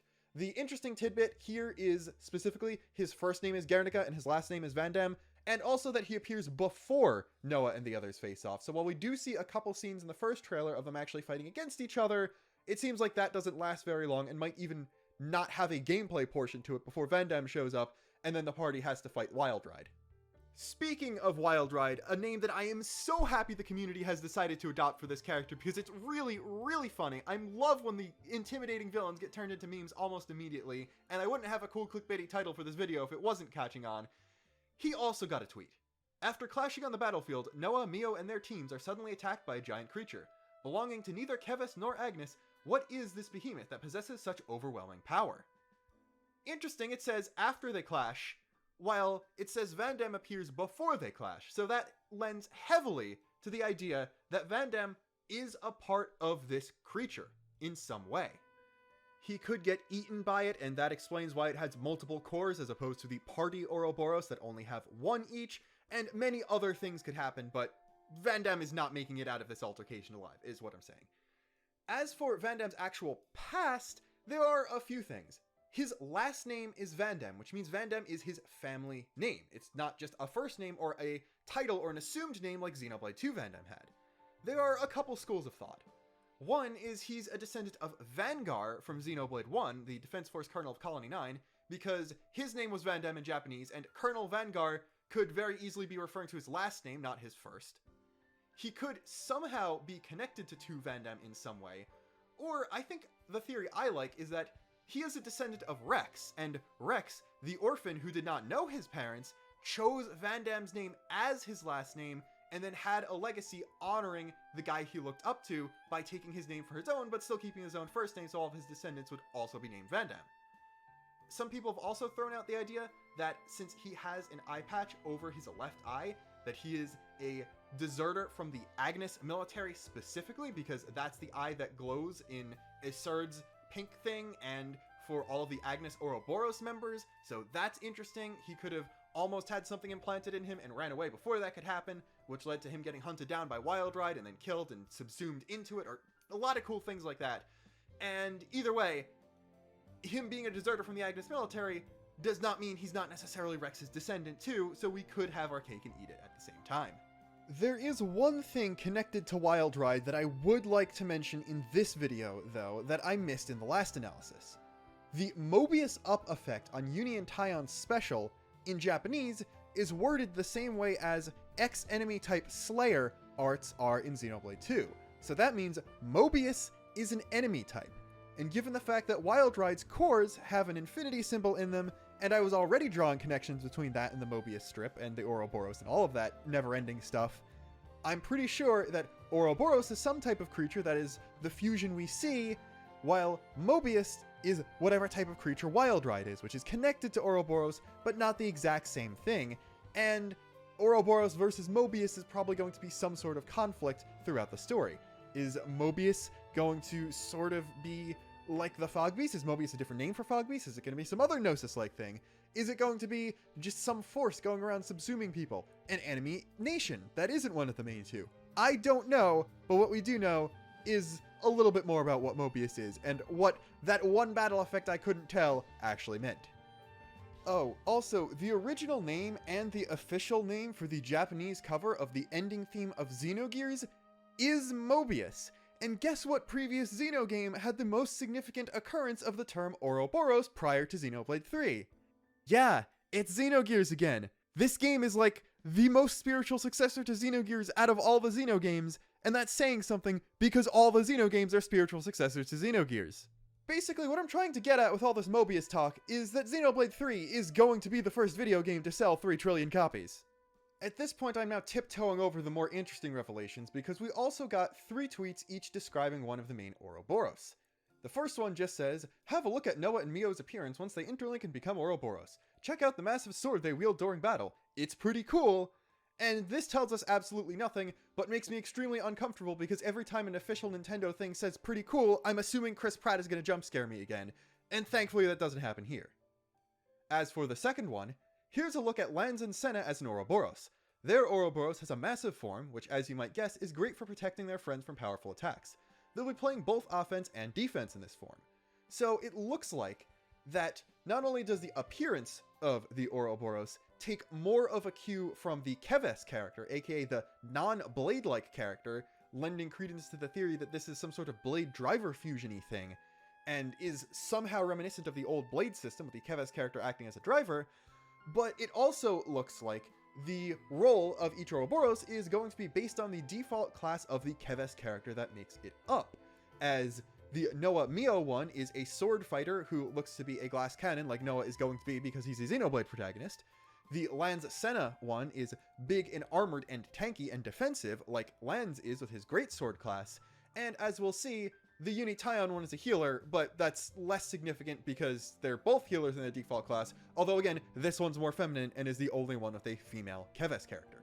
As for that Ouroboros, have a look at Uni and Tion when they interlink and become an Ouroboros. They'll have the powerful ability to revive all fallen allies at once during battle. The pairs of Noah and Mio, Lanz and Senna, and Uni and Tion will always interlink with one another. So this does confirm that interlinks are locked. Each person can only interlink with one other person. However, I don't think that means these are the only 3 Ouroboros we're going to see. It just means we can't mix and match among these 6 characters. Nothing is stopping us from getting 2 other characters in the party who can also interlink with each other. And it is very likely that Ethel and Kamaravi at some point are going to form an interlink and be an enemy Ouroboros that we have to fight at some point. Possibly as like a 2-step, I can't believe I have to stoop so low to take out these monsters, I'm going to team up with my worst enemy and become a monster myself type thing. It seems like a very easy thing for a climactic boss, like 70% of the way through the story to be. Also, Uni and Tayon's Ouroboros form has Healer LB3, so I guess we kind of glossed over that before, but yeah, we'll see later. Rezzing has been changed, so I'm thinking one of the optimal strats to go is to make Uni and Tayon into DPS or tanks and someone else the healer, and then if that healer goes down, have Uni and Tayon interlink and use that to res just the healer so they can keep everyone else up. Alright, only 12 minutes in and we're getting the first major actual lore drop. Let's go! Soldiers of Keves and Agnes can materialize the weapons they use in battle, known as blades, capital B, same B from the trailer, at will. Each soldier's blade is a reflection of them, so they might take different forms such as swords, guns, shields, or spears, and this is accompanied with what seems to be a cutscene of the characters all summoning their default weapon. People were concerned that in the initial trailer, Noah did not summon his sword while the other 5 party members definitely did. Here we can see Noah summoning his own, so he's not so special that he doesn't have to summon his blade like other people do. We can also very clearly see Riku and Manana drawing their weapons. Riku just has a gun, which is hilarious, and Manana is using her pot lid, as we knew she was a chef earlier. So again, only the soldiers have this ability to summon their weapons. Riku and Manana are not soldiers, they can't do that. I'm fairly certain now that the tattoo is what has to do it. It's the tattoo that probably limits people's lifespan, it's the tattoo that lets people summon weapons, it's the tattoo that makes you a soldier in this endless war. Now that we're pretty sure the tattoos are related to being a soldier of one of the nations, we have to look at them a little bit more in depth and apply that to the whole lifespan related things that people have been theorizing about. As 5 of the main characters, everyone except Mio, have tattoos that look identical, barring of course only their size as they're on characters of different sizes and the location on the body. Mio's and Ethel's tattoos are identical besides those same characteristics, as the middle diamond in the eye of the Zohar shape is gray for those 2 characters, while it's red for the other members of the party. Lastly, we have Valdi and the unnamed Offseer from the first trailer. Both of these are Keves characters, so I don't think that really matters. We've seen tattoos on Agnes characters, so the fact that all of the non-playable characters with them are Keves is just a fact of the marketing so far. These characters have more red on their tattoos than the party members, with not just the middle diamond being red, but also the same side diamond, the one on the left side, and that straight line attached to it also being red, which is very interesting.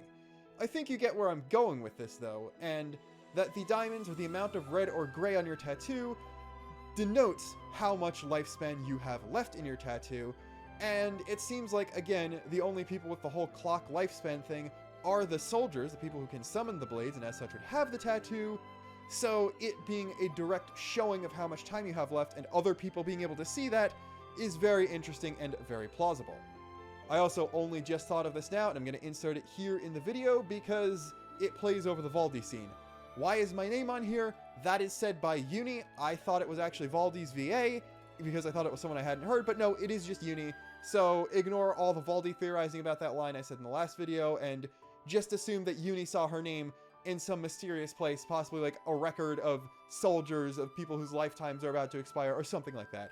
Because we can clearly see that all 6 of the main characters are going to have something going on in the plot of this game. This also effectively explains the class switching mechanic. If you get close to someone, you're also capable of summoning their blade and taking on attributes of their personality into yourself because you understand them and are then able to fight like them.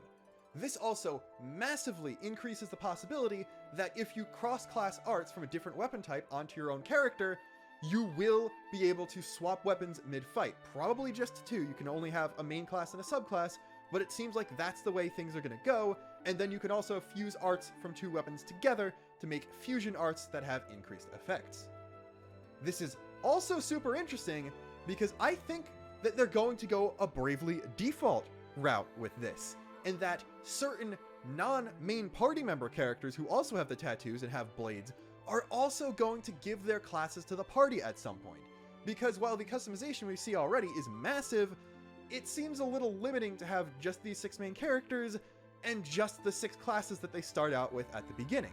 So I'm guessing that if you defeat characters like Ethel, Kamaravi, Iserd, a lot of other people we haven't seen yet, you'll actually gain their weapon type and their class. This would also keep the amount of weapon types higher, closer to Xenoblade 2. And then there's the fact that there are other party members who almost certainly do have blades. We literally see that Valdi has the tattoo and probably has a blade of her own.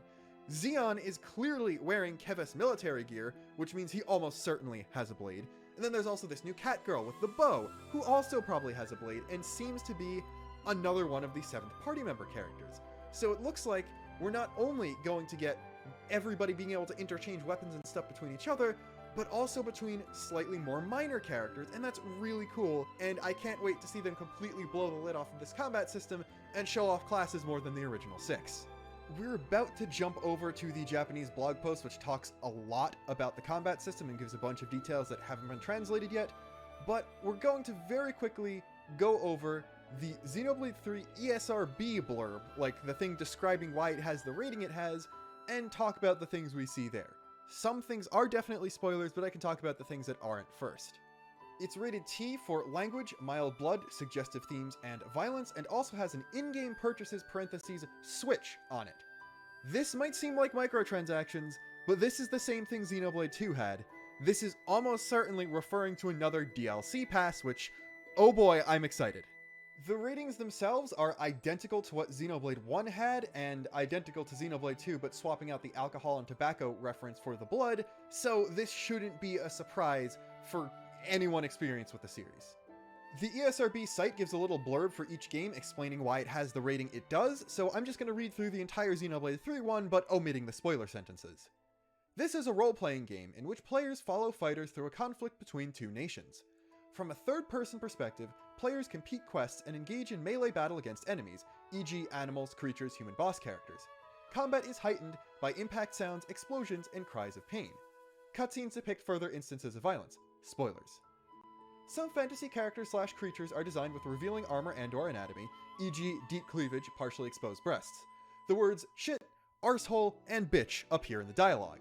First off, swearing on a Xenoblade 2 level is back. I really hope Uni isn't allowed to actually swear and she's the only one who has to use the fake PG swears because that's really funny.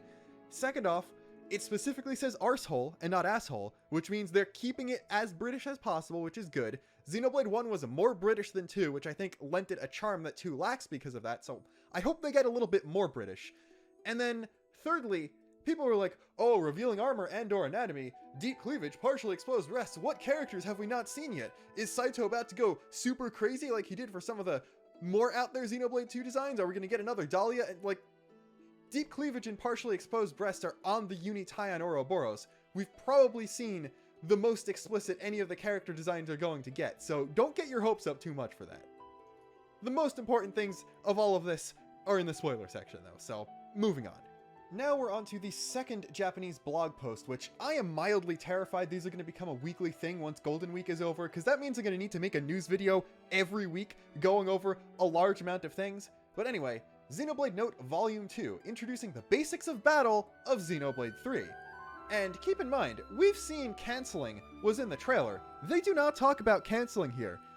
This is the basics of battle, and this is already a bunch of stuff we didn't know about. And yet experienced fans of the series were able to find even more in the trailer, so there is a ton of gameplay that we probably haven't been remotely hinted at, and won't be explained until we actually get the game in our hands ourselves. So if this somehow seems simple to you, don't worry, it can only get more ridiculous from here.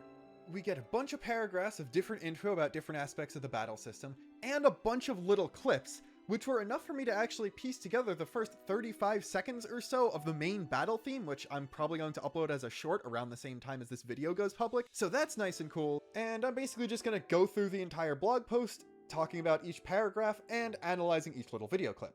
The first one was just another explanation of the whole blade summoning thing, so I think I can skip that. And next we can go to how to fight in a vast world. I am going to just be using a Google Translate of all of the text on the website because I think it's simple and straightforward enough for you to easily tell what's being talked about regardless, and if not, I'm going to offer my explanation because I think I have a pretty good understanding. How to fight in a vast world. Like the other Xenoblade series, the vast field is home to a variety of creatures, from easily defeated protists to giant enemies that are too early to compete with. Players are free to fight protists and escape from strong opponents. If it's a slightly higher monster, you may try it. This is just saying, it's a Xenoblade game. There are enemies. Some of them you can beat easily, some of them are territorial rotbard. You can fight enemies that are a few levels above your own, but unless you're really good at the game, you're going to struggle with ones that are too far above. This section was especially nice to us because it gave us not one, but two little clips, both of which show off a little bit more of the UI that we didn't get to see before. They start out in the desert area that we've seen plenty of times, and it seems like this is a very early game location as the fallen arm is there, and that showed up in a lot of the trailers. And we also see that the foliage and general aesthetic is similar to the area where the party meets Wild Ride and comes together in the first place. The party is level 13, fighting level 13 and 14 enemies in all the shots that take place here, so it seems like we will start out at like level 5-ish, and there will be some gameplay before we get out into the open fields, which is to be expected. It is a Xenoblade game. We can see that the UI is very similar to previous games in the series, although the minimap itself looks a lot more like Xenoblade X than anything, with the location indicator for your current objective being a hexagon this time, which is interesting. The party is targeting a Calm Camel, so I guess we now know the true identity of Henry Camel. He is a calm dude. And translating the other things that show up on screen shows that the Y button prompt in the lower right hand corner is the exact same current objective that Xenoblade 2 had, and underneath the minimap, the top line says either Eagle's Highlands or Eek's Highlands or something like that. It's probably a made-up name and not just Eagle, but that's what the translator liked to call it. And underneath, Rasheen Plateau.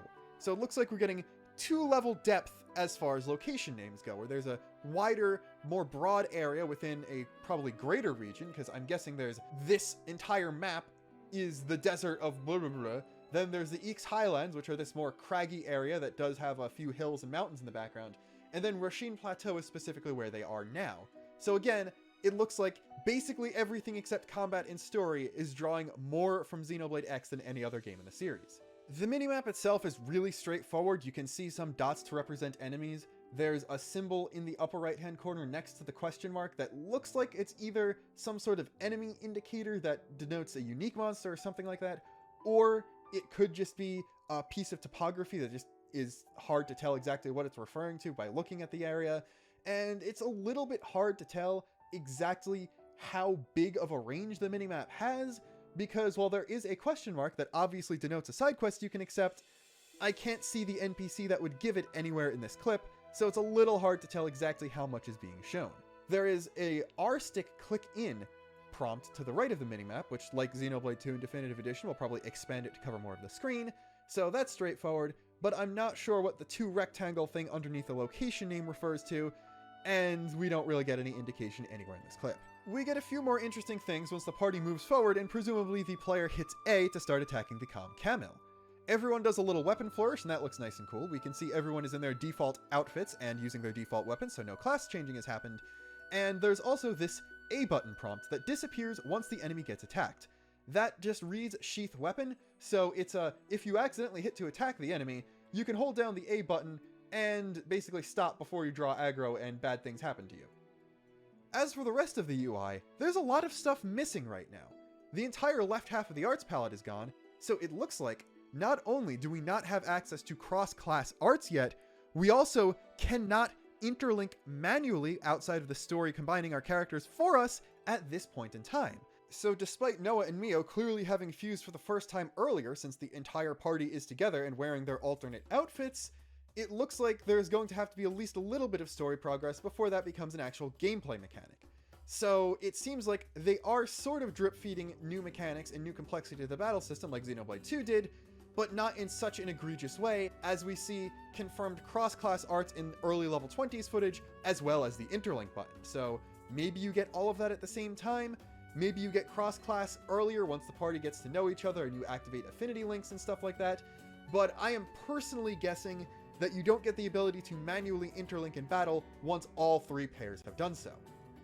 Not much else to say about this clip, as it's just them walking up and auto-attacking a couple times. The second clip unfortunately doesn't tell us a whole lot, it's just Noah walking up and getting aggroed by this rattling Aspar and then running away and de-aggroing it. It does look like there's that little orange thing on the ground. I at first thought it was a, oh, if you cross over this line you'll lose enemy aggro thing, but since it doesn't reach around the entire enemy in a circle or anything like that, I think it might just be a piece of the terrain, and this was just showing that running away is in fact a valid tactic. We next get a description of the classic MMO Holy Trinity as it applies to this game, which of course it is present in all of the Xenoblade games to some degree because they take heavy inspiration from MMO combat, in the 3 roles in battle section. The characters that can be operated are 6 Noahs. I don't know how it translated that as 6 Noahs, but that's very funny. Each of the 6 people has a role and challenges the battle. There are 3 main types of roles: attacker, defender, and healer. Each of them has different strengths and weaknesses, so let's play the assigned role firmly, stand up well, and advance the battle to your advantage. It's basically just saying, yeah, there's attackers, tanks, and healers in a video game that takes inspiration from classic tab targeting MMOs. This shouldn't be a surprise, but what is a very pleasant surprise is this adorable chibi art style these characters are in, and I really hope that this is what they use for the actual in-game tutorials as well as making them reviewable and functional unlike Xenoblade 2's tutorials. And yeah, in general, I'm just really glad this cute chibi art style exists. It's extremely charming and has done more for the fandom in terms of giving people cool art ideas than almost anything else related to Xenoblade 3 so far, so I hope to see more of this stuff and more than just the main 6 characters like this. Next up is the attacker or DPS section. We are good at attacking and aim for large damage from the side and back of the enemy. It is the cornerstone of the team's attack, but it also has weaknesses such as being easily targeted by enemies. It is important to be able to fight in an advantageous place while avoiding the enemy's attack. This basically just says that attacker class characters have a lot of positional arts that do more damage from the side and the back, like backslash and air slash in Xenoblade 1, double spinning edge and sword bash in Xenoblade 2, and so forth, but they also generate a lot of aggro because they deal a lot of damage, so they have to also manage that and make sure they don't draw the enemy's attention and take a lot of damage because they'll die a lot faster than a tank would.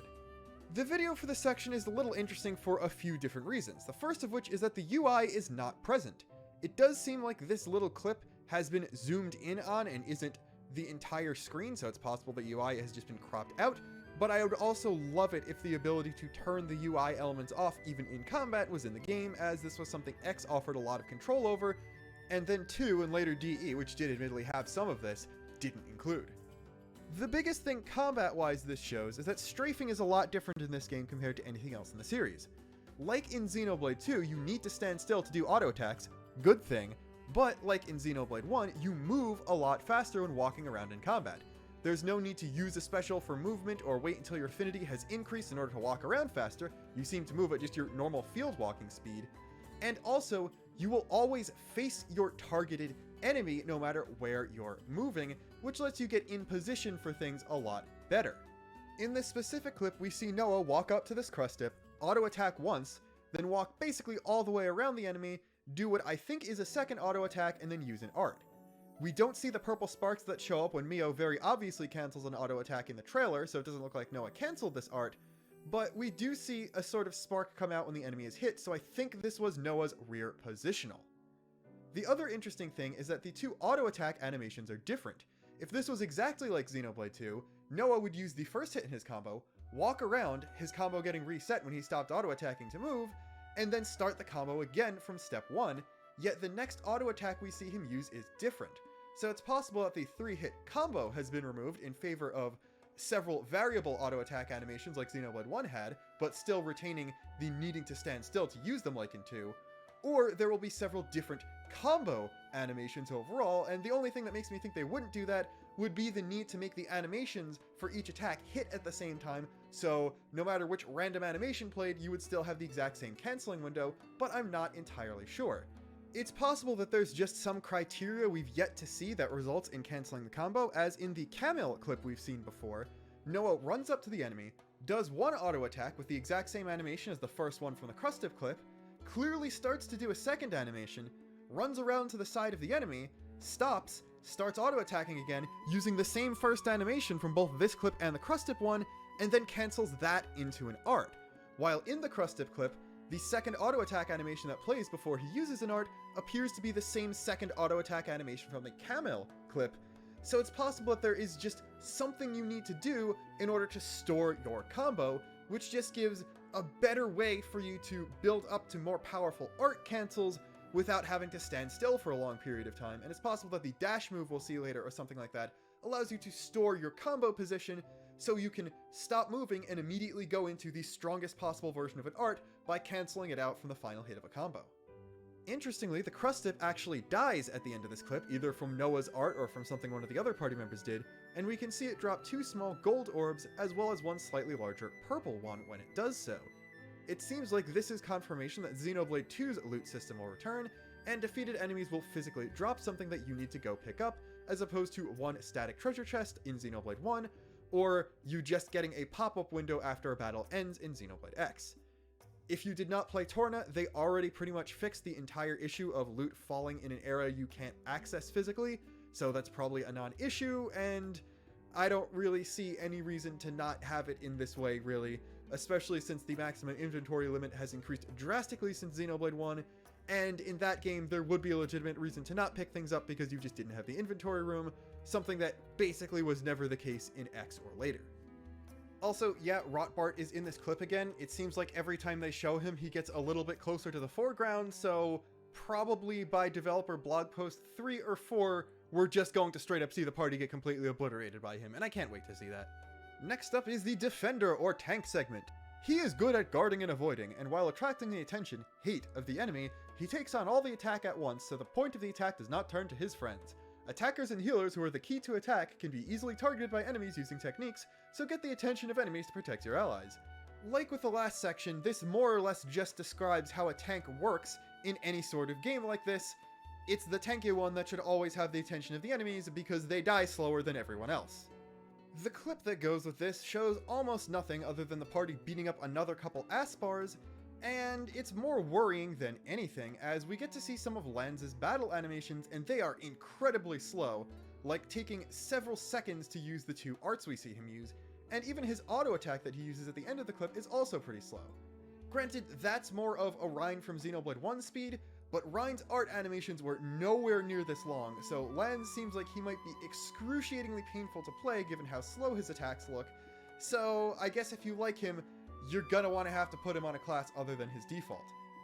More interestingly though, at the beginning of the clip we can see Noah in his default outfit using his sword, and then next to him, Mio in her default outfit using Noah's sword. So not only does this show that outfits are not necessarily tied to the weapon you're using, so you might at least be able to mix and match between each character's class appearance regardless of how you're playing them, even if there's not fully customizable clothing, but you can in fact have multiple people in the same class on the field at the same time. For some reason, I received several pieces of pushback for saying that in the last video, despite verbatim reading from a blog post from the developers saying that was a thing. So there's your confirmation, you were wrong, pay attention to when I read something the developers directly tell you. While Lanz's default class seems like it will be very annoying to play and will probably best be used to subclass arts on another character or even on himself, thankfully we did see a little bit of Mio gameplay in the actual trailer, and she seems to be a lot faster, more like a Xenoblade 2 type speed character as opposed to even slower than Xenoblade 1, so it looks like tanking won't be completely awful, just one of the 2 default tank classes will be. Next up is the healer section. You can recover HP, support allies' attacks and defenses, and launch friends who have become incapacitated. This is referring to reviving, they're not physically using the launch status on their own allies because that would be stupid. If you don't have a healer, you will be attacked by the enemy and the HP of your friends will decrease steadily, so it is a very important role, especially when fighting strong enemies. Like an attacker, it is a role that is easily targeted by the enemy, so you need to be careful when positioning it with the enemy. Again, basic description of how a healer works, don't really need to say much more. The video clip gives us a few things. First off, the party is fighting a couple level 36 Snipe Rogals, which, by one, admittedly, is the highest level enemy we've seen so far, despite the party being a few levels lower than we've seen them. Riku and Manana are with the party, interestingly.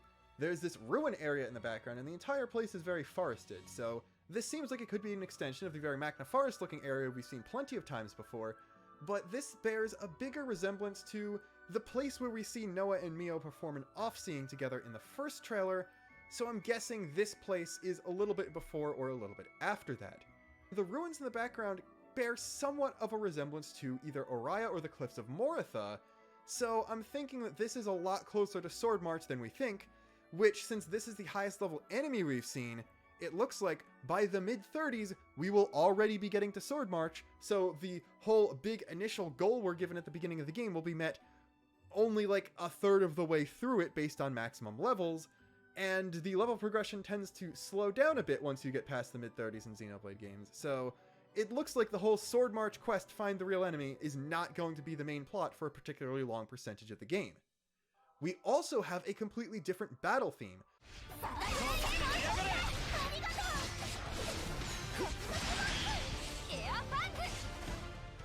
What I can hear does not sound like it could be a different part of the main theme that we hear elsewhere, and it also doesn't sound like a crisis-y, you're in trouble battle theme like Xenoblade 1 had, especially because everyone in the party is alive and pretty much fine except for Lanz, who could very easily be healed and does get healed in this clip. So it seems like whatever this area is, it does have a secondary battle theme, suggesting again that we're in some sort of plot significant area or some big plot beat has already happened. We can tell that the party is roughly level 10 when they finally come together, so I'm thinking it's going to be very Xenoblade 2-esque. You have one specific battle theme right at the beginning that is prior to the big important plot thing showing up, the main premise happening and all that stuff, so prior to the party coming together, Noah and Mio fusing for the first time, you get one battle theme. Then after that, you get the main flute battle theme that we hear most of the time, and then after some big plot thing happens, I guess the equivalent of Zord-ish or Satoral Marsh from Xenoblade 1 is the best way I can draw a parallel. There's not really a comparative thing in 2. We get this battle theme, or this is the song that plays in this specific area. As for arts, Uni does not have any on the left side of her arts palette, but the right side is identical to the one shot where she's being controlled in the trailer, so we don't have any new abilities right off of this. We can actually see group heal get used, and the radius on it appears to be very small, as Uni only heals herself, Taion, Lanz, and Senna, who are all very close to her, while Manana seems to be not too far either, but does not get healed, so it's possible that because Riku is the first one listed, he is the target for any abilities affecting the duo, or the radius is just that small and you have to walk up really close to someone in order to heal them with an ability like this. We can also see actual numbers. At this level, it heals somewhere between 391 and 402 HP, depending on the damage roll, and we can see, based on the amount of HP each person has.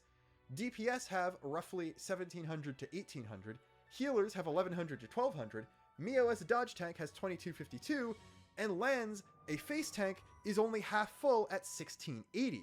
So while this is very useful for topping off anyone besides Lanz, he himself as a face tank needs a lot of HP to keep himself roughly topped off, so it looks like healing is going to be a little bit more proactive. A bit later on in the clip, we can also see another field on the ground, this one with a little lightning bolt indicator and an orangey yellow outline as opposed to the blue ones from the healing and support fields we've seen from healer classes. This seems to be a damage field that does electric damage, and while I'm not entirely sure who placed it down, my guess would be Riku and Manana, as Riku is standing in it and none of the other characters are close to it. Oh, and one more thing about this clip. You can very clearly see Myopic screen charge from nearly full to full, including a sound effect once it's fully charged, and after it's used, group heal will also start to recharge slightly, while Uni is walking around and therefore not auto-attacking, so it looks like some theories were true, where Circle Arts will recharge over time, like in Xenoblade 1, and Diamond Arts will recharge with auto-attacks like in Xenoblade 2, making Keves characters play more like Xenoblade 1 characters, and Agnes characters play more like Xenoblade 2 characters.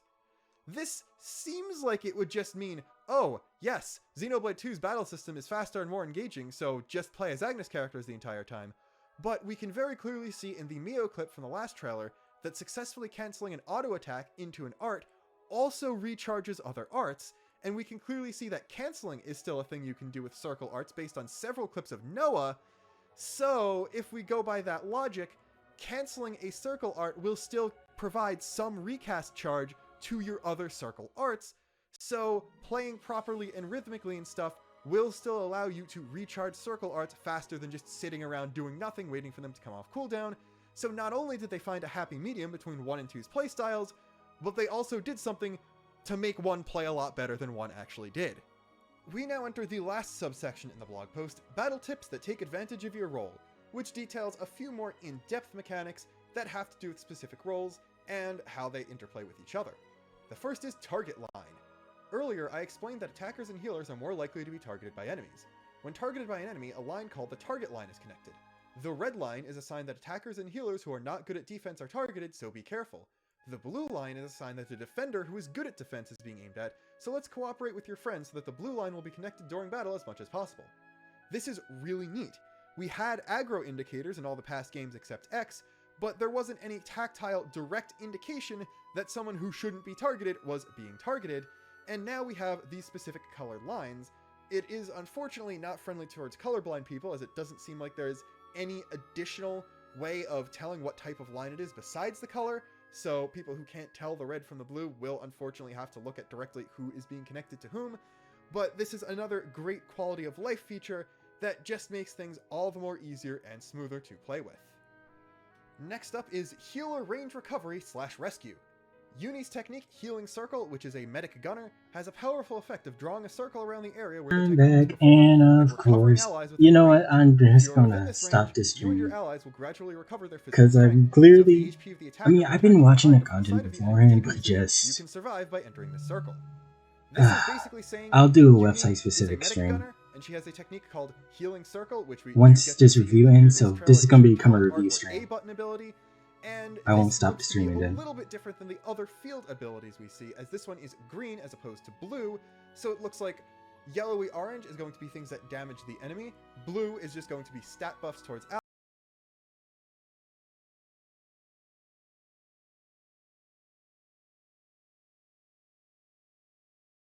allies, and green is going to be direct regen. Then we have, you can also wake up and revive a healer, this is supposed to be as a healer, not a healer, by approaching an incapacitated companion and pressing and holding the A button.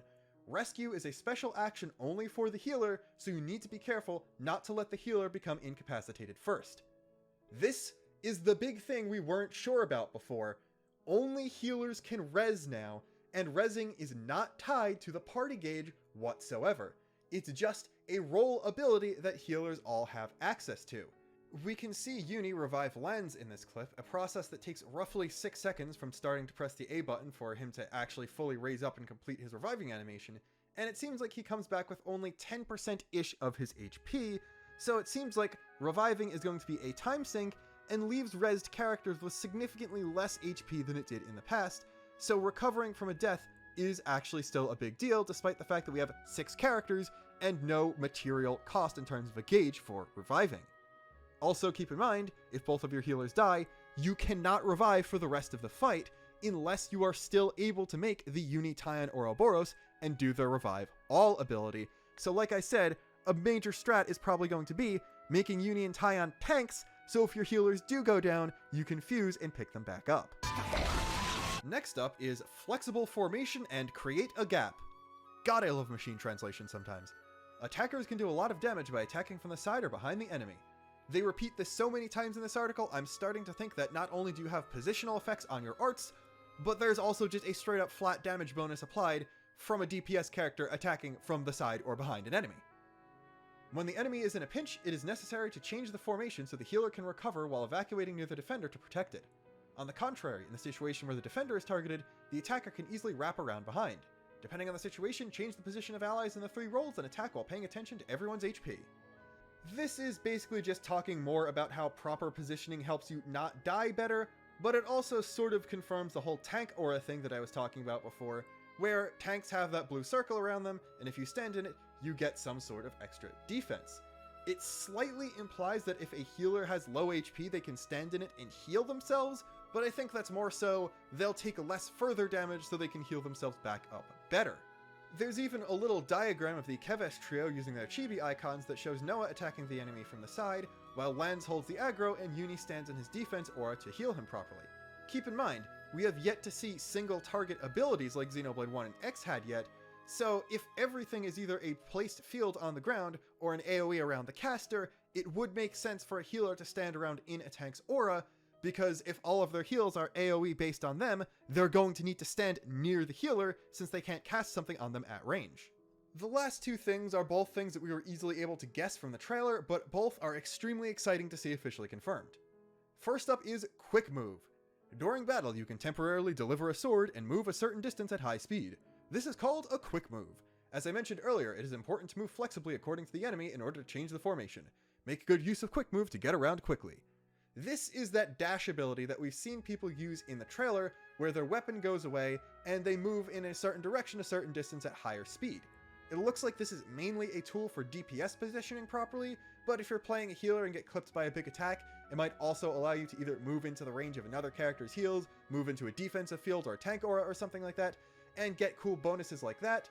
But primarily it does seem to be a movement tool for DPS because enemies like to turn around a lot if they're doing certain attacks. The little clip we see doesn't show a lot more about gameplay, it really just shows the comparison between regular walking and dashing and how dashing is obviously faster. We see Noah dash around and use a couple arts. It looks like he uses one art directly after the other, so maybe arts canceling into each other isn't a thing, or like in Xenoblade 2 is something you need to unlock later on. And we also don't see a cancel spark coming out of the art he uses after the dash. Something I personally think would be a good idea would be letting you cancel arts out of the dash animation as well as your auto attacks. So you could do something like dash into the side of the enemy, cancel that immediately into a side positional, then dash straight to the back of the enemy and cancel that into a back positional, which would allow you to get both of your positionals out with canceling bonus without having to wait for an auto attack to come out at all. Does not appear to be a thing based on this clip, as we don't see the purple sparks we've seen elsewhere. However, in the release date trailer itself, we do see Noah dash to the side of an enemy, use his side attack break immediately out of that, and the camera does slow down a little bit. It gives that little witch time effect that we've seen a few times in gameplay that seems to accompany big hits the party does, so it is possible that that is a cancel, and the slowdown wasn't just because he hit a positional properly or something like that. So the jury is still out on that one. I personally don't think it's included based on the footage we've seen, but it would be a nice addition. As for which button would activate this, my guess is L. I have a few reasons for that. The first is, every single button except L and R is already accounted for in combat. We clearly see prompts for things, and we know exactly what the two control sticks are going to do, so that shouldn't be too difficult to understand. And then also, in Xenoblade 1, L and R were what you used separately. One cycled through enemies to the left and one through the right. In Xenoblade 2, you would just hold down R and then use A and Y to cycle through enemies left to right. So they already have precedence for change target already being exclusively attached to the R button, while L was used for a different function. And then lastly, L is closer to the left stick, which is the stick you use for movement, so I think it would make sense to have the movement ability close to the thing you already use to move your character. And then is the best part, switching operation characters. The 6 members, Noah, Mio, Lanz, Senna, Uni, and Taion, can switch operations at any time while on the move or in battle. During the battle, allies other than the character you are operating will attack automatically, so let's decide the strategy and do your part well. While the clip that goes along with it, despite showing Rotbart again, a little smaller than the last time we saw him in this article, but still pretty large, only shows character swapping on the field, which was something you could already do in Torna. The text confirms mid-battle character swapping, so the theory about the tactics menu allowing you to cycle through characters with an L and R does in fact seem to be true, and you can swap between your 6 characters in battle. This does unfortunately seem like the 7th guest party members are not directly controllable by the player, and only the main 6 will be, which was backed up by stuff in the previous trailer, basically skipping over Riku and Manana in switch order. So that is slightly unfortunate, but I'm hoping that we will get more than 6 classes to customize our characters with, which still leaves us with a massive amount of playstyles. Keep in mind, Xenoblade 2 was the most customizable game in the series, and you are technically only playing as 5 characters the entire time, so this is still an increase. Let's just do a huge breakdown of the number of arts you'll have access to now though, because it is a doozy. The only assumptions I'm going to make are that you can in fact assign an art to down on the D-pad, which is a spot we only see empty in the trailer, and that because the left side of the UI I didn't have captions on. At least I was hearing it. Well, I have memory of it too, so memories of it too. So let's continue regardless. UI does change a bit when transforming into an Ouroboros. You will only be able to set 3 arts on the right side in those forms. So we have 6 regular arts per character, 1 special per character, 3 fusion arts per character, each one combining 2 of the regular arts, times 6 regular characters. And then 3 regular arts per Ouroboros, 1 special per Ouroboros, times 3 Ouroboros. If there are enough arts available per class, or enough classes to not have any duplicates, and it is possible to set 6 arts per character with no overlap, we are looking at 72 arts accessible to the player at any one time. To put that into perspective, the previous record holders were, starting in Xenoblade 1, Shulk with 16, that is 8 Minato arts and 8 regular arts. This is tied only in Xenoblade X, with a character with a fully outfitted Skell and fully outfitted ground build, having access to 16 between the two of them. And then in Xenoblade 2, Rex with Numa in New Game Plus technically had access to 29, and that was counting all 4 levels of special separately, and Mithra and Numa's special separately from Pyra's, so no matter how you look at it, it's more than double the previous amount of arts, and if you want to count Rex less generously, more than triple the previous record. So with the amount of arts that they do have, being triple from the previous games, and even if you were to try and stack against them overall, how do they balance that?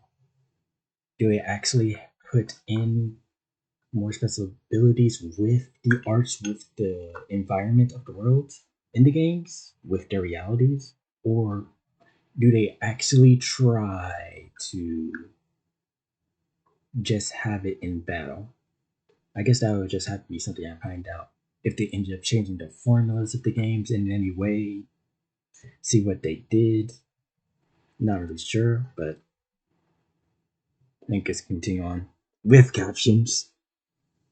So while an individual party member seems like they are going to be significantly less complex than a Xenoblade 2 character overall, you're not controlling only one of your party members this time. You are controlling and micromanaging 6 at the same time. So all things considered, despite relative simplicity per character going down a bit, it looks like the amount of control you'll have over the battlefield, the amount of things you can do, and the pace of the combat with all these movement options and faster art recharge is still continuing the series' ongoing trend of being faster and more complex with every new entry, and I am so happy for it. And somehow, that's not the... So they're going to love complexity then. Is it going to be flat complexity? Or is the complexity actually going to evolve? Is it going to grow in dimensions of complexity? Or is it going to actually stay as flat complexity where you're actually just going out throughout the field? How many layers are you going for, and how big are they going to expand this field of complexity? Or fields of complexity? The only major revelation from this clip. In these gameplay clips and the second trailer, there have been plenty of the purpley item orbs that I brought up in the first trailer discussion and analysis stuff, and just didn't bother talking about here because they were clearly there, and we didn't learn anything else about them, so there was no real need to bring them up. However, in a few of the small gameplay clips, but most prominently here, when the player switches from Lanz to Senna and walks really close to the 2 item orbs, we can see that they change from a generic purple light into an actual icon. One looks sort of like either a rock, a nut of some sort, or like a circular cutout piece of wood, and the further one looks to be a flower. So it seems like either they're going back to Xenoblade 2 style collection points, and like in Torna, there's going to be an indicator telling you exactly what kind of item you can get out of it, except instead of Torna's case, where it was a pop-up in the UI that took up more space on screen, it's just the item itself turning into the icon. So in that case, they're actually going to have proximity-based notifications. Okay. Where's the reference from? What can I reference from? Probably Pokemon Arceus? Maybe even the older games too. There's older games in all the series. Because not many games did this in years before. But you know what, that's a slight boomer take, so just moving on. Or they're going back to the Xenoblade 1 and X style, where you just have to walk around and item orbs will randomly contain things, but you can at least tell what type of item it is just by walking close to it, so you know whether or not it's even worth picking up. I think this is a great change regardless of which system they go to, even if I have my preference, and this is just another nice new bit of quality of life in this game, which seems to really be the thing they're gunning for in Xenoblade 3. Quality of life over everything, which is especially impressive because everything else also looks incredible. 頑張るから僕の指示に従ってくれ。任せておきな。私がリーダー? That's all that I've got to say about miscellaneous media that came out since my last analysis, a couple corrections for that video, and the Xenoblade Note Volume 2 blog post. So now it's time to talk about the quote-unquote spoiler things. I'm going to preface this by saying, while yes, these are things that were not shown off in the trailer, much of this is things that are fairly easy to understand or shouldn't come as too big of a surprise just by knowing the series and how it works. So while they are things that the developers probably didn't want you to know ahead of time, I wouldn't consider anything besides the last thing I'm going to talk about as being major plot spoilers or anything that could completely ruin your experience if you were already watching this in-depth of an analysis. So this is the light spoiler warning, and then for the last thing I'll give a heavy spoiler warning. The first thing comes from the one addition to the English YouTube subtitles that I did not talk about. As well, yes, we got official names for Kamaravi, Isurd, Nimue, and Ethel. The Queen of Keves was initially labeled Melia, but this was later changed to Queen after a few people, including me, pointed it out on Twitter. So that was an oops. I don't think anyone's surprised that this isn't. Gotta love those just tiny spoilers. Now you gotta wonder if they actually made that a setup, or was this actually accidental? Because if you're going back to 4chan, yeah, back in 4chan, oh my god, some of these things were not accidental. They were complete setups. Alright. But you know what? They're known to do this. It's expected. This is the meta. So let's just continue on. In fact Melia, or at the very least someone who looks like Melia and is named Melia, or calling themselves Melia. So I don't know why they're bothering to hide it. Like, obviously, even in Japan, the official fact that, oh yes, the characters that are clearly Melia and Nia are actually called Melia and Nia, that hasn't been revealed. There's still question mark, even on the newer relationship chart. So I understand why they had to change it, but it's still really funny that they're doing such a terrible job of hiding it that even official subtitles didn't bother and just called Melia Melia for a couple days. Okay, so it's accidental. It was accidental. That being said, I will be slightly mad if Melia's title is Queen of Keves and not Empress of Keves, because, like, the entire point of Future Connected was her becoming an Empress, but that's beside the point. Maybe she changed her title because she's not just ruling over Hyantia anymore. Next up, we go back to the ESRB rating, as I'm going to now read out the sentences that I censored earlier. Cutscenes depict further instances of violence. Characters getting impaled by sword, a character shooting herself off screen, a man stabbing himself off screen. A handful of scenes depict blood, e.g. droplets falling from a wounded character, drips of blood on a character's face. So it's basically saying, blood is going to come back on a Xenoblade 1 level, and the actual violence is going to be basically the same level it's been in the entire series. People are like, oh, there's 2 instances of characters killing themselves in this game. This is clearly the darkest game in the series. You have never played Xenogears or Xenoblade Chronicles X. The one with a woman shooting herself off screen? That happened already in a side quest in X, not even part of the main story, so this is nothing new for Xenoblade, and especially not anything new for Xeno as a whole. I don't think anyone who's played Xenogears is under the illusion that it would be rated anything other than M if it came out today, and if this game was going for the same tone and level of maturity Xenogears had, you know those Mindscape scenes where the people are seeing each other's thoughts before they transform into Ouroboros? If this was Gears, they would not be wearing clothes in those scenes, so... That'll probably still end up being M. Somehow. It's not R18 or A. Just straight up just M17. They'll probably somehow still end up being M17 even after that. This is not the darkest, most mature Xeno game out of all of them. You just haven't played all of the Xeno games. I will say though, the 2 instances of suicide are mildly interesting because the only characters we know are going to die at some point are Vandham and Nimue, and it's pretty clear that Vandham does not kill himself, so it is possible that we're going into a different realm of the mental health thing that Xeno loves to talk about, and we are going to have a character commit suicide for reasons other than honor or mercy killing themselves or something like that. But again, keep in mind, the 2 most prominent suicides in the series are Galgar's definitely not going to stick death, and the thing I mentioned before from X, so like side quests. So there's nothing saying even that some of these more violent occurrences are even going to be part of the main story, though I do expect we are going to see some of it in terms of showing just how dangerous people like Ethel and Kamaravi really are. So from those we can get a little bit more interesting information. Much of it is not really a surprise to anyone familiar with the series, but for those of you who wanted to know a little bit more about the tone and the Don't forget me. fact that Melia is very obviously going to at least be someone pretending to be Melia, there you go. Moving on to the major spoiler thing, this came from the GameStop website description of Xenoblade 3. You're done? This has also since been changed like the Melia line, but there is plenty of record of what it used to be. The official description used to say, "Live to fight and fight to live in a warring world with a dark secret. Every minute counts for the soldiers of Ionios, who are given a mere 10 years to live and fight. Join Noah and Mio, members of the two opposing nations at the center of this conflict, on a heartfelt journey to end the cycle of violence.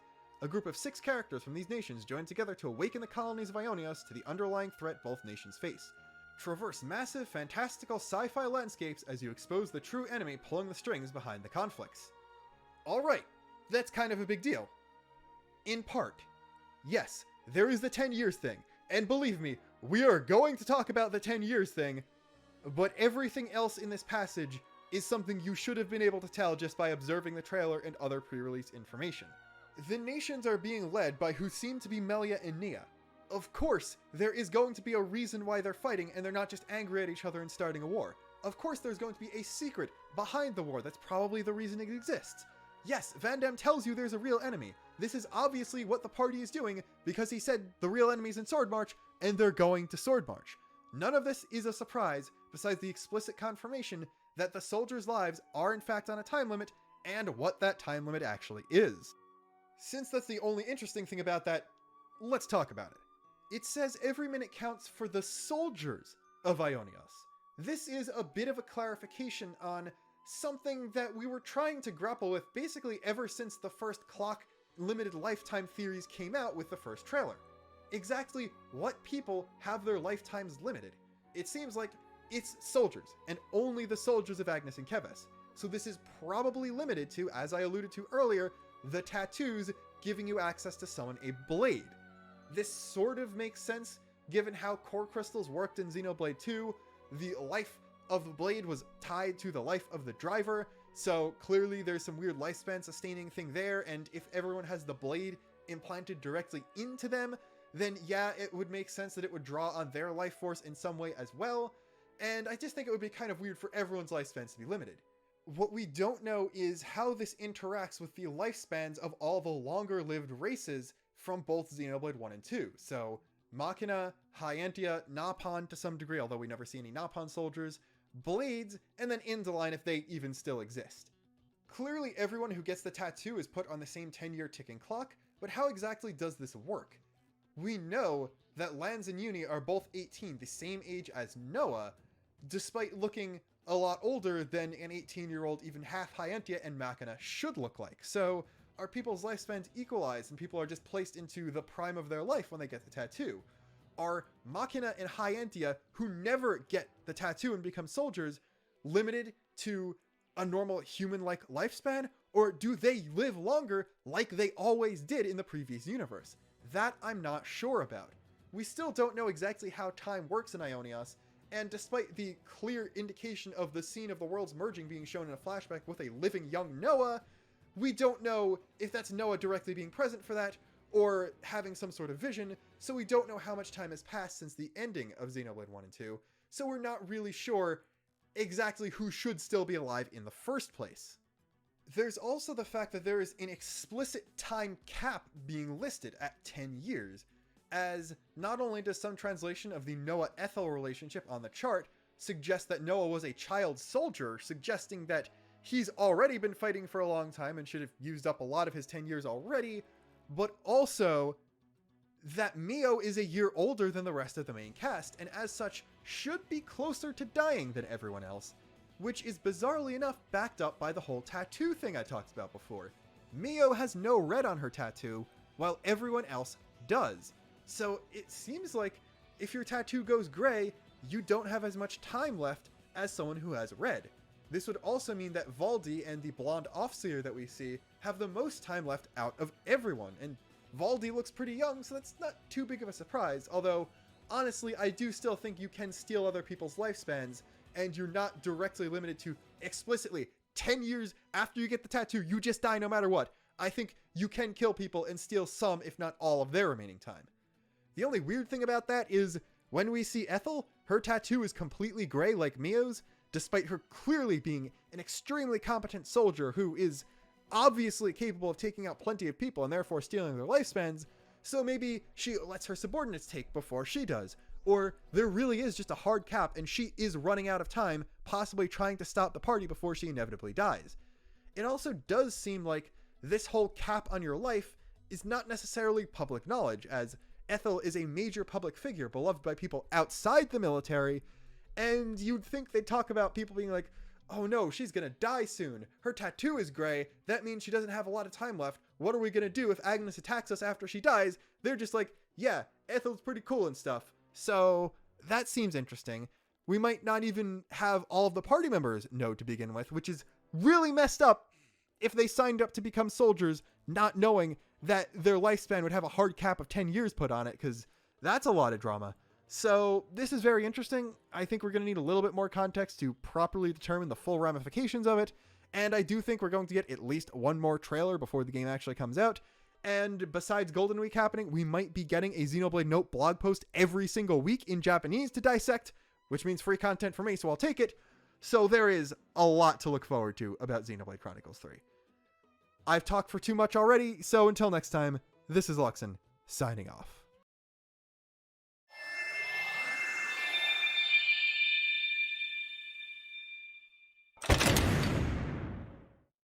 Kingdom Hearts and speedrunning are two words that are commonly not thought of together.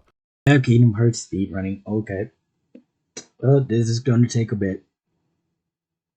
I know it's... I'm tempted to say it's a non-linear storyline. I'm tempted to, but I know it's not. It's better to understand it non-linearly. Okay, non-linearly.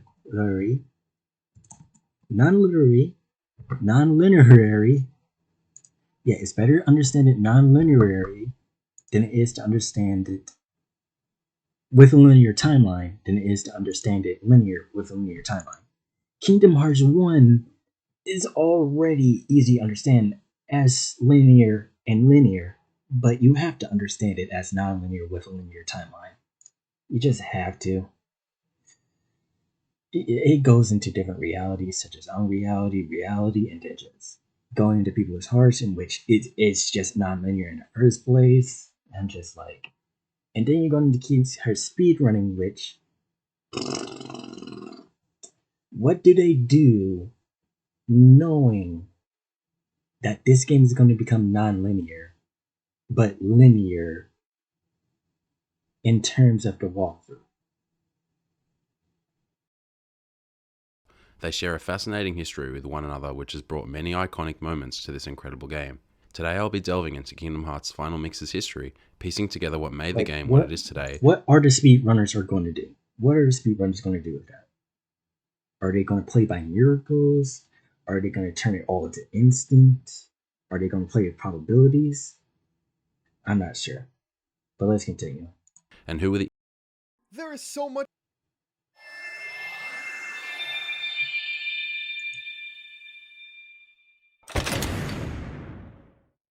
Kingdom Hearts and speedrunning are two words that are commonly not thought of together. They share a fascinating history with one another, which has brought many iconic moments to this incredible game. Today I'll be delving into Kingdom Hearts' Final Mix's history, piecing together what made the game what it is today, and who were the innovators that brought the game to levels never before seen. This is Kingdom Hearts' Final Mix's world record history video.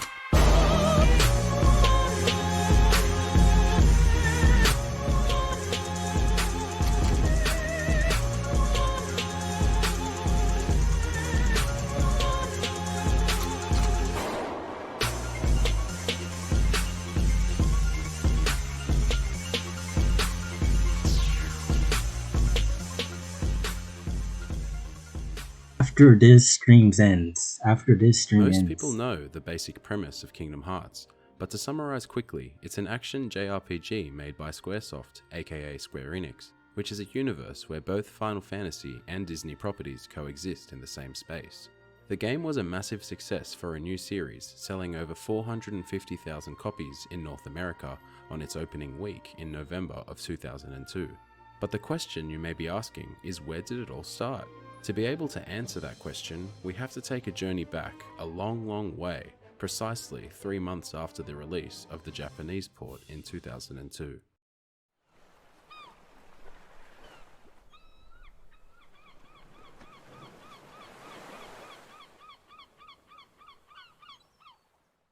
In 2016, Timmy Loves discovered a Kingdom Hearts 1 speedrun on an old Japanese speedrun site known as Ultima Garden. So I ended up looking into the site and I found a run, the run that she was talking about. It was still listed as the world record on Ultima Garden. It was a run by a Japanese player that, when we translated the name, was Sirius. The legitimacy of this run can always be thrown into question, since this run is only recorded in text form. However, the information Sirius has provided about this run is honestly mind-blowing and years ahead of its time. Starting off with the basics, the speedrun is done in the time attack format, meaning he did this run in segments with the objective being to get the lowest in-game time by the final save. So this run does not technically complete the whole game, but only misses around 10% being the final fights. And the run was 5 hours and 36 minutes at the final save point in Final Rest. So if you extrapolate about 17 to 20 minutes for final fights, it was probably still sub 6, even with final fights included. But it was about 90 minutes faster than what we in America at the time were kind of thinking the gold standard was. At the beginning of the game, you have the choice of 3 weapons where the selection you make sets your stats and abilities growth based on that playstyle. Sirius decides on choosing sword and sacrificing shield since he wants to perform as much damage as possible and is now bothered by defense. Moments later, you end up on a platform in Destiny Islands with 3 Final Fantasy characters asking you a set of odd questions which you have to select an answer for. Funnily enough, this sequence determines how your EXP route will go. By choosing the top options, you get Dawn, which levels you quicker in the early levels. The middle option, Noon, is balanced. And lastly, the bottom option, Night Route, levels you up quicker in the later levels. Sirius chooses the Dawn route, which is still the most optimal route today for 1J, as you want the improved stats sooner rather than later. When you arrive in Traverse Town, the game advises you to explore around the world where Donald and Goofy would unintentionally be following you around. Most players will explore the world, finding chests, defeating Heartless to improve their level. However, Sirius ran straight to the second district, killed 5 Heartless, which is the minimum requirement to progress through the story, and then returned to the accessory shop in the first district to trigger the Leon fight. I honestly had no clue about this requirement until 2013, and to think Sirius had already figured such a major time save, avoiding all those cutscenes and areas 3 months after its release, is crazy. In the write-up, Sirius documented that Hook's ship appearing after completing 2 of those 3 middle-level worlds was about 70%, and the use of 70% was significant because it wasn't until probably 2014, 2015, if not even 2016, that Bloody Biscuits and Ahiran together ran a large number of tests and concluded that it was about a 70% chance to appear. We never really knew before that, but again, 16 years prior to that, Sirius knew 70% chance for it to appear. 5 Shadows in Traverse Town. There was just a lot of really deep knowledge about the game that was just kind of shocking for someone to have after it had only been out for 3 months when they performed the run.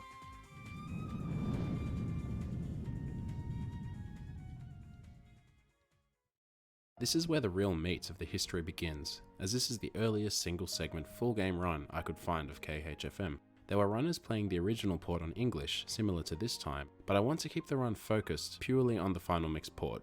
Ahirun is an icon in the Kingdom Hearts speedrun scene, mainly known for his discoveries of tech in Kingdom Hearts 2, and also becoming the world's best player a few years later. On the 31st of July in 2012, Ahirun streamed a Proud Mode speedrun on his Nico Nico channel, where he would aim to complete the entire game as fast as possible.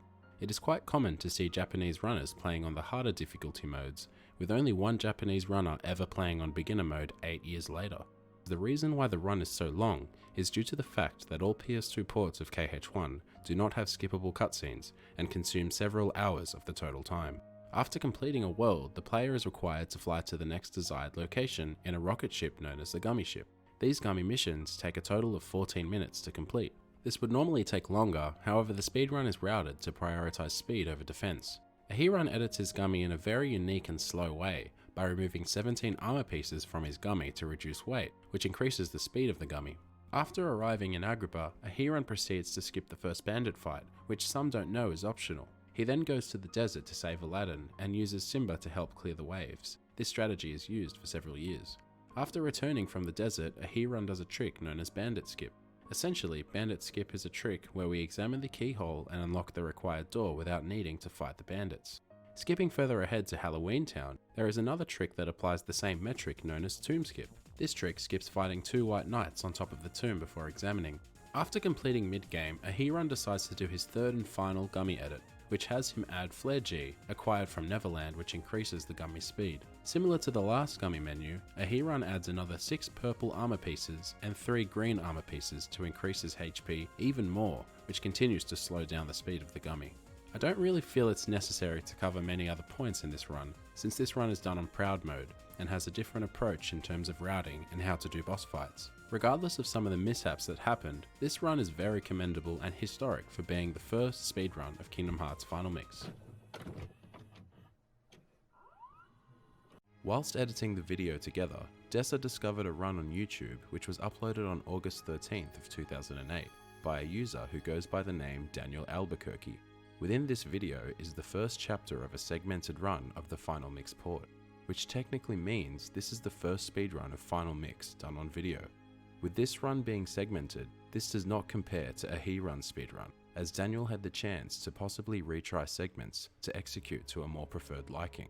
However, when calculating all the segments together and removing load times from the load game screen, the run roughly comes in just shy of 6 hours and 54 minutes.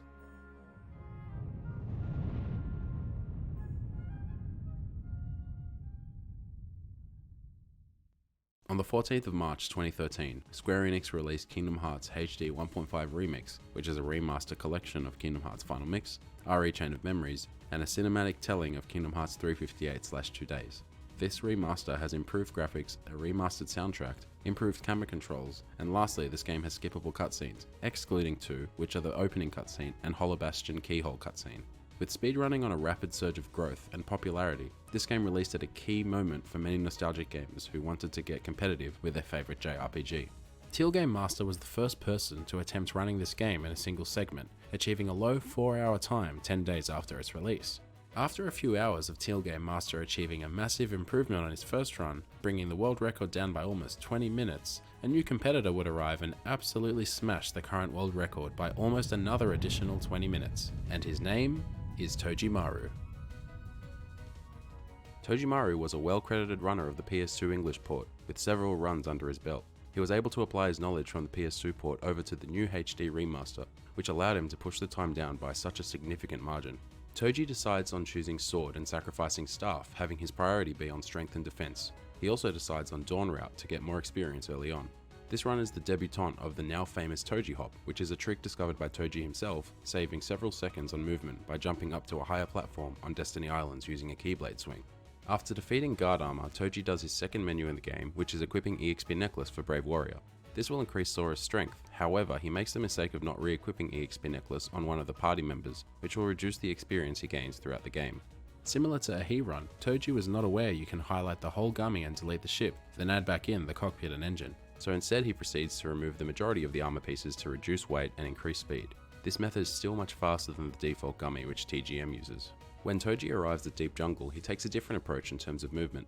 Rather than going through the Jungle Slider minigame which ends you at the camp, he decides to traverse through the bamboo thicket instead, which is slower.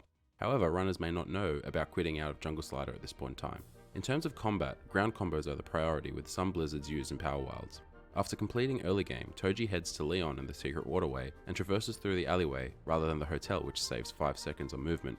Toji sells Pretty Stone and Ribbon to acquire over 1000 money for Haste G. When arriving at Halloween Town, Toji grabs a specific ledge in the Guillotine Square and opens a hidden chest which contains a power-up, which will speed up the remaining fights as his strength has now increased. In Oogie Boogie, the fight starts with 2 gargoyles required to be defeated before the next phase starts. After doing so, the buttons on the floor will light up, which dictates which platform will rise to reach Oogie. You need to be careful and make sure you select the right platform. If missed, you will have to survive a counterattack from Oogie, or defeat an additional wave of Heartless. If you successfully select the right button, you can do a maximum of 10 hits on Oogie Boogie. However, all hits landed will count, which includes party members, and they do substantially less damage than Sora due to the buff stats he has at this point in the game. Sadly, this information was not known by Toji at this point. Speaking quickly on endgame, it was good to see Toji knew about defeating only one wave in high gates, which allowed him to save time by exiting and re-entering the area, which tricks the game to believe you have cleared all waves. Toji plays it safe on Dragonmail and summons Tinkerbell for safety, as a consistent strategy did not exist for Dragonmail at this point. Toji died on Behemoth 1, which did cost him a bit of time since he had to redo this fight, and unfortunately this is all I can talk about with this run, as the VOD does not work beyond Hollow Bastion 2. This run is such a big improvement on Till Game Master's run, providing us with smarter routing and better execution throughout the whole game. 4 days have passed and Toji is continuing his speedrun journey of KHFM. The same metrics apply in early game, just like the previous run. However, he decides to menu the exchange EXP necklace from Sora onto Donald. This increases his experience gain throughout the run whenever Donald is in the party, resulting in better stats and abilities earlier on in the game. In terms of gummy routing, the same approach is applied to this run. He removes armor pieces individually, only buys Haste G, and skips Flare G and Haste 2G in Neverland and Hollow Bastion. The main improvements to speak about is Toji's overall execution of early game, saving over 2 minutes due to better movement and execution in fights. His mid-game is a little lackluster, losing a lot of time to Jafar, LSP, and opposite armor. His endgame overall goes better than his previous run, saving time on his last run by avoiding a death at Behemoth, and also executing the beginning of End of the World much better, which put him almost 6 minutes ahead of his PB. However, in final fights, Toji lost over 3.5 minutes due to a death on Ansem 1 and poor execution on Ansem 2, leaving this run with much more to be desired. Before getting into the next run, as Saiyans was scriptwriting this video, he heard Sonic, Takafy, and Chrono ask Toji if the world record was a 1 minute and 50 seconds faster than his time, which he semi-confirmed was true. Saiyans tried listening out for as much of the video as he could for any hints at who might be. Saiyans checked everywhere he could for a video or tweet regarding the PB, but unfortunately couldn't find anything to do with this run. April 1st, 2013, Till Game Master quote got world record, and Toji Maru on April 2nd got 325. I've found a highlight from Till Game Master, Till Game Master, April 11th. And it says Toji Maru 325, so it all correlates. Like really? The biggest drama and he has, oh my god, we found it. He has a 328.01. After completing his last world record, Toji claims he could save an additional 5 minutes on his current PB, which he perfectly pulled off. How did he do it? Well, starting off, Toji optimized his early game even more than last time by executing Destiny Islands over 30 seconds faster. He also finally menus the gummy ship in the most efficient way by highlighting all items, deleting them, then adding the cockpit and engine, saving him over 30 seconds. We also see Toji adding Fire G into his route. Unfortunately, the VOD does not work around this point, but I assume Toji figured out selling everything excluding the Elixir and White Fang, which would produce enough money to be able to purchase both Fire G and Haste G, saving over a minute throughout the run. When facing Jafar, Toji finally acquires a decent result, saving 54 seconds, putting him over 2 minutes ahead by the end of Agrabah. After Monstro, we see a slight incline in the pace, losing over a minute between Monstro and Neverland. Afterwards, the run turns into a bit of a rollercoaster ride, getting close to 2 minutes ahead after Opposite Armor, and then down to 1 minute ahead after Dragon Maleficent. Toji kicks it into high gear near the end of the run, saving more and more time, avenging his death at Ansem 1, and entering the final fight close to 7 minutes ahead of his PB. During the final fight, Toji does not keep a good enough check on his health, and dies to final Ansem, losing over a minute and falling just short of his goal of sub 325.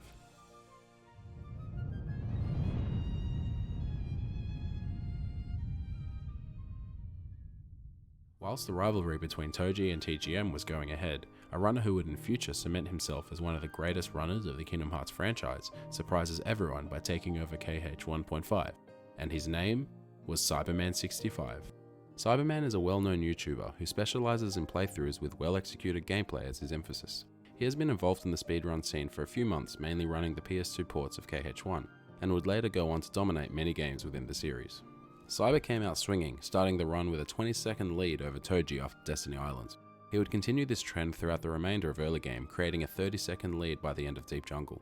The main differences seen here is the execution and approach behind some of his fights, providing more consistency and optimization, a minor example being in the Claydon fight, where Cyber loops Claydon with half air combos compared to Toji's full ground combos that knocks the enemy away and is slower animation as well. After arriving in Traverse Town 2, it becomes apparent that Cyber has made a major mistake by not equipping EXP Necklace onto the other party members. When it came time to sell all the items to Sid, he He indeed sold the EXP necklace, which meant he had a deduction of EXP growth throughout the whole run, which would lose him time. Another thing to note is that Cyber decides to navigate through the hotels when meeting with Leon and loses him 5 seconds compared to alleyway movement. Arriving at mid-game, we already see a signature play which only Cyber would attempt for years, which was skipping the first bandit encounter and going for the frame-perfect examine on the keyhole, which can save 5+ seconds. Sadly, in this attempt, Cyber fails the trick, losing around 10 seconds. In the Bazaar Room, Cyber encounters the Black Fungus, which, to quickly explain, is a rare Heartless spawn which takes more time to defeat than the regular enemy encounter you would normally get. The way to fix this issue is by re-entering the room, which costs 6 seconds due to loads. The issue here is that Cyber decides to fight the Black Fungus before realizing it was too slow to do so. Deciding to follow on with the re-enter strategy would lose him a significant amount of time. Due to the VOD being old, most of the mid-game cannot be viewed, so sadly this is all I can comment on. In the endgame, Cyber improves on Toji's run with better execution in Hollow Bastion 1, and a smart gummy route choice, buying Faraga G and traversing the late game gummies quicker than Toji. Cyber would make a drastic mistake in the gummy mission of Hollow Bastion 2 by not quitting out at a specific loading zone where the game unlocks Hollow Bastion to be warped to, losing roughly 40 seconds, which would have been more time lost if he did not have Faraga G equipped. Cyber would clutch out the rest of the run with overall decent fights, saving over a minute in the World of Chaos, but would lose time to Toji even without a death due to slower execution and also summoning Tinkerbell for safety. This world record is certainly eye-opening in terms of what Cyber would eventually be capable of doing to the game, showcasing his experience with more optimal combat.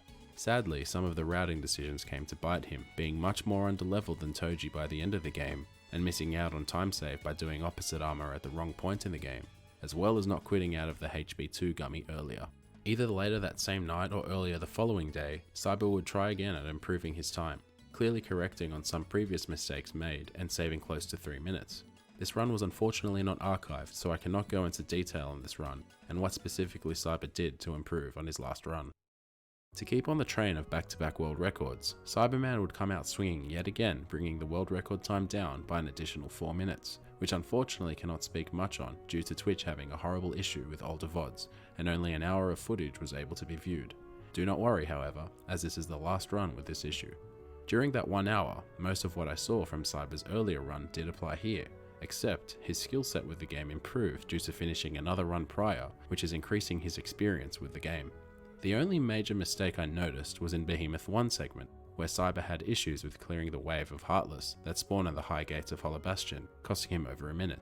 During the credits, the VOD would fix itself and I was able to get a snapshot of his run, noticing he saved 3.5 minutes in the final world. Since his last run was not archived, I can only imagine Cyber executed End of the World poorly, and was now able to capitalize on previous mistakes, securing a massive improvement.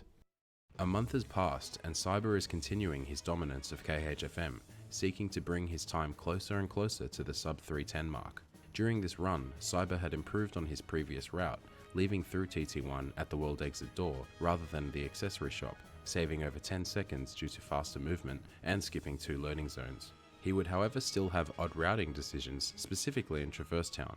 I noticed in his second visit, he strangely goes to the diner area and uses Blizzard to freeze all the lanterns to unlock the chest, which would give him a defense up, which is used right away.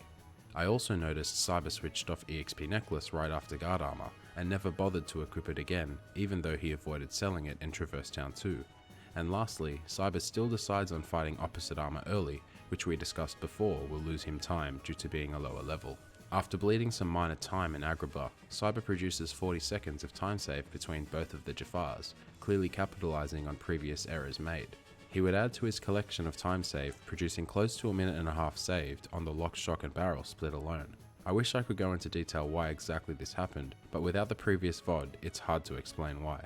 The rest of the run would pan out at the same sort of pace, losing time in a few places and then recovering the lost time to others. His final fights went well, saving 35 to Final Rest and 41 to Ansem 2.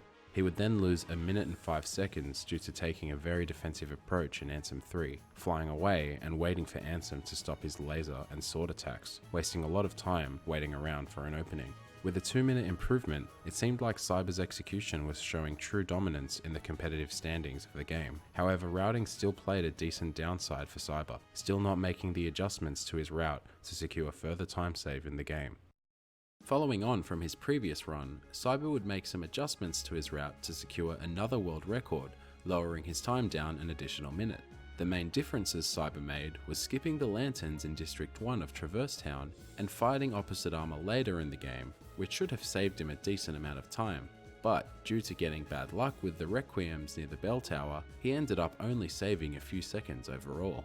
To speak on some additional route improvements, Cyber finally leaves the EXP necklace alone and does not unequip or sell it. Cyber skips grabbing the additional defense up chest in Treasure Room, saving a few seconds in movement and menuing. After defeating opposite armor, Cyber skips grabbing the power up in Neverland, saving 33 seconds on his PB. And lastly, Cyber discovers the quit out method in the HB2 Gummy, saving him 20 more seconds on his previous run. Now that general routing is out of the way, I will also speak on in-game routing Cyber did, which improved his run. We see Cyber switch out Goofy for Jack, which at this point would be more beneficial due to the additional spells Jack could cast on Heartless Waves. Cyber would continue this trend in Hollow Bastion 2, switching out Goofy for Beast, which isn't the best choice, since Goofy should have MP Gift by this point in the game, which is one of the most utilized abilities in Endgame. To quickly explain, MP Gift is an ability of Goofy's which allows him to gift 3 MP to a party member while sacrificing 2 MP of his own. This ability would prove to be very useful down the stretch, since we utilize Ars Arcanum a lot in final fights, which would make fights overall faster. When entering the OC portal in End of the World, Cyber switches his equipment around for more MP and summons Simba, hoping to clear all 3 waves with Simba. Unfortunately, on his first Sun Roar, he lets go of Triangle too late, allowing the defender to get close enough to interfere with Sora, missing out on the chance to save more time. He would not return to using this strat for 2 months, which is interesting since the strategy overall saves 10 seconds and is more consistent. I lastly want to touch on the fact that Cyber took advantage of the blue menu you get after Behemoth, which allows him to equip a cottage to restore all HP and MP stats, and as well switch his equipment to buff his MP stats for use of Simba, a strategy discovered by Sonic Shadow Silver 2 a week prior on the original PS2 port. After defeating the second Heartless Wave, Cyber would summon Simba, allowing him to change Simba's Roar to max, defeating every enemy that spawns in each wave. Due to lack of MP, Cyber could not clear the last wave and had to defeat the Heartless manually. This strategy would overall save 6 seconds compared to the previous Tinkerbell combo method. We also see better item usage from Cyber in final fights, which would help him save minor time in World of Chaos, and whilst also skipping Tinkerbell in Final Anthem, saving an additional 13 seconds. Now that we have all the routing stuff out of the way, we will speak on the execution side of the run. Cyber ends up saving 30 seconds in early game, and also an additional 30 in Agrabah and Halloween Town. Cyber would unfortunately miss Hook's ship once, costing him 50 seconds. We would later in the run see Cyber accidentally dodge roll off the edge of Hollow Bastion, costing him 1 minute and 8 seconds. We would see the birth of what would become a fan favourite strat within the community, seeing Cyber implement Stop on Dragon Maleficent for the first time, making it easier to land additional combos on her before her sporadic movement would insist. This strategy would further develop throughout the years and save additional time. We also see a new strategy implemented in Behemoth 2 and 3, utilizing gravities at the start of the fights. Since Archbehemoth is classified as a Heartless and not as a boss, the gravity damage scales based on how much health the enemy has remaining, allowing you to deal tremendous damage at the start. The reason why this does not work on boss fights the same is due to the game applying specific damage caps, which does not allow certain actions to succeed a specific amount of damage. I will use the second Ansem fight as my example. No matter if I have 43 strength in a regular speedrun, or 80 strength on a level 100 file, the damage dealt is going to be the exact same.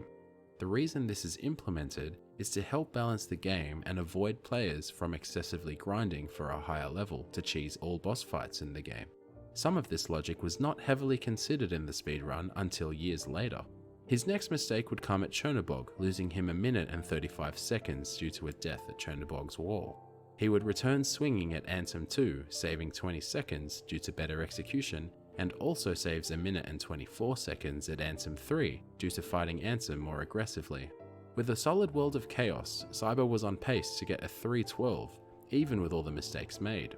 After a singular DM in the Invisible fight, and skipping Tinkerbell on Final Anthem, Cyber would finish his run with an overall improvement of 1 minute and 9 seconds. This run shows massive potential of what Cyber could now do with the new tweaks to his route and strategies in fights.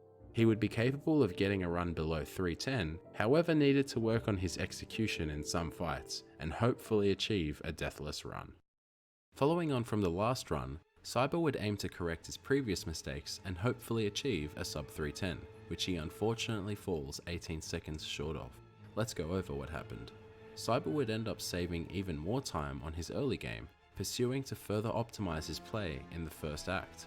His Agrabah was very mixed, with some good segments like Pot Centipede and Genie Jafar, and some bad ones like Jafar 1. Cyber continues on his trend of skipping the power-up chest in Halloween Town, which he also decided to do on his last run as well, which ends up being a poor route decision. The reason why Guillotine Square power-up is worth it when Big Ben's is not, is due to time loss in loading screens. Cyber would end up spawning Black Fungus. He also had poor movement and executed fights costing him 35 seconds. However, Cyber would return fire, saving time on both Oogie fights. After missing Hook's ship again, Cyber had missed out on a massive portion of his potential time save, now hoping to play well and finish the run deathless. Cyber would implement a strategy change at the pre-Hook fight, opting to not summon Simba and fight all the waves manually. This would end up being a good decision with the current meta, as he lacks enough MP to properly kill all the waves with Simba, saving him over 15 seconds. Heading into the end game, Cyber starts off well, saving 20 seconds to Riku 1 and an additional 25 to Maleficent 1.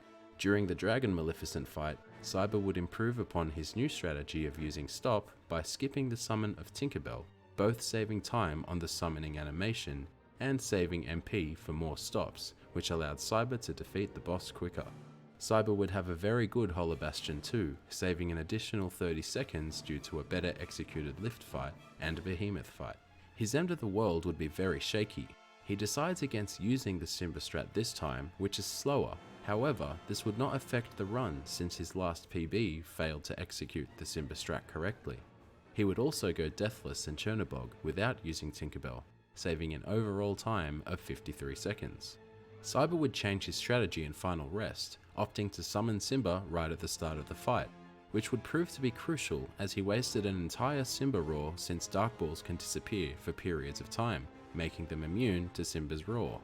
Also, by not fighting the first wave, he would have to deal with an additional wave at the end of the fight, which is far more difficult due to the enemies that spawn. These mistakes would overall cost him 1 minute and 30 seconds. When all hope was lost for sub 310, Cyber kicks it up a notch on Ansem 3, doing an excellent job of taking Ansem's attacks, which allows him to attack more efficiently and rely on healing a lot less. This would put his pace at 2 minutes and 51 seconds ahead. If he could keep up with his last run, he would pull it off.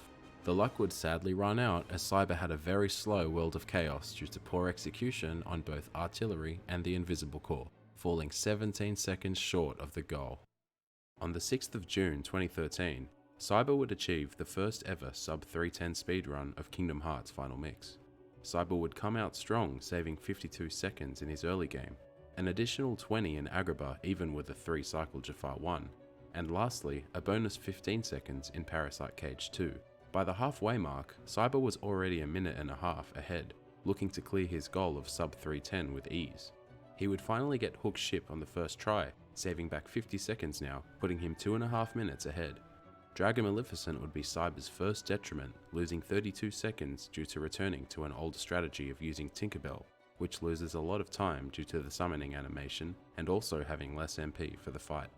Cyber would recover the time loss at Final Rest, learning from his previous mistakes and correcting himself by summoning Simba after defeating the second wave of Heartless. He would finally snag an additional 20 seconds of time save in the World of Chaos face split due to better execution at Artillery. This run finally showcases Cyber's ability with the game, taking away any unfortunate luck and awkward strategy in boss fights. With this in mind, could the time now go any lower? This question would not take too long to answer, with Cyber improving his time in usual fashion by 2 minutes. In terms of routing, the run would play out similar to all of his other runs, mostly refining his execution in boss and Heartless encounters.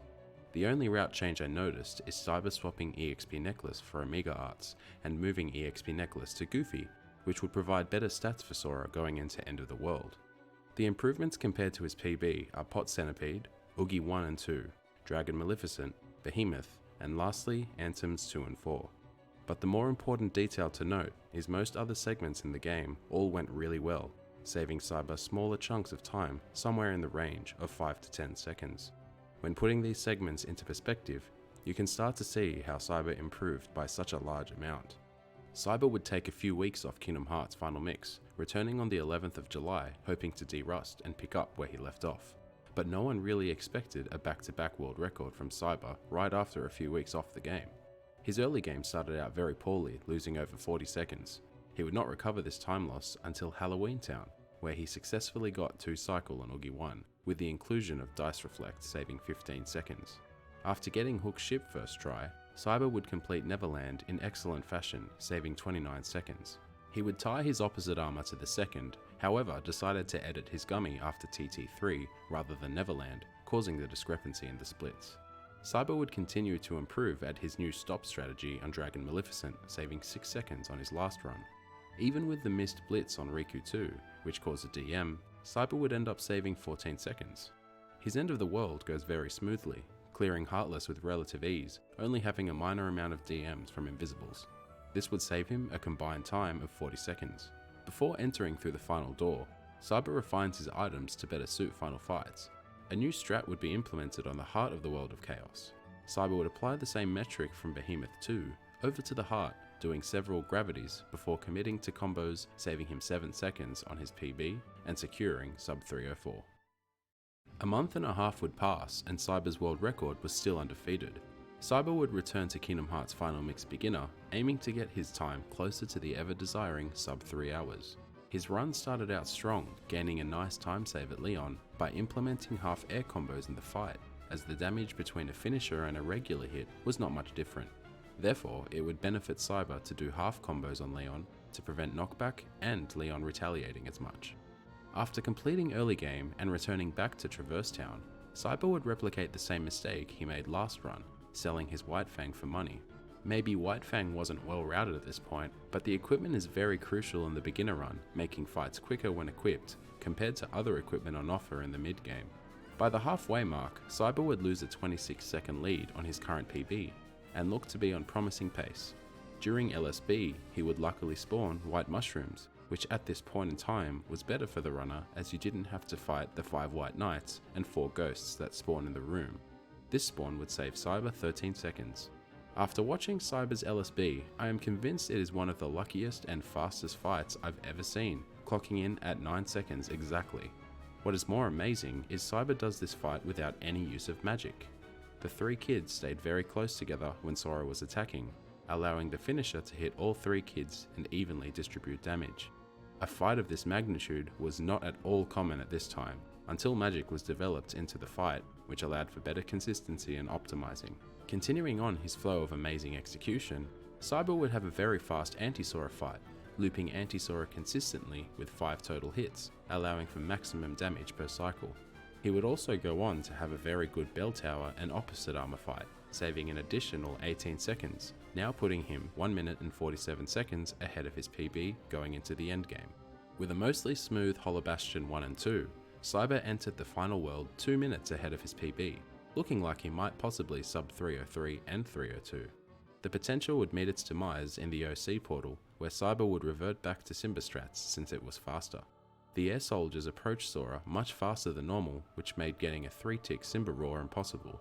At first glance, it may seem like Cyber did nothing wrong. However, looking back carefully at the fight, I believe due to him making a subtle movement backwards before summoning it triggered the AI to approach more suddenly, ruining the fight. After taking a death in OC portal, Cyber would successfully pull off the Simba strat, but would lose over a minute due to his misfortune. The momentum would continue with a very mediocre final rest, failing to clear the second wave very efficiently. After defeating Ansem 1, it would seem uncertain whether Cyber could pull the run back and still achieve a sub 303.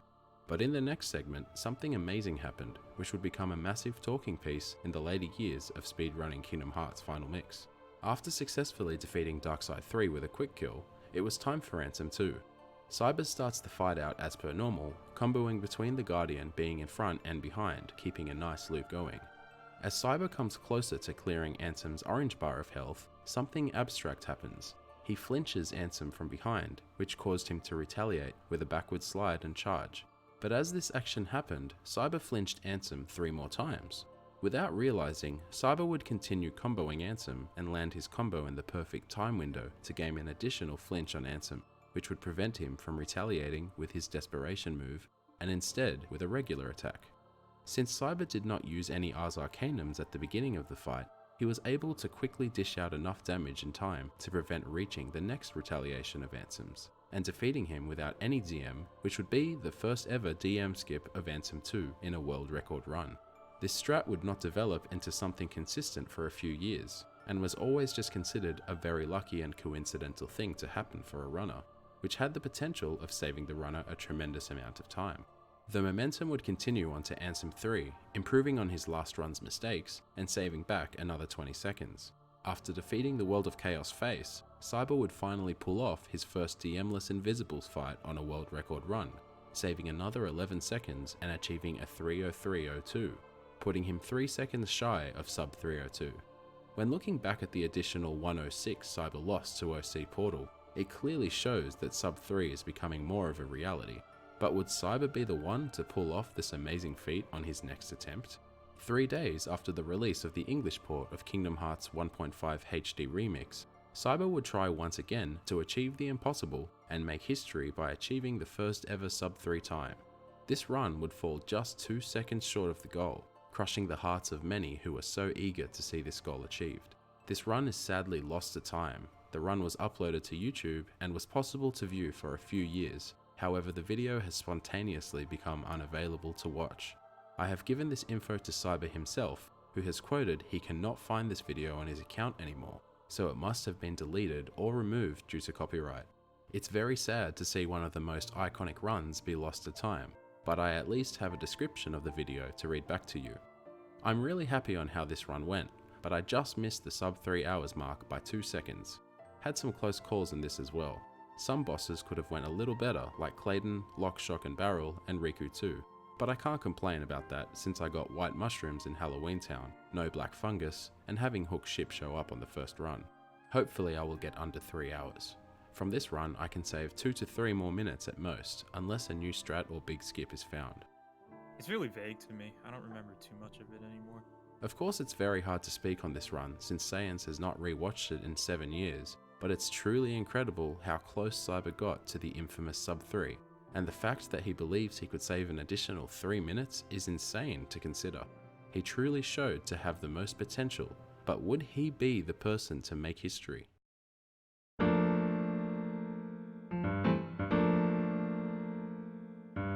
November 3rd of 2013, we would have the answer to that question. But the answer came as a shock to the community, as this player was an underdog at the time, not known for his speedrunning achievements in Kingdom Hearts. And his name was Mistmaster 1.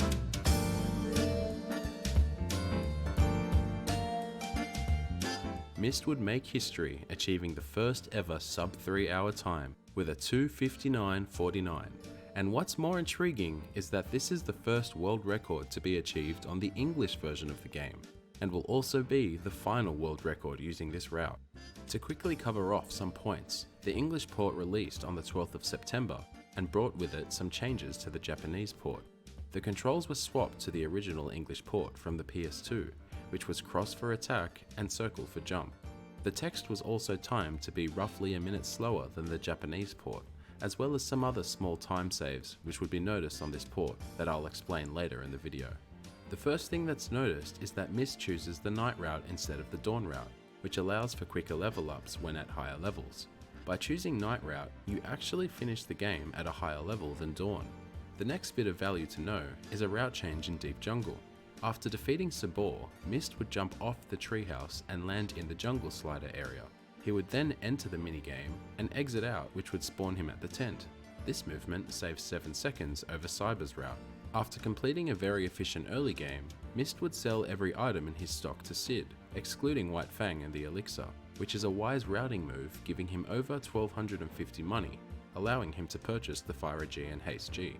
When arriving in Agrabah, Mist decides to fight the bandits and unlock the keyhole right away, which prevents the need of executing Bandit Skip, which is a frame-perfect trick that Cyber never got in his world record run.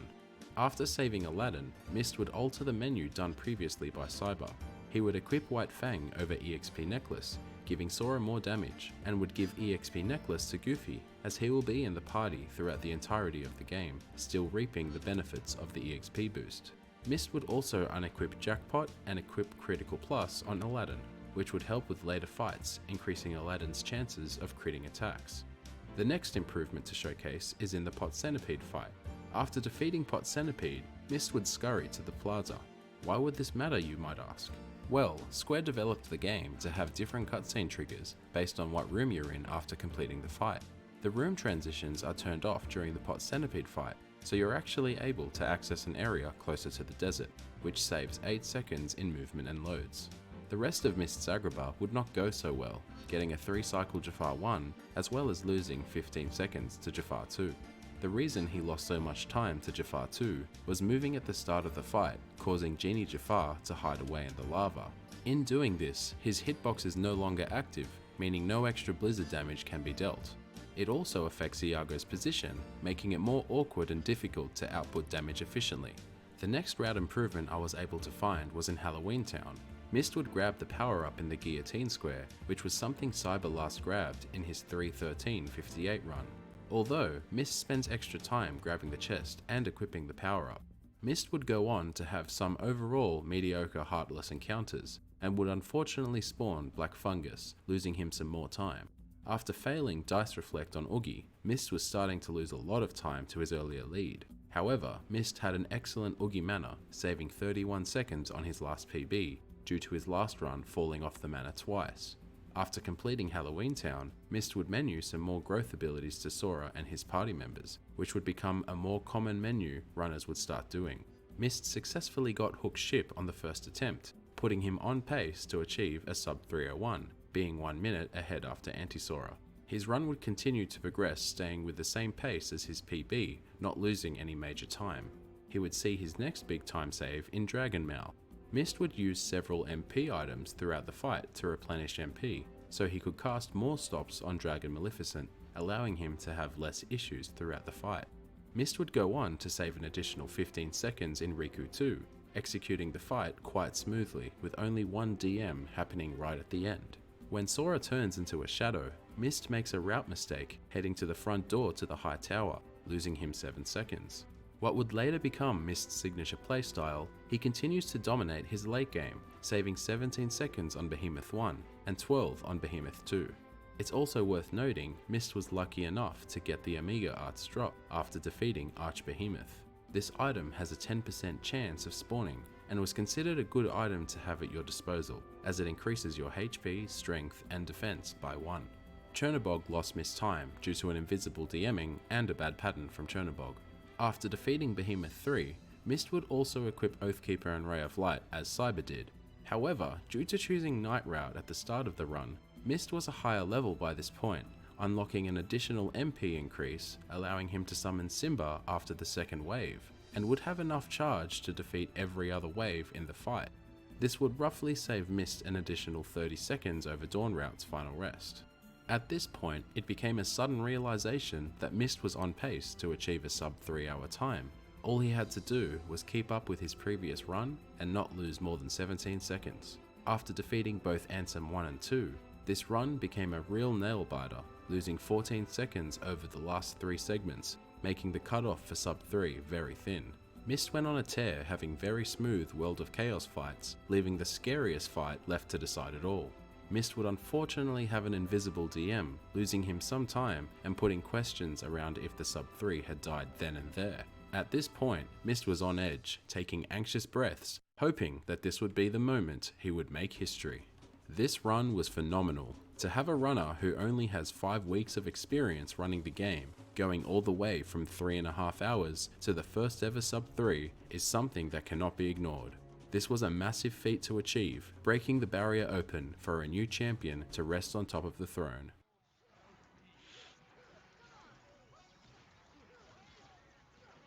Yes! Yes! you, Ansem! Yes! Yes! Oh my god! Yes! Whoa, oh my god! Yes!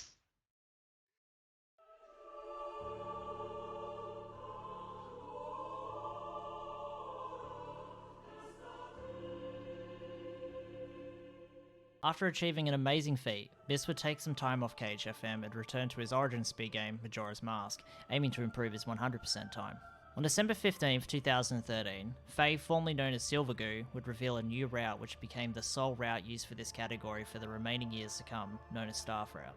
Sword Route was always the common route choice when it came to KH1 Original, FM on PS2, and the HD port, due to its increase in strength. However, it was noticed that the abilities unlocked in the first 50 levels for staff benefited the speedrun in a much improved way. Abilities such as Leaf Bracer and Air Combo Plus would prove to be valuable abilities in the endgame, and would make the game a lot easier to complete deathless. Also, as spoken before, there are damage caps that exist throughout the game, so the additional strength from choosing Sword would not heavily benefit in boss battles. However, MP would be shown as a more valuable tool to the runner, since more MP meant more Ars Arcanums, more stop spells, and also better spell strength, meaning Heartless encounters had the potential to be quicker and more consistent. Cyber would return from his hiatus and showcase the new route, beating Mist's time by 39 seconds. This being Cyber's first run with this new route is of course not the smoothest. Cyber would start doing jungle slider movement in Deep Jungle. Due to the additional MP, Cyber would save 16 seconds over Mist on Power Wilds. Continuing the trend of saving time, Cyber would warp to Wonderland before flying to Agrabah, saving another additional 8 seconds. And finally, Cyber would also not sell White Fang and equip it to his slots in Agrabah, helping him with future Heartless encounters. Cyber would save 8 seconds on Mist, successfully getting the Bandit skip for the first this time in leads a me World to Record go run. about After defeating Blood speedrunning Centipede, and Cyber website ended up in development. Palace Gates, which That meant he is was 2 definitely loading the screens next away two from where he streams needed then. to be, losing 16 seconds. His Jafar 1 and 2 however went much smoother than World Records, saving over 30 seconds. Keeping on track with route corrections, Cyber would grab the power-up in Halloween Town after many months of ignoring it. With the additional MP at hand, Cyber would have a much easier time getting through Heartless waves, having more MP at his disposal. He would be fortunate enough to spawn the white mushrooms, which would save him 9 seconds, but unfortunately spawned black fungus as well, losing 10, and also lost 10 more seconds to a movement error on the way to LSB. At the start of Oogie 1, we see Cyber stand still at the beginning of the fight, which manipulates the AI to move closer to Sora. This makes it easier to defeat the 2 gargoyles at the start. Cyber would also get Dice Reflect, making this a very fast fight. After discovering Hook Ship on the first try, Cyber entered the last 2 worlds in mid-game with good results. His Neverland was fine, with a good anti-Sora and a slightly bad hook. Travis Town 3 would prove to be an issue for Cyber. When Cyber missed the guard at the start of the fight, he allowed Opposite Armor to move away, causing time to pass before he had another winter to get off a good amount of attacks. Cyber would get the slowest possible ending to the fight as well, waiting 13 seconds for Opposite Armor to have no iframes. To quickly explain what iframes are, they stand for instability frames, which is a common feature developers put in RPGs to allow a boss to animate or do a specific sequence in the fight without being interrupted by the player. There are ways of avoiding iframe sequences, but require very specific execution a lot of the time. Besides the hiccup in the Gummy edit, there is only one thing I really want to touch on in Holy Bastion, since the world mostly goes to the usual speed. In Riku 2, Cyber would pull off the first ever DM skip on Riku 2. The way the DM skip works is you attack Riku and aim to get his health to the second last bar of HP, where he will charge up his Dark Aura phase. After he charges up, Riku will commonly retaliate with an attack. By guarding then teching the attack, you open up the window for a counter attack. After a maximum of 4 flinch hits, Riku will retaliate with a counter spin move. During this move, you want to move away and prepare to retaliate in a very small and specific window. By keeping this continuing loop, you are able to defeat Riku without a desperation move, which costs roughly 10 seconds. This strat is normally done using ground combos, as it's easier to land and requires less execution. However, Cyber does the DM skip using air combos, which was really ahead of its time, not being commonly used in the fight until many months later. Entering the final world, Cyber starts off strong, executing a DM-less Invisibles fight, which today is one of the hardest fights to pull off efficiently. Not long after, Invisibles would DM in the laboratory fight, losing back some of the time saved earlier on. During Chernobog, Cyber was able to skip a phase in the fight by reaching a HP barrier at a fast enough speed, but sadly he missed out on the quick kill at the end. During Final Rest, we would see Cyber switch out Raven's Claw for Ray of Light and keep Divine Rose on, which would allow him to have 9 MP, which would be enough to use Simba Strat for all the waves excluding the first 2. By having Divine Rose on, Cyber had a much easier time clearing Heartless. After closely missing out on Ansem 2 DM skip, Cyber went into World of Chaos playing his usual way, getting to low health and trying to output as much damage as possible before healing. Even with a rough World of Chaos, Cyber was able to secure the DM-less Invisibles core, which secured him his final world record in his speedrun career for KHFM, with a 2:59.10. Cyber has cemented a legacy which deserves its recognition. Pushing the game from 3.5 hours all the way down to the sub 3 hour mark is extraordinary. He dominated the game without any close competition for 8 months straight and improved the world record time down a total of 12 times. Cyber would only improve his time once more, finishing off with a 2:58.47 in January of 2014, which was second place at the time. Misfit returned from his hiatus, determined and eager to see what he could do with the new Staff route. On January 17, 2014, Miss would improve on Cyber's time by an additional 45 seconds. Most of this came to overall better execution, with the route being better developed and tested over the last few weeks. In terms of execution, his run is like a roller coaster, very up and down in many places. His pace was looking solid after completing Monstro, however fell off a lot at Halloween Town. He would recover in Neverland, but then lose his momentum to Travis Town 3 and Hollow Basham 1. His final 2 worlds were very good, having minimal execution errors excluding Ansem 1 and Darkside 3. He would secure sub 2:59 and his spot at the top after losing it 3 weeks prior. After resecuring world record, Miss would return a few days later to improve on his time. We see starting off, Miss saves 20 seconds throughout the entirety of early game due to better combat. The start and mid game would be very up and down for Mist, not being able to hold an increased lead on his PB. However, Halloween Town would be the change of pace, seeing an 18-second time save on Oogie 1 without pulling off Dice Reflect.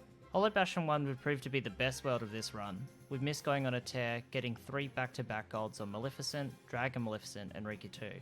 Maleficent had better movement and faster Heartless fights. In Dragon Maleficent, Mist would use the Mega Elixir, which is acquired from a Blue Trinity at the end of the lift ride, which allowed him to defeat Dragon Maleficent before she could DM. And lastly, Riki 2 would have a rough start, but would be Mist's first time getting a DM skip in a world record run.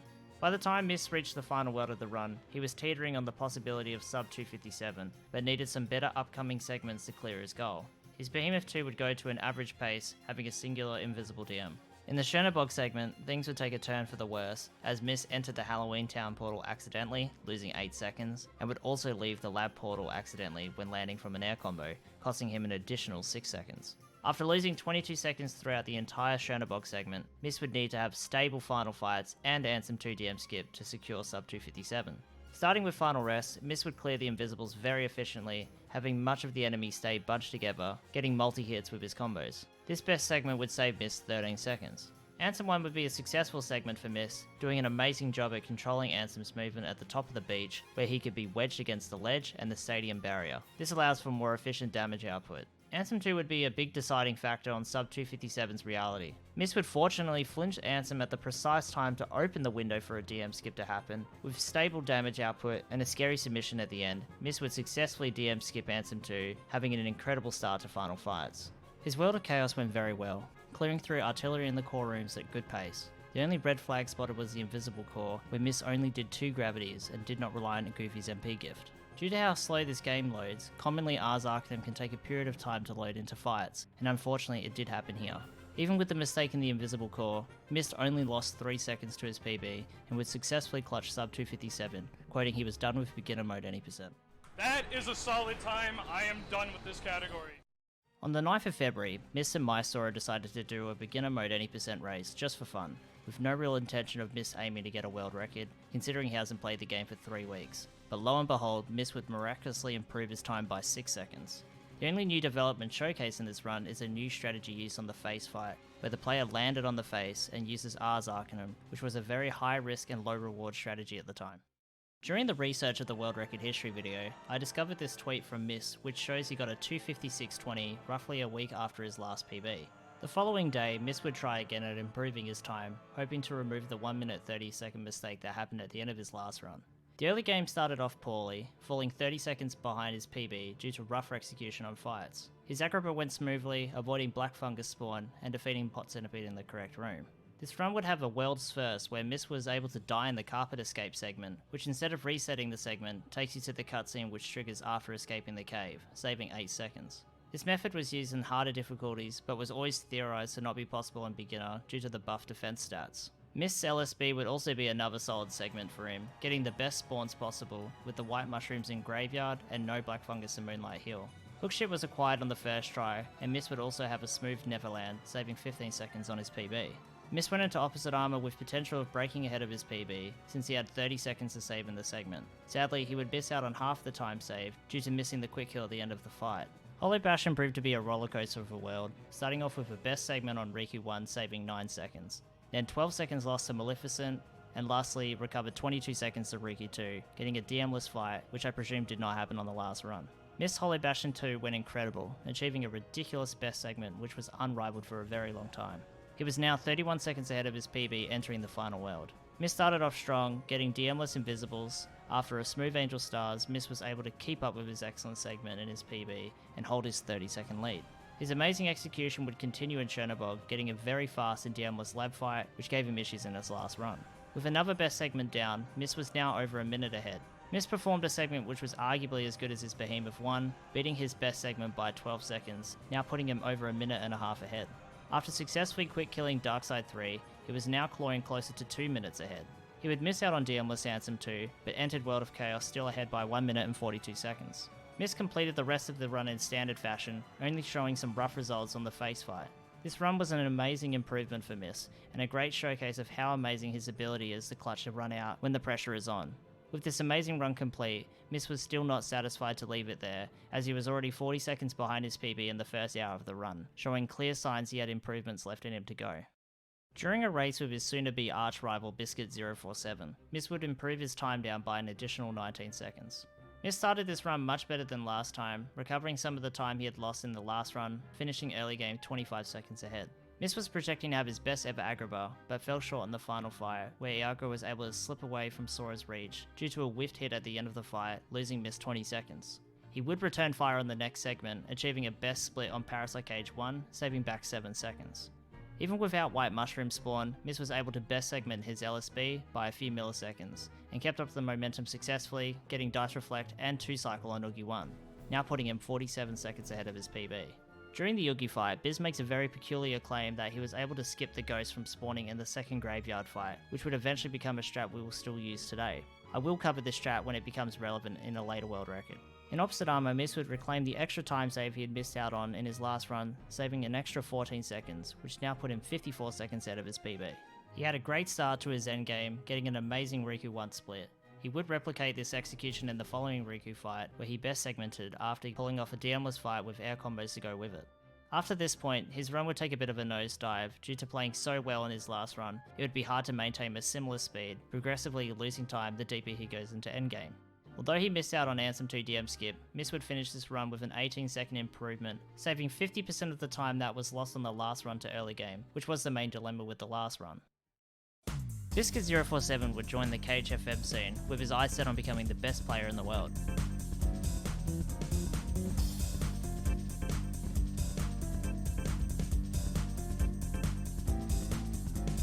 Throughout his speedrun career, he has had great success with JRPG speedruns, being a former world record holder of Final Fantasy VIII, Kingdom Hearts 2 English, and Final Mix.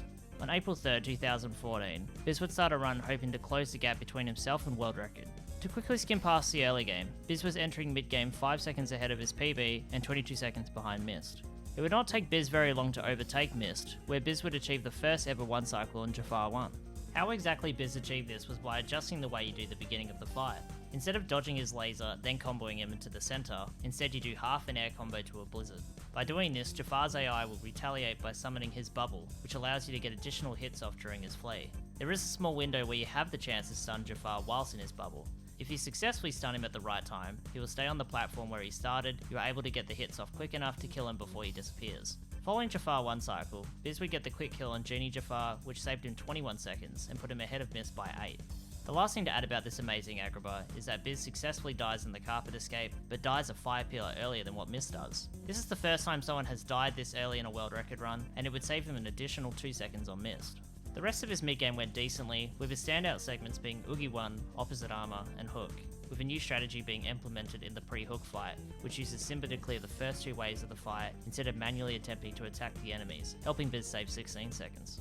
Entering endgame 17 seconds at a world record, Biz was on potential to create a ripple and dethrone one of the most dominant world record holders in KHFM's history. Starting off in his endgame was the Riku 1 segment, which would cost him 16 seconds to his PB and tied him with Mist. Biz would claw back 17 seconds on Mist and Maleficent. Lastly, Biz would showcase the first run to have the magic menu utilised in Dragon Maleficent rather than a shortcutted stop, saving a menu earlier on in the run.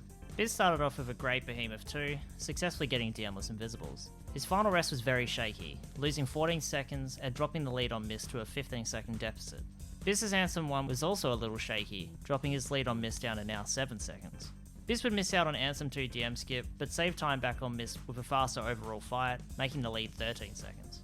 Biz showcased a unique strategy which was short-lived, shooting blizzards at the start of the Dark Ball fight to trigger the enemies to retaliate and come closer to Sora earlier on.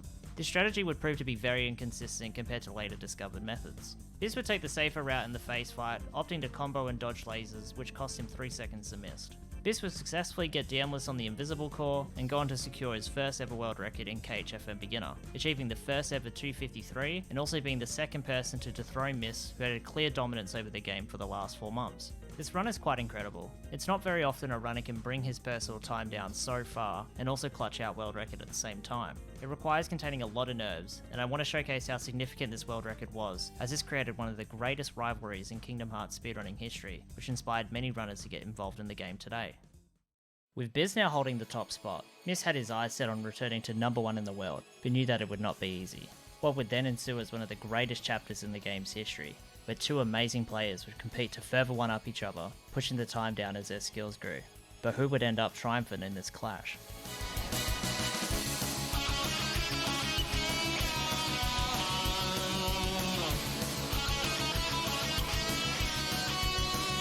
Dragon Ball Budokai? Really?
Mist would finally complete the rally between himself and Biz, pulling off the final world record in this epic 3-month rivalry, which saw 8 world records between 2 amazing players, with this world record time brought down by almost 3 minutes. Before moving on, there are some quick things I want to mention about these set of world records. Starting off with Mist's 253.40, a change is made in the menu in Agrabah, where Sandstorm is now unequipped rather than Jackpot, which allows Aladdin to apply additional damage to enemies. Moving on to Mist's 252.34, in Halloween Town, Mist would perform a specific jump in the Oogie Mano fight, which allows the player to skip rolling further ahead to a shorter platform to reach the next orb. Instead, by precisely jumping to the left side and grabbing onto the ledge, the first Mist jump was performed and would still be used today. During Biz's 252.07, one of the rarest glitches on the PS3 port would happen, where Biz would lose game audio in the Jafar fight, which would not return for the remaining parts of the run. The fact Biz was able to pull off a world record without game sound is incredible. Another interesting fact about this run is that Biz made history, being the first player to acquire every world record in the mainline categories of KHFM simultaneously, with only 2 other players performing the same feat later on. Next up in Mist's 251.47, we see some route changes in Halloween Town, with Mist exchanging Jack's Ethers onto Sora, and secondly the first ever graveyard skip was performed. To quickly explain, by defeating both the White Knights on the pillars, Sora is then able to platform onto each pillar, skipping the spawn trigger located on the floor, and moving straight to the casket with a blue menu. By skipping a total of 7 enemies spawning, this trick saves over 5 seconds. Another massive route change was implemented in this run, with the first ever community climb being performed, saving over 30 seconds. On May 14th, a user known as Kool-Aid would figure out it was possible to jump and land on the triangular roof to the right, which you could then jump onto a higher triangular ledge of the manor, which then gave you the appropriate height to clear the jump to the frame of the door. With a precise jump at the peak of the ledge, you could then grab onto a higher up platform and then another ledge straight after, which puts you halfway up the manor. After jumping the stair set, you can either take the safer route to the right and roll your way up, or proceed to jump and grab onto another higher up platform by going left, which saved even more time skipping additional movement. This discovery was such a nice buzz for the community. It was amazing to see the players get together and problem solve the best ways to save time with this new discovery, which removes the annoyance of the heartless wave at the door and the annoying elevator which wastes MP. This new route movement was a massive quality of life improvement to the speedrun, applying more movement tech into a very simplified run at this point in time. Before returning to KHFM, Biz successfully claimed every mainline category world record for Kingdom Hearts 2 English, which was the main active port of KH2 at the time. After completing his final any% world record on July 11th, 1 week later, Biz would complete his dream goal of acquiring every world record in Kingdom Hearts Final Mix and Kingdom Hearts 2 simultaneously, which was a feat that would never be replicated again by any other runner. After winning the world record battle, Miz decided to take a few months off KHFM to focus on other games, and would return to the game near the end of October, where he would then set his sights on sub 250. His first PB would come on October 20th with a 10-second improvement. Over 2 weeks later, Miz would further improve his time down an additional 6 seconds, securing the first ever sub 250, now with just 1 more minute to go. Unsatisfied with his minimal improvement from his last run, Miz came out strong, having an excellent early game. His endgame started off shaky, losing a decent chunk of time after a perfect Riku 1. He would recover an End of the World, saving good time back on Behemoth 2 and Chernobog. His Ansem 1 was amazing, creating a 38-second lead on his PB and a window of opportunity for Mr. sub 250, but he would require Ansem 2 DM skip to pull this off. He would unfortunately miss out on Ansem 2 DM skip and tied his PB segment, keeping the 30-second lead for the rest of the run. This would showcase to everyone how realistic sub 250 was for Miss. Even with a rough mid-game and Miss Ansem 2 DM skip, Miss was now only 20 seconds away from making history.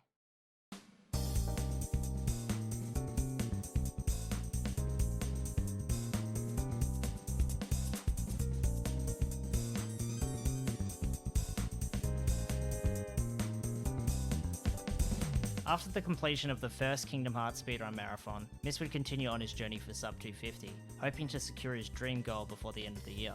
His run started off well, keeping in close proximity with his PB throughout his early game with a 13-second lead. Miss Agrabah went perfectly, securing close to a perfect segment on Pot Centipede, avoiding Black Fungus spawn, and having a wonderful Save Aladdin and Pot Centipede fight. Miss would secure no time loss on Jafar 1, pulling off 1 cycle. His Ginny Jafar went well, getting the faster pattern with Iago and securing the quick kill. He was now out of the second hardest world in the run and on excellent pace, with the possibility to move further ahead now entering the roughest part of his PB. His Monstro went as well as it could, only missing on time save due to not getting the rare truffle spawn before Parasite Cage 2. This had big potential for time save in Halloween Town, but failed to capitalise due to poor Heartless fights, failing Tombstone skip and missing Dice Reflect on Oogie 1. He would lose a total of 50 seconds to his best segment in Halloween Town, but still held a lead worthy enough for the task. Miss was fortunate enough to acquire Hook Ship on the first try and securing a shot for world record. His Anisora went well, only losing the loop twice, which cost him 7 seconds. His Hook also had a similar result, cruising along at an acceptable pace, but sadly missing out on more time save due to some poor execution. After defeating Opposite Armor, Miss would now finish mid-game 25 seconds ahead of his PB, which still left him on pace to make history. But the next few worlds would be the most nerve-wracking for Mist, due to the spike in difficulty. His endgame started off poorly, with one of the most brutal Riku 1 fights I've ever seen. Mist struggled to dictate the fight, and was left chasing Riku down for damage, costing him 20 seconds. He was able to recover his time lost in Maleficent, pulling off a fast lift fight, and clearing the Heartless and High Towers efficiently. Mist would finish Hollow Bastion 2 with a 20-second lead over his PB, leaving still a vague window open for sub 250, but would it be enough?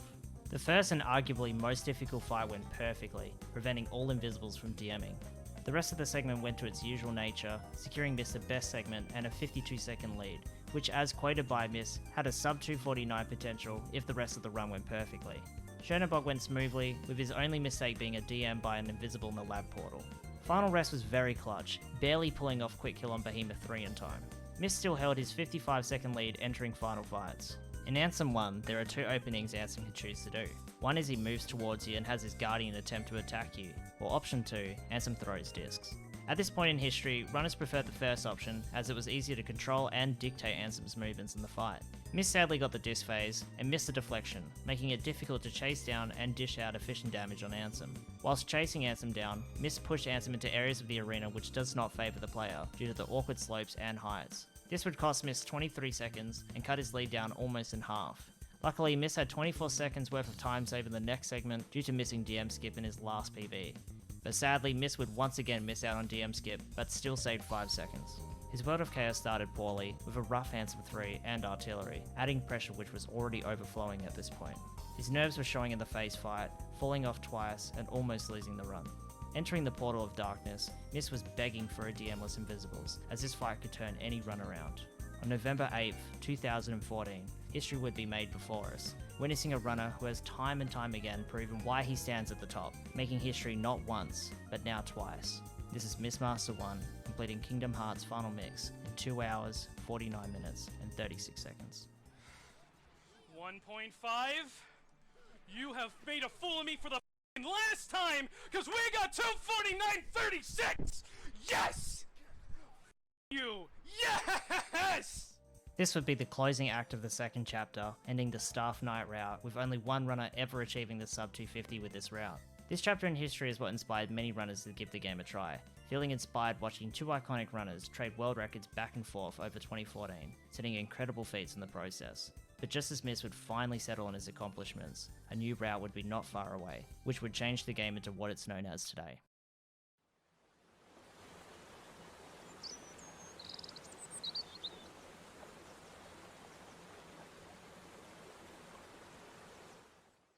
Up to this point in the video, I have not gone heavily into detail on the importance of Divine Rose, and why players will go out of their way to watch an unskippable cutscene just for a Keyblade. Divine Rose is very powerful, and definitely the best Keyblade a runner can acquire in a scenario such as any %. However, the idea of skipping Divine Rose has been tested and tried many times throughout 2014. Witnessing this route in the semi-finals of the first ever Kingdom Hearts Final Mix tournament, where Sonic was able to overtake Cyber and win the race by skipping all the requirements a runner would normally go through to acquire the Keyblade. The route was tried and tested a few more times after Sonic's success, possibly leaning on the idea that we were always wasting time by acquiring the Keyblade. But the results came back negative for skipping Divine Rose, as the damage you would deal on Heartless in the final 2 worlds was not enough to make the route quicker. In February of 2014, Sonic posted a video to the forum page of the pre-existing Kingdom Hearts speedrun website, where he showcased a strategy with Dumbo, allowing you to grab a higher platform to the Grand Chapel, which would then skip traversing to high towers, fighting the Heartless, exiting and re-entering the room, then activating the switch to move around. Several route ideas were tested implementing Dumbo into the route, but the time spent collecting Water Gleam and also unlocking the summon from the Fairy Godmother was too much time wasted. This would change when Bloody Biscuits uploaded a video in March of 2015, showcasing a route comparison which would implement Dumbo skip in the Castle Gates area. By using Dumbo to reach the edge of the arch, the player is then able to fly straight to the lift without spawning Heartless. This movement tech would save enough time to make skipping Divine Rose and collecting Water Gleam worth it, saving 1 minute and 40 seconds in movement compared to the old route. Another discovery made was that Dawn route was the quickest EXP route to use at any %. It was previously believed Night route was the best choice, as a runner would achieve a higher level by the end of the game. But what was not originally considered was the buff stats you would have earlier in the run, which would benefit the player when it mattered. As well, with the discovery of damage caps in boss fights, it was proven that the additional levels did not benefit in many fights. With all this in mind, Mist returned to KHFM right away, learning the new route and mastering Dumbo movement, as well as the combat now without Divine Rose. On March 24th, Mist would see his first improvement on his world record. With this run only saving 5 seconds, the execution was not quite as good as his last run. However, one main highlight about this run is the introduction of Zetrus Jump. Named after the founder, Zetrus discovered you were able to dodge roll up a wedged wall in the mouth area of Monstro, which elevates you high enough to jump and reach the ledge above, saving 5 seconds. 2 days later, Mist lowered his time further, improving on combat slightly, however still struggling in the endgame with Oathkeeper now being used.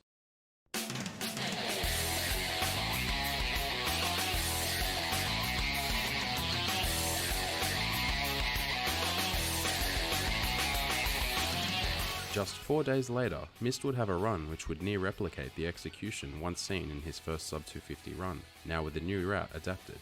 This route would see some new enhancements to some strats and movement, with the first change coming in the pre-guard armor fight, where a specific order is used to defeat each soldier. With the inclusion of mashing the triangle button, this fight becomes much quicker and more consistent.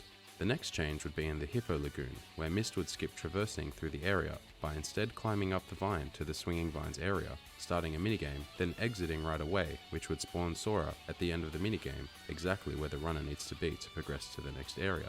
This strategy would save the player 6 seconds overall. Entering endgame, Myst was now 25 seconds ahead of his PB, and on pace for sub 249. As spoken about before, Myst had a very rough endgame in his last run, so Myst was close to the possibility of sub 248. His endgame would go very well, executing all 3 Dumbo skips without fail, and having excellent fights throughout endgame, with his Ansems 1 and 2 being the highlight of his run. Myst would complete this run exactly on 248 on March 30th, 2015, achieving the final world record ever done in English, which, like many achievements before, would be something that would stick with Myst's legacy forever. After achieving such an amazing run, Myst was ready to once again move on to other speedrunning projects and categories, feeling satisfied with his time and comfortable with his lead over the rest of the competition. During March of 2015, Bloody Biscuits, aka BB for short, took quite a strong interest in KHFM after discovering Dumbo Route and wondering whether the influence he applied to KH2 could also be applied to KH1. BB would start grinding the game and improving his skills over time, using a unique method to practice by using an emulator and cheat engine to delve into the hex code of the game and have a better understanding as to why certain things happen in fights. The approach BB had developed the speedrun into a much more consistent run, developing many of the strategies still used today.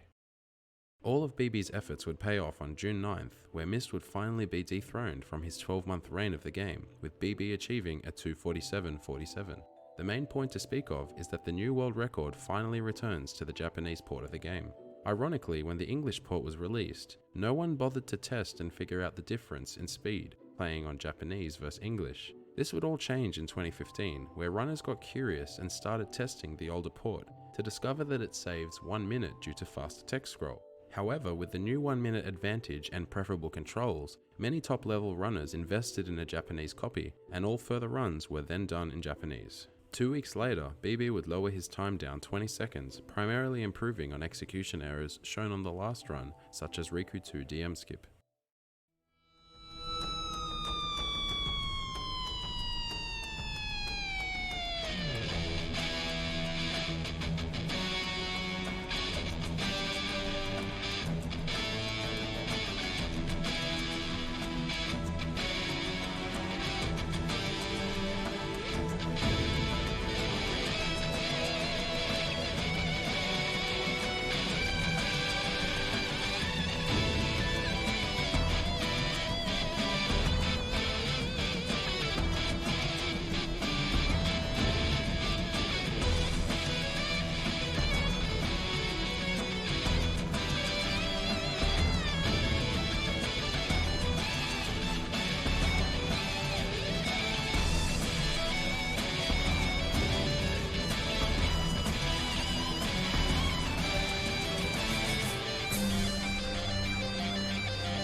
Unsatisfied with the quality of his last run, BB wanted to improve on the mistakes made in the early and mid game and secure a competitive time which would stand above all the others he has achieved before.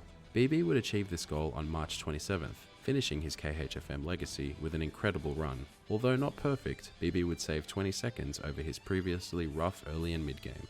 Endgame would be the beginning of an incredible string of segments, saving 20 seconds in Hollow Bastion 1, and increasing his lead to 40 seconds entering the final world. Sub 244 was almost a possibility for this run, but as already discussed throughout the community, would require near-perfect execution through the entirety of the game. As his end of the world progressed, his lead kept growing and reached its peak at 50 seconds, which baffled everyone seeing how close BB was to 243. As he progressed through the final fights, his lead diminished, having to compete with near-perfect segments all the way to the end. Bloody Biscuits would finish his legacy with an amazing time of 244.37. showcasing a truly remarkable run of the game, improving the time over 3 minutes, and introducing a new route and a bag full of new strats, which is all credited to his detail to attention when practicing and labbing the game.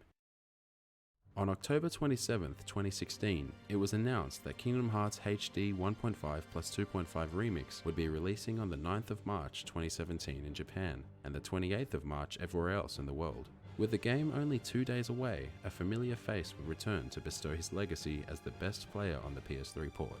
On March 7th, 2017, Myst would reclaim world record after almost a year since his last world record. In terms of development, the run mostly plays out the same, with a change being implemented in Save Aladdin, now using blizzards rather than Simba, which would save 10 to 15 seconds on average, and remove the risk of crashing in the segment. Myst's run started out well, saving 20 seconds on BB in early game, with most of the time coming from the first 3 worlds. Myst's lead would continuously grow, saving 15 more seconds on BB by the end of Monstro. The momentum would suddenly end in the next world, with BB saving back 16 seconds on Myst due to smoother boss battles. Myst would not take long at all, recovering his losses from before, now with a 37-second lead at the end of mid-game. Excluding Riku 1, all of Myst's fights in both of the Hollow Bastion visits would go perfectly, now with a 57-second lead on his personal best, which now had him on a 2:43 pace entering the final world. With a DM-less Invisibles fight out of the way, one of the bigger hurdles was now passed in the run. Myst would continue through End of the World, making great progress now with over a minute lead on his PB. He would finish the world off with a rough segment in Final Rest, costing him roughly 20 seconds due to an invisible DM, which can be blamed on Goofy running away from the party charging at the Invisibles. Still with time save left on his PB, the possibility of 2:43 was still very much alive after a well-recovered Ansem 1. Myst would also secure the DM skip on Ansem 2 and have sub 2:44 set on his mind. As anxious as any runner would be, Myst was pressured with a run with never before seen potential. He played World of Chaos to his usual standard, bleeding minimal time and maintaining his 1-minute lead on PB. The final hurdle was before Myst, requiring a DM-less Portal of Darkness to secure 2:43. Similar to Final Rest, the party members would once again ruin this fight by charging away from Sora and creating an unwanted spread, which made it difficult for Myst to clear all the enemies without any DMing. This very incident would cost Myst just enough time to barely miss sub 2:44, being only half a second off the target. Regardless of the time loss in both Final Rest and Ansem 4, Myst was very satisfied with his time, as it was a big improvement on BB's world record, considering how optimal the category was by this point. Myst had come very close to pushing the maximum potential at the time, quoting that 2:43 is of course possible, however due to PS4 release, Myst was satisfied with leaving his legacy there. The PS4 port would be released 2 days later, with the story continuing on. But before we jump into the next chapter of the video, we need to discuss one last world record for this port. A familiar runner in the community was grinding away at his favourite port of the game after spending his last few years running the PS4 port. The PC port was releasing on this exact day, and this runner's goal was to claim his most desired speedrun goal of being the world record holder of the game that started his whole speedrun career, who ironically is the creator of this video. After taking time away from the PS4 port of the game, Saiyans would return for a short period of time in late 2020, testing out the PS4 port on their newly released PS5. Although enjoying running the game again, the interest wasn't quite where he wanted it to be, as he felt satisfied with everything he had achieved on the PS4 port and was desiring his original goal of being the world record holder on PS3, which dates back many years, coming close on many attempts. After reclaiming PS2 world record for KHFM, Saiyans now had his eyes set on the PS3 port, ready to start his grind at the beginning of February. On March 28, 2021, Saiyans' grind would come to an end, achieving his dream goal and achieving the first ever sub 2:44 on PS3. Adapting to new tech which was discovered during the PS4 era, Saiyans was able to utilize new discoveries found and made the 2:43 a reality. This of course was not a run Saiyans was fully satisfied with, quoting he could see himself achieving a 2:42. Of course, with PC releasing later that day, and spending every day over the last 2 months grinding, he was satisfied enough to move on to other projects.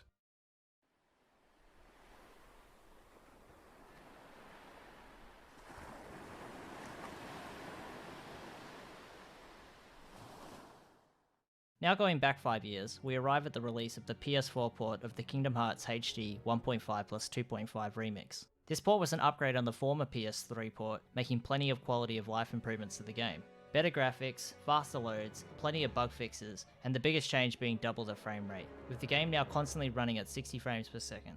with faster loads meant new possible route changes to the way we traverse worlds, such as Traverse Town and Deep Jungle, and double the frame rate meant smoother animations and more responsive input registry, allowing runners to optimize fights further than ever seen before on the PS3 port. We briefly start our story on the release of the game, with Norego technically completing the first full run of the port, achieving a 3:03:38. Only hours later, Mist would complete his first run of the game, achieving a 2:17:28. This run showcased that the game saved roughly over 30 minutes, which made running the game less time constraining and more enjoyable for new players, as it breathed fresh life into the game once again. 11 days later, I would achieve my first ever world record in any percent beginner, with a 2:16:15.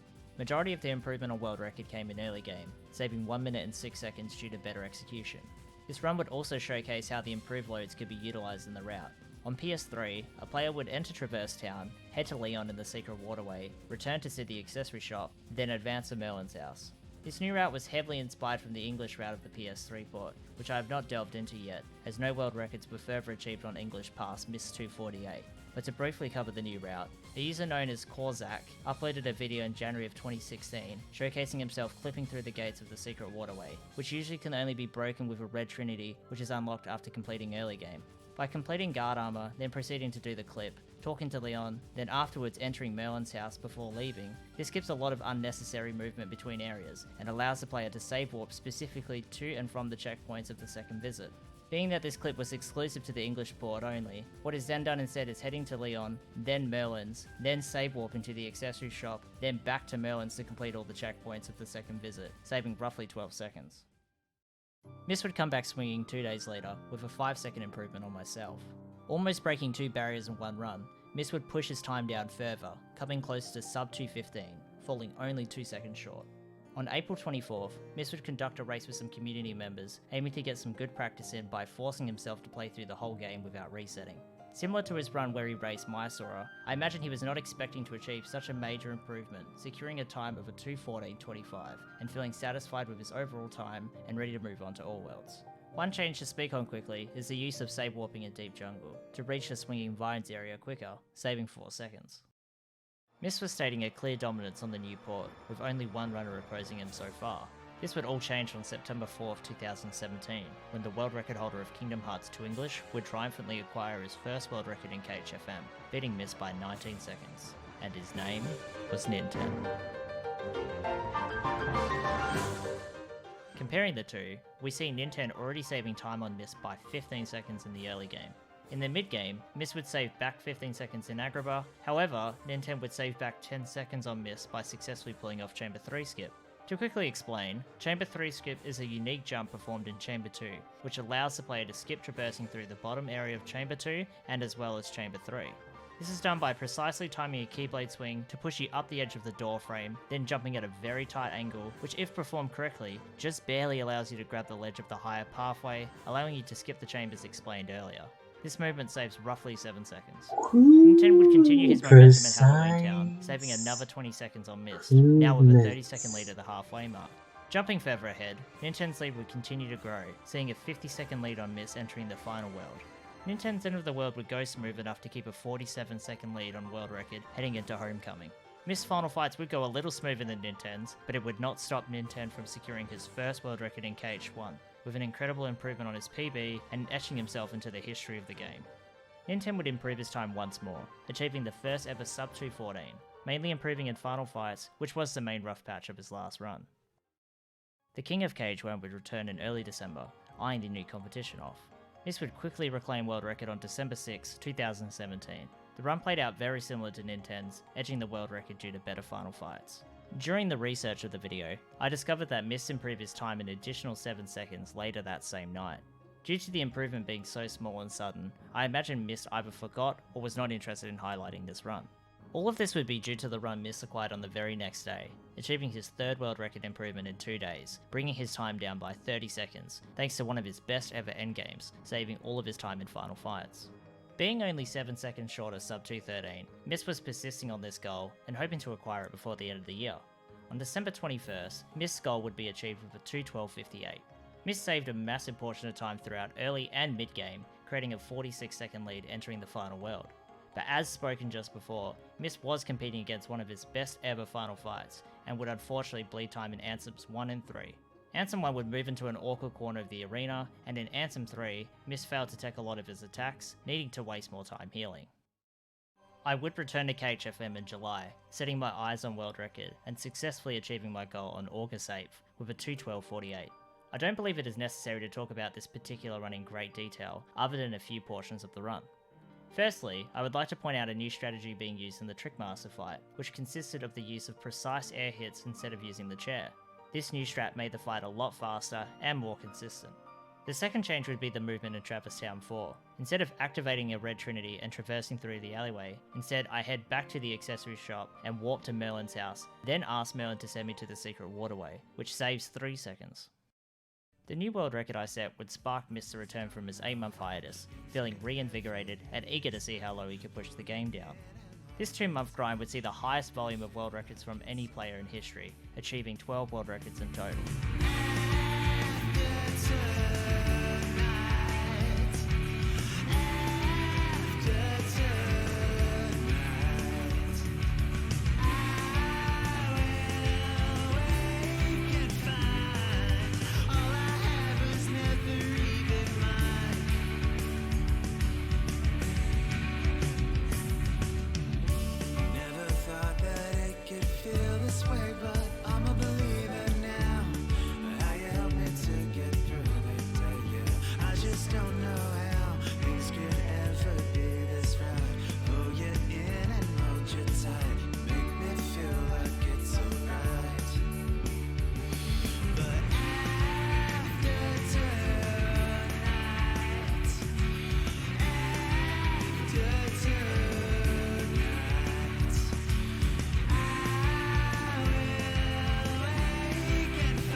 After achieving 12 world records in 6 weeks, Mist was feeling burnt out and needed some time away from the category. He would return on January 3rd, aiming for sub 210 before the release of Kingdom Hearts 3. After a week of derusting, Mist's first improvement would come on January 10th, pushing his time down by another 2 seconds. With almost no time left to spare, Mist was technically on pace for sub 211 in the final segment, but he would require close to a best segment for this to happen. Although his invisibles went smooth, they were not optimal enough to achieve the goal. The day would finally arrive on January 11th, where Mist would finally achieve his goal of sub 211. This run played out similar to his last run, trailing behind by 10 to 15 seconds. This all changed after completing the Behemoth segment, where he was able to save back a massive chunk of time and be green for the first time since early game. Keeping his composure and churning through each fight, Mist was able to withhold a good lead entering final fights. Maintaining a strong enough lead, Mist secured sub 211 and was able to finish this any % beginner journey feeling satisfied and ready to move on.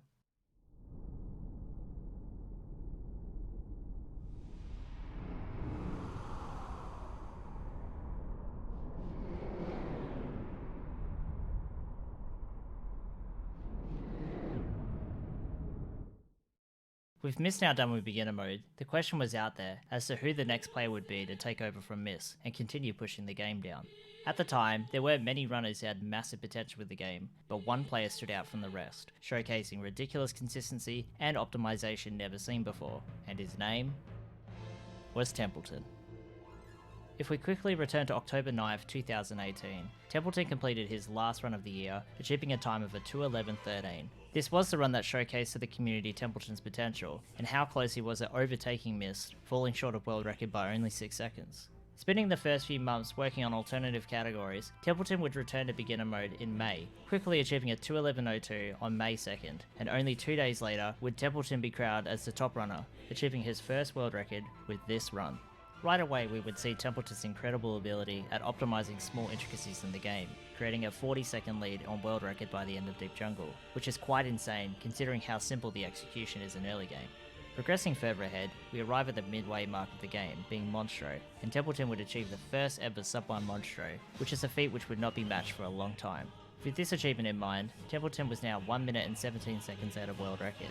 The lead would not grow any further in the second half, as this is where Mist is known to shine, always bringing with him amazing endgames. Templeton's next world record would not happen for almost 2 months, achieving a 2:10.21 on June 26th. Another historic world record would be achieved on June 29th, which is considered by many as one of the greatest world records in KHFM's history. Templeton's early game started off well, matching his already excellent early game. His mid-game went well with a smooth Agrabah and Monstro. After discovering Hook Ship, Templeton would have an outstanding Neverland, saving 13 seconds with the only mistake being Annie Sora breaking out of the loop. Templeton had big potential for time save in Travis Town 3, since he unfortunately got the bad pattern in his last run. He would be fortunate enough to acquire the good pattern and also get the quick kill at the end. But due to wasting time chasing down one of the foot pieces, Templeton would miss out on time save. Hollow Bash went smoothly, saving 4 seconds on his PB, with now a 21 second lead, which had him close to sub 209 pace. With a rough lift fight, Templeton would lose 8 seconds to his PB, putting a lot of pressure for Templeton to perform well in the final world to make this goal happen. With one of the worst spreads I've ever seen, Templeton miraculously got DMless Invisibles, however lost a ton of time chasing down each enemy. Continuing on from that rough segment, Templeton would have an awesome Chernobog with the best Invisibles I've ever seen in the laboratory. After the completion of Final Rest, Templeton's best possible time was a 209.52, which in short means Templeton has to play no more than 7 seconds slower than his best segment to achieve a sub 210. Since Templeton uses world splits instead of traditional splits, his best possible time is less intimidating to look at, as it's not considering as many segments. You will notice Templeton doing a specific amount of hits after flinching Ansem, then moving away. This is intentionally done to manipulate the AI to retaliate with the shortest attack, which then allows the player to continuously loop Ansem in the corner, dealing out efficient damage. This strategy does not commonly last the entire fight, however Templeton did such a great job that he got a flawless fight. With 2 of the hardest fights down, and all the potential in the world to make history, Templeton was ready to go. His Ansem 3 and Shadow's Call was a little bit rough, but luckily he was able to get the cutscene skip after Ansem 3. To quickly explain, by falling off a surface in the location where the loading trigger spawns in, moments before the cutscene plays, you are able to enter into the Shadow's Call whilst avoiding the post-Ansem 3 cutscene. After the artillery fight, Templeton barely made it through the loading zone with an elixir, which meant he now had maximum MP right away in the Dark Ballroom. He would first do an empty swing, then proceed to summon fire, which animates quicker compared to the neutral stance. After a smooth fight, it all came down to the Portal of Darkness, to decide the fate of sub 210. The Invisibles awkwardly approached the party, but fortunately Donald and Goofy stayed with Sora, so Templeton was eventually able to achieve DMless Invisibles, only costing a small amount of time. Ansem 4 started off perfect, breaching midway through Ansem's yellow bar before being pushed back, which is close to maximum damage output a player can do at this point in the fight. After returning to Ansem and dishing out efficient damage, Templeton had done it. On June 29th, Templeton was the first player to breach the sub 210 hurdle and would achieve a time that was not topped for 18 more months, which stood as the longest reigning world record of an active category.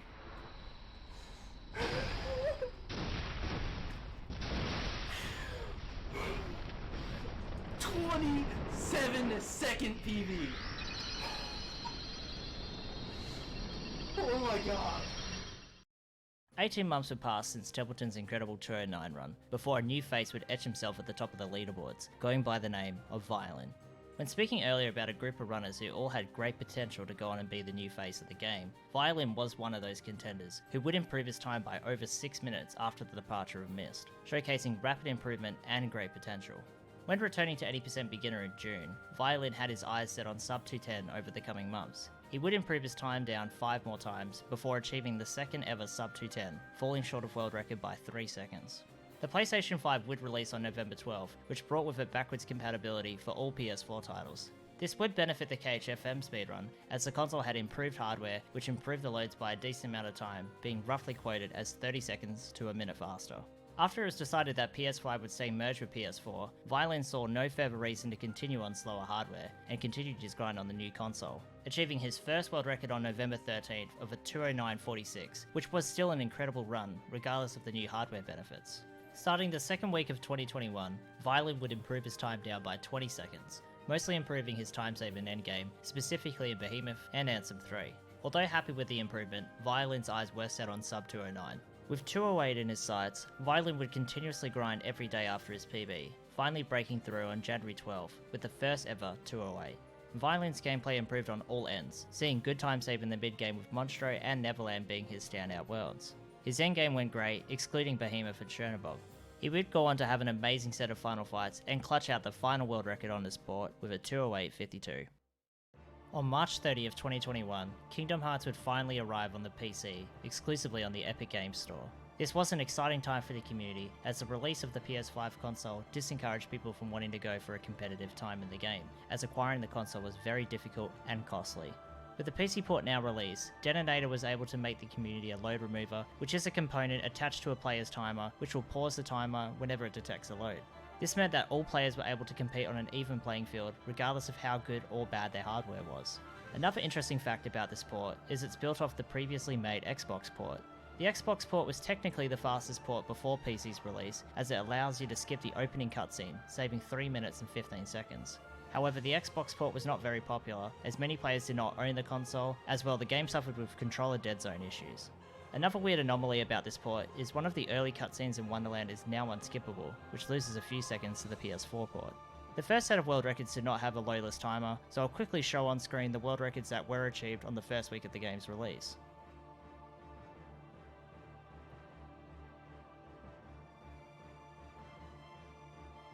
With that now out of the way, let's start with the first world record done with a load remover, which was technically slower than the RTA timing method, but still counts since the community had decided that they would rank runs based off loadless times. Templeton would be the first person to complete a run with the newly developed load remover, and achieve the time of a 1:51.21. In translation to our previous method of timing, this is roughly a 2:07.28. Although 28 seconds slower than the former RTA world record, this run is still a great start, showcasing how much time is spent in load screens on the fastest port. Violin would be the person to continue pushing his time down over the next 6 months, desiring to be the next person in history to break the time barrier of sub 150. Let's showcase his results.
Violin would miss the mark by half a second. Half a second. After falling short by 7 seconds, 2 seconds, now half a second, the guy was clearly testing Violin and pushing him to levels he had never been to before. But after coming so close, so many times, would he ever get that chance again?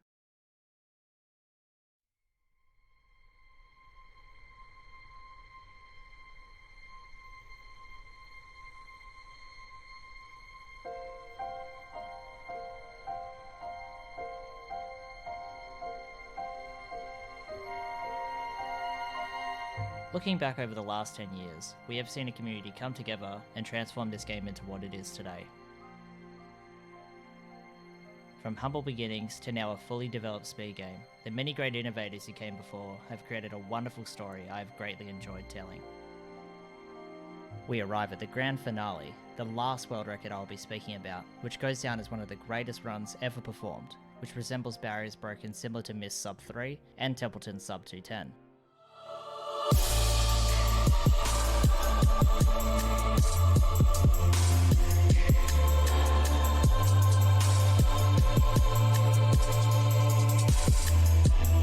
On October 13th, 2021, Violin would complete the long journey of this game's history, with possibly one of the last big time hurdles complete, acquiring a 1:49.40, the first ever sub 150 and the only sub 150 as of the time of this recording.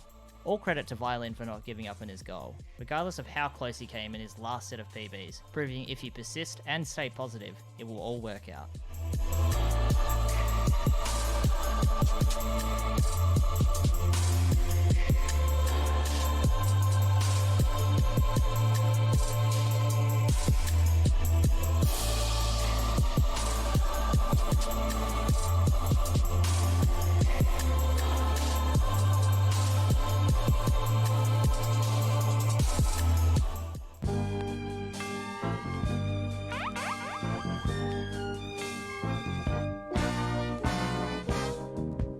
Every time I hear a wedding bell ring, girl, it reminds me that you're gone. That you're gone, baby. And just about the time I think I'm over you, girl, ooh, another bell will tone. Stream over. Stream over. Stream over. Oh my god, that was such a long stream. How many videos did I... Only 222 left. Well, actually, only 21 left. Oh, no. 20 left. Wait, what?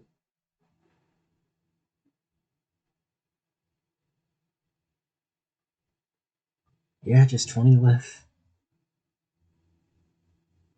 Alright.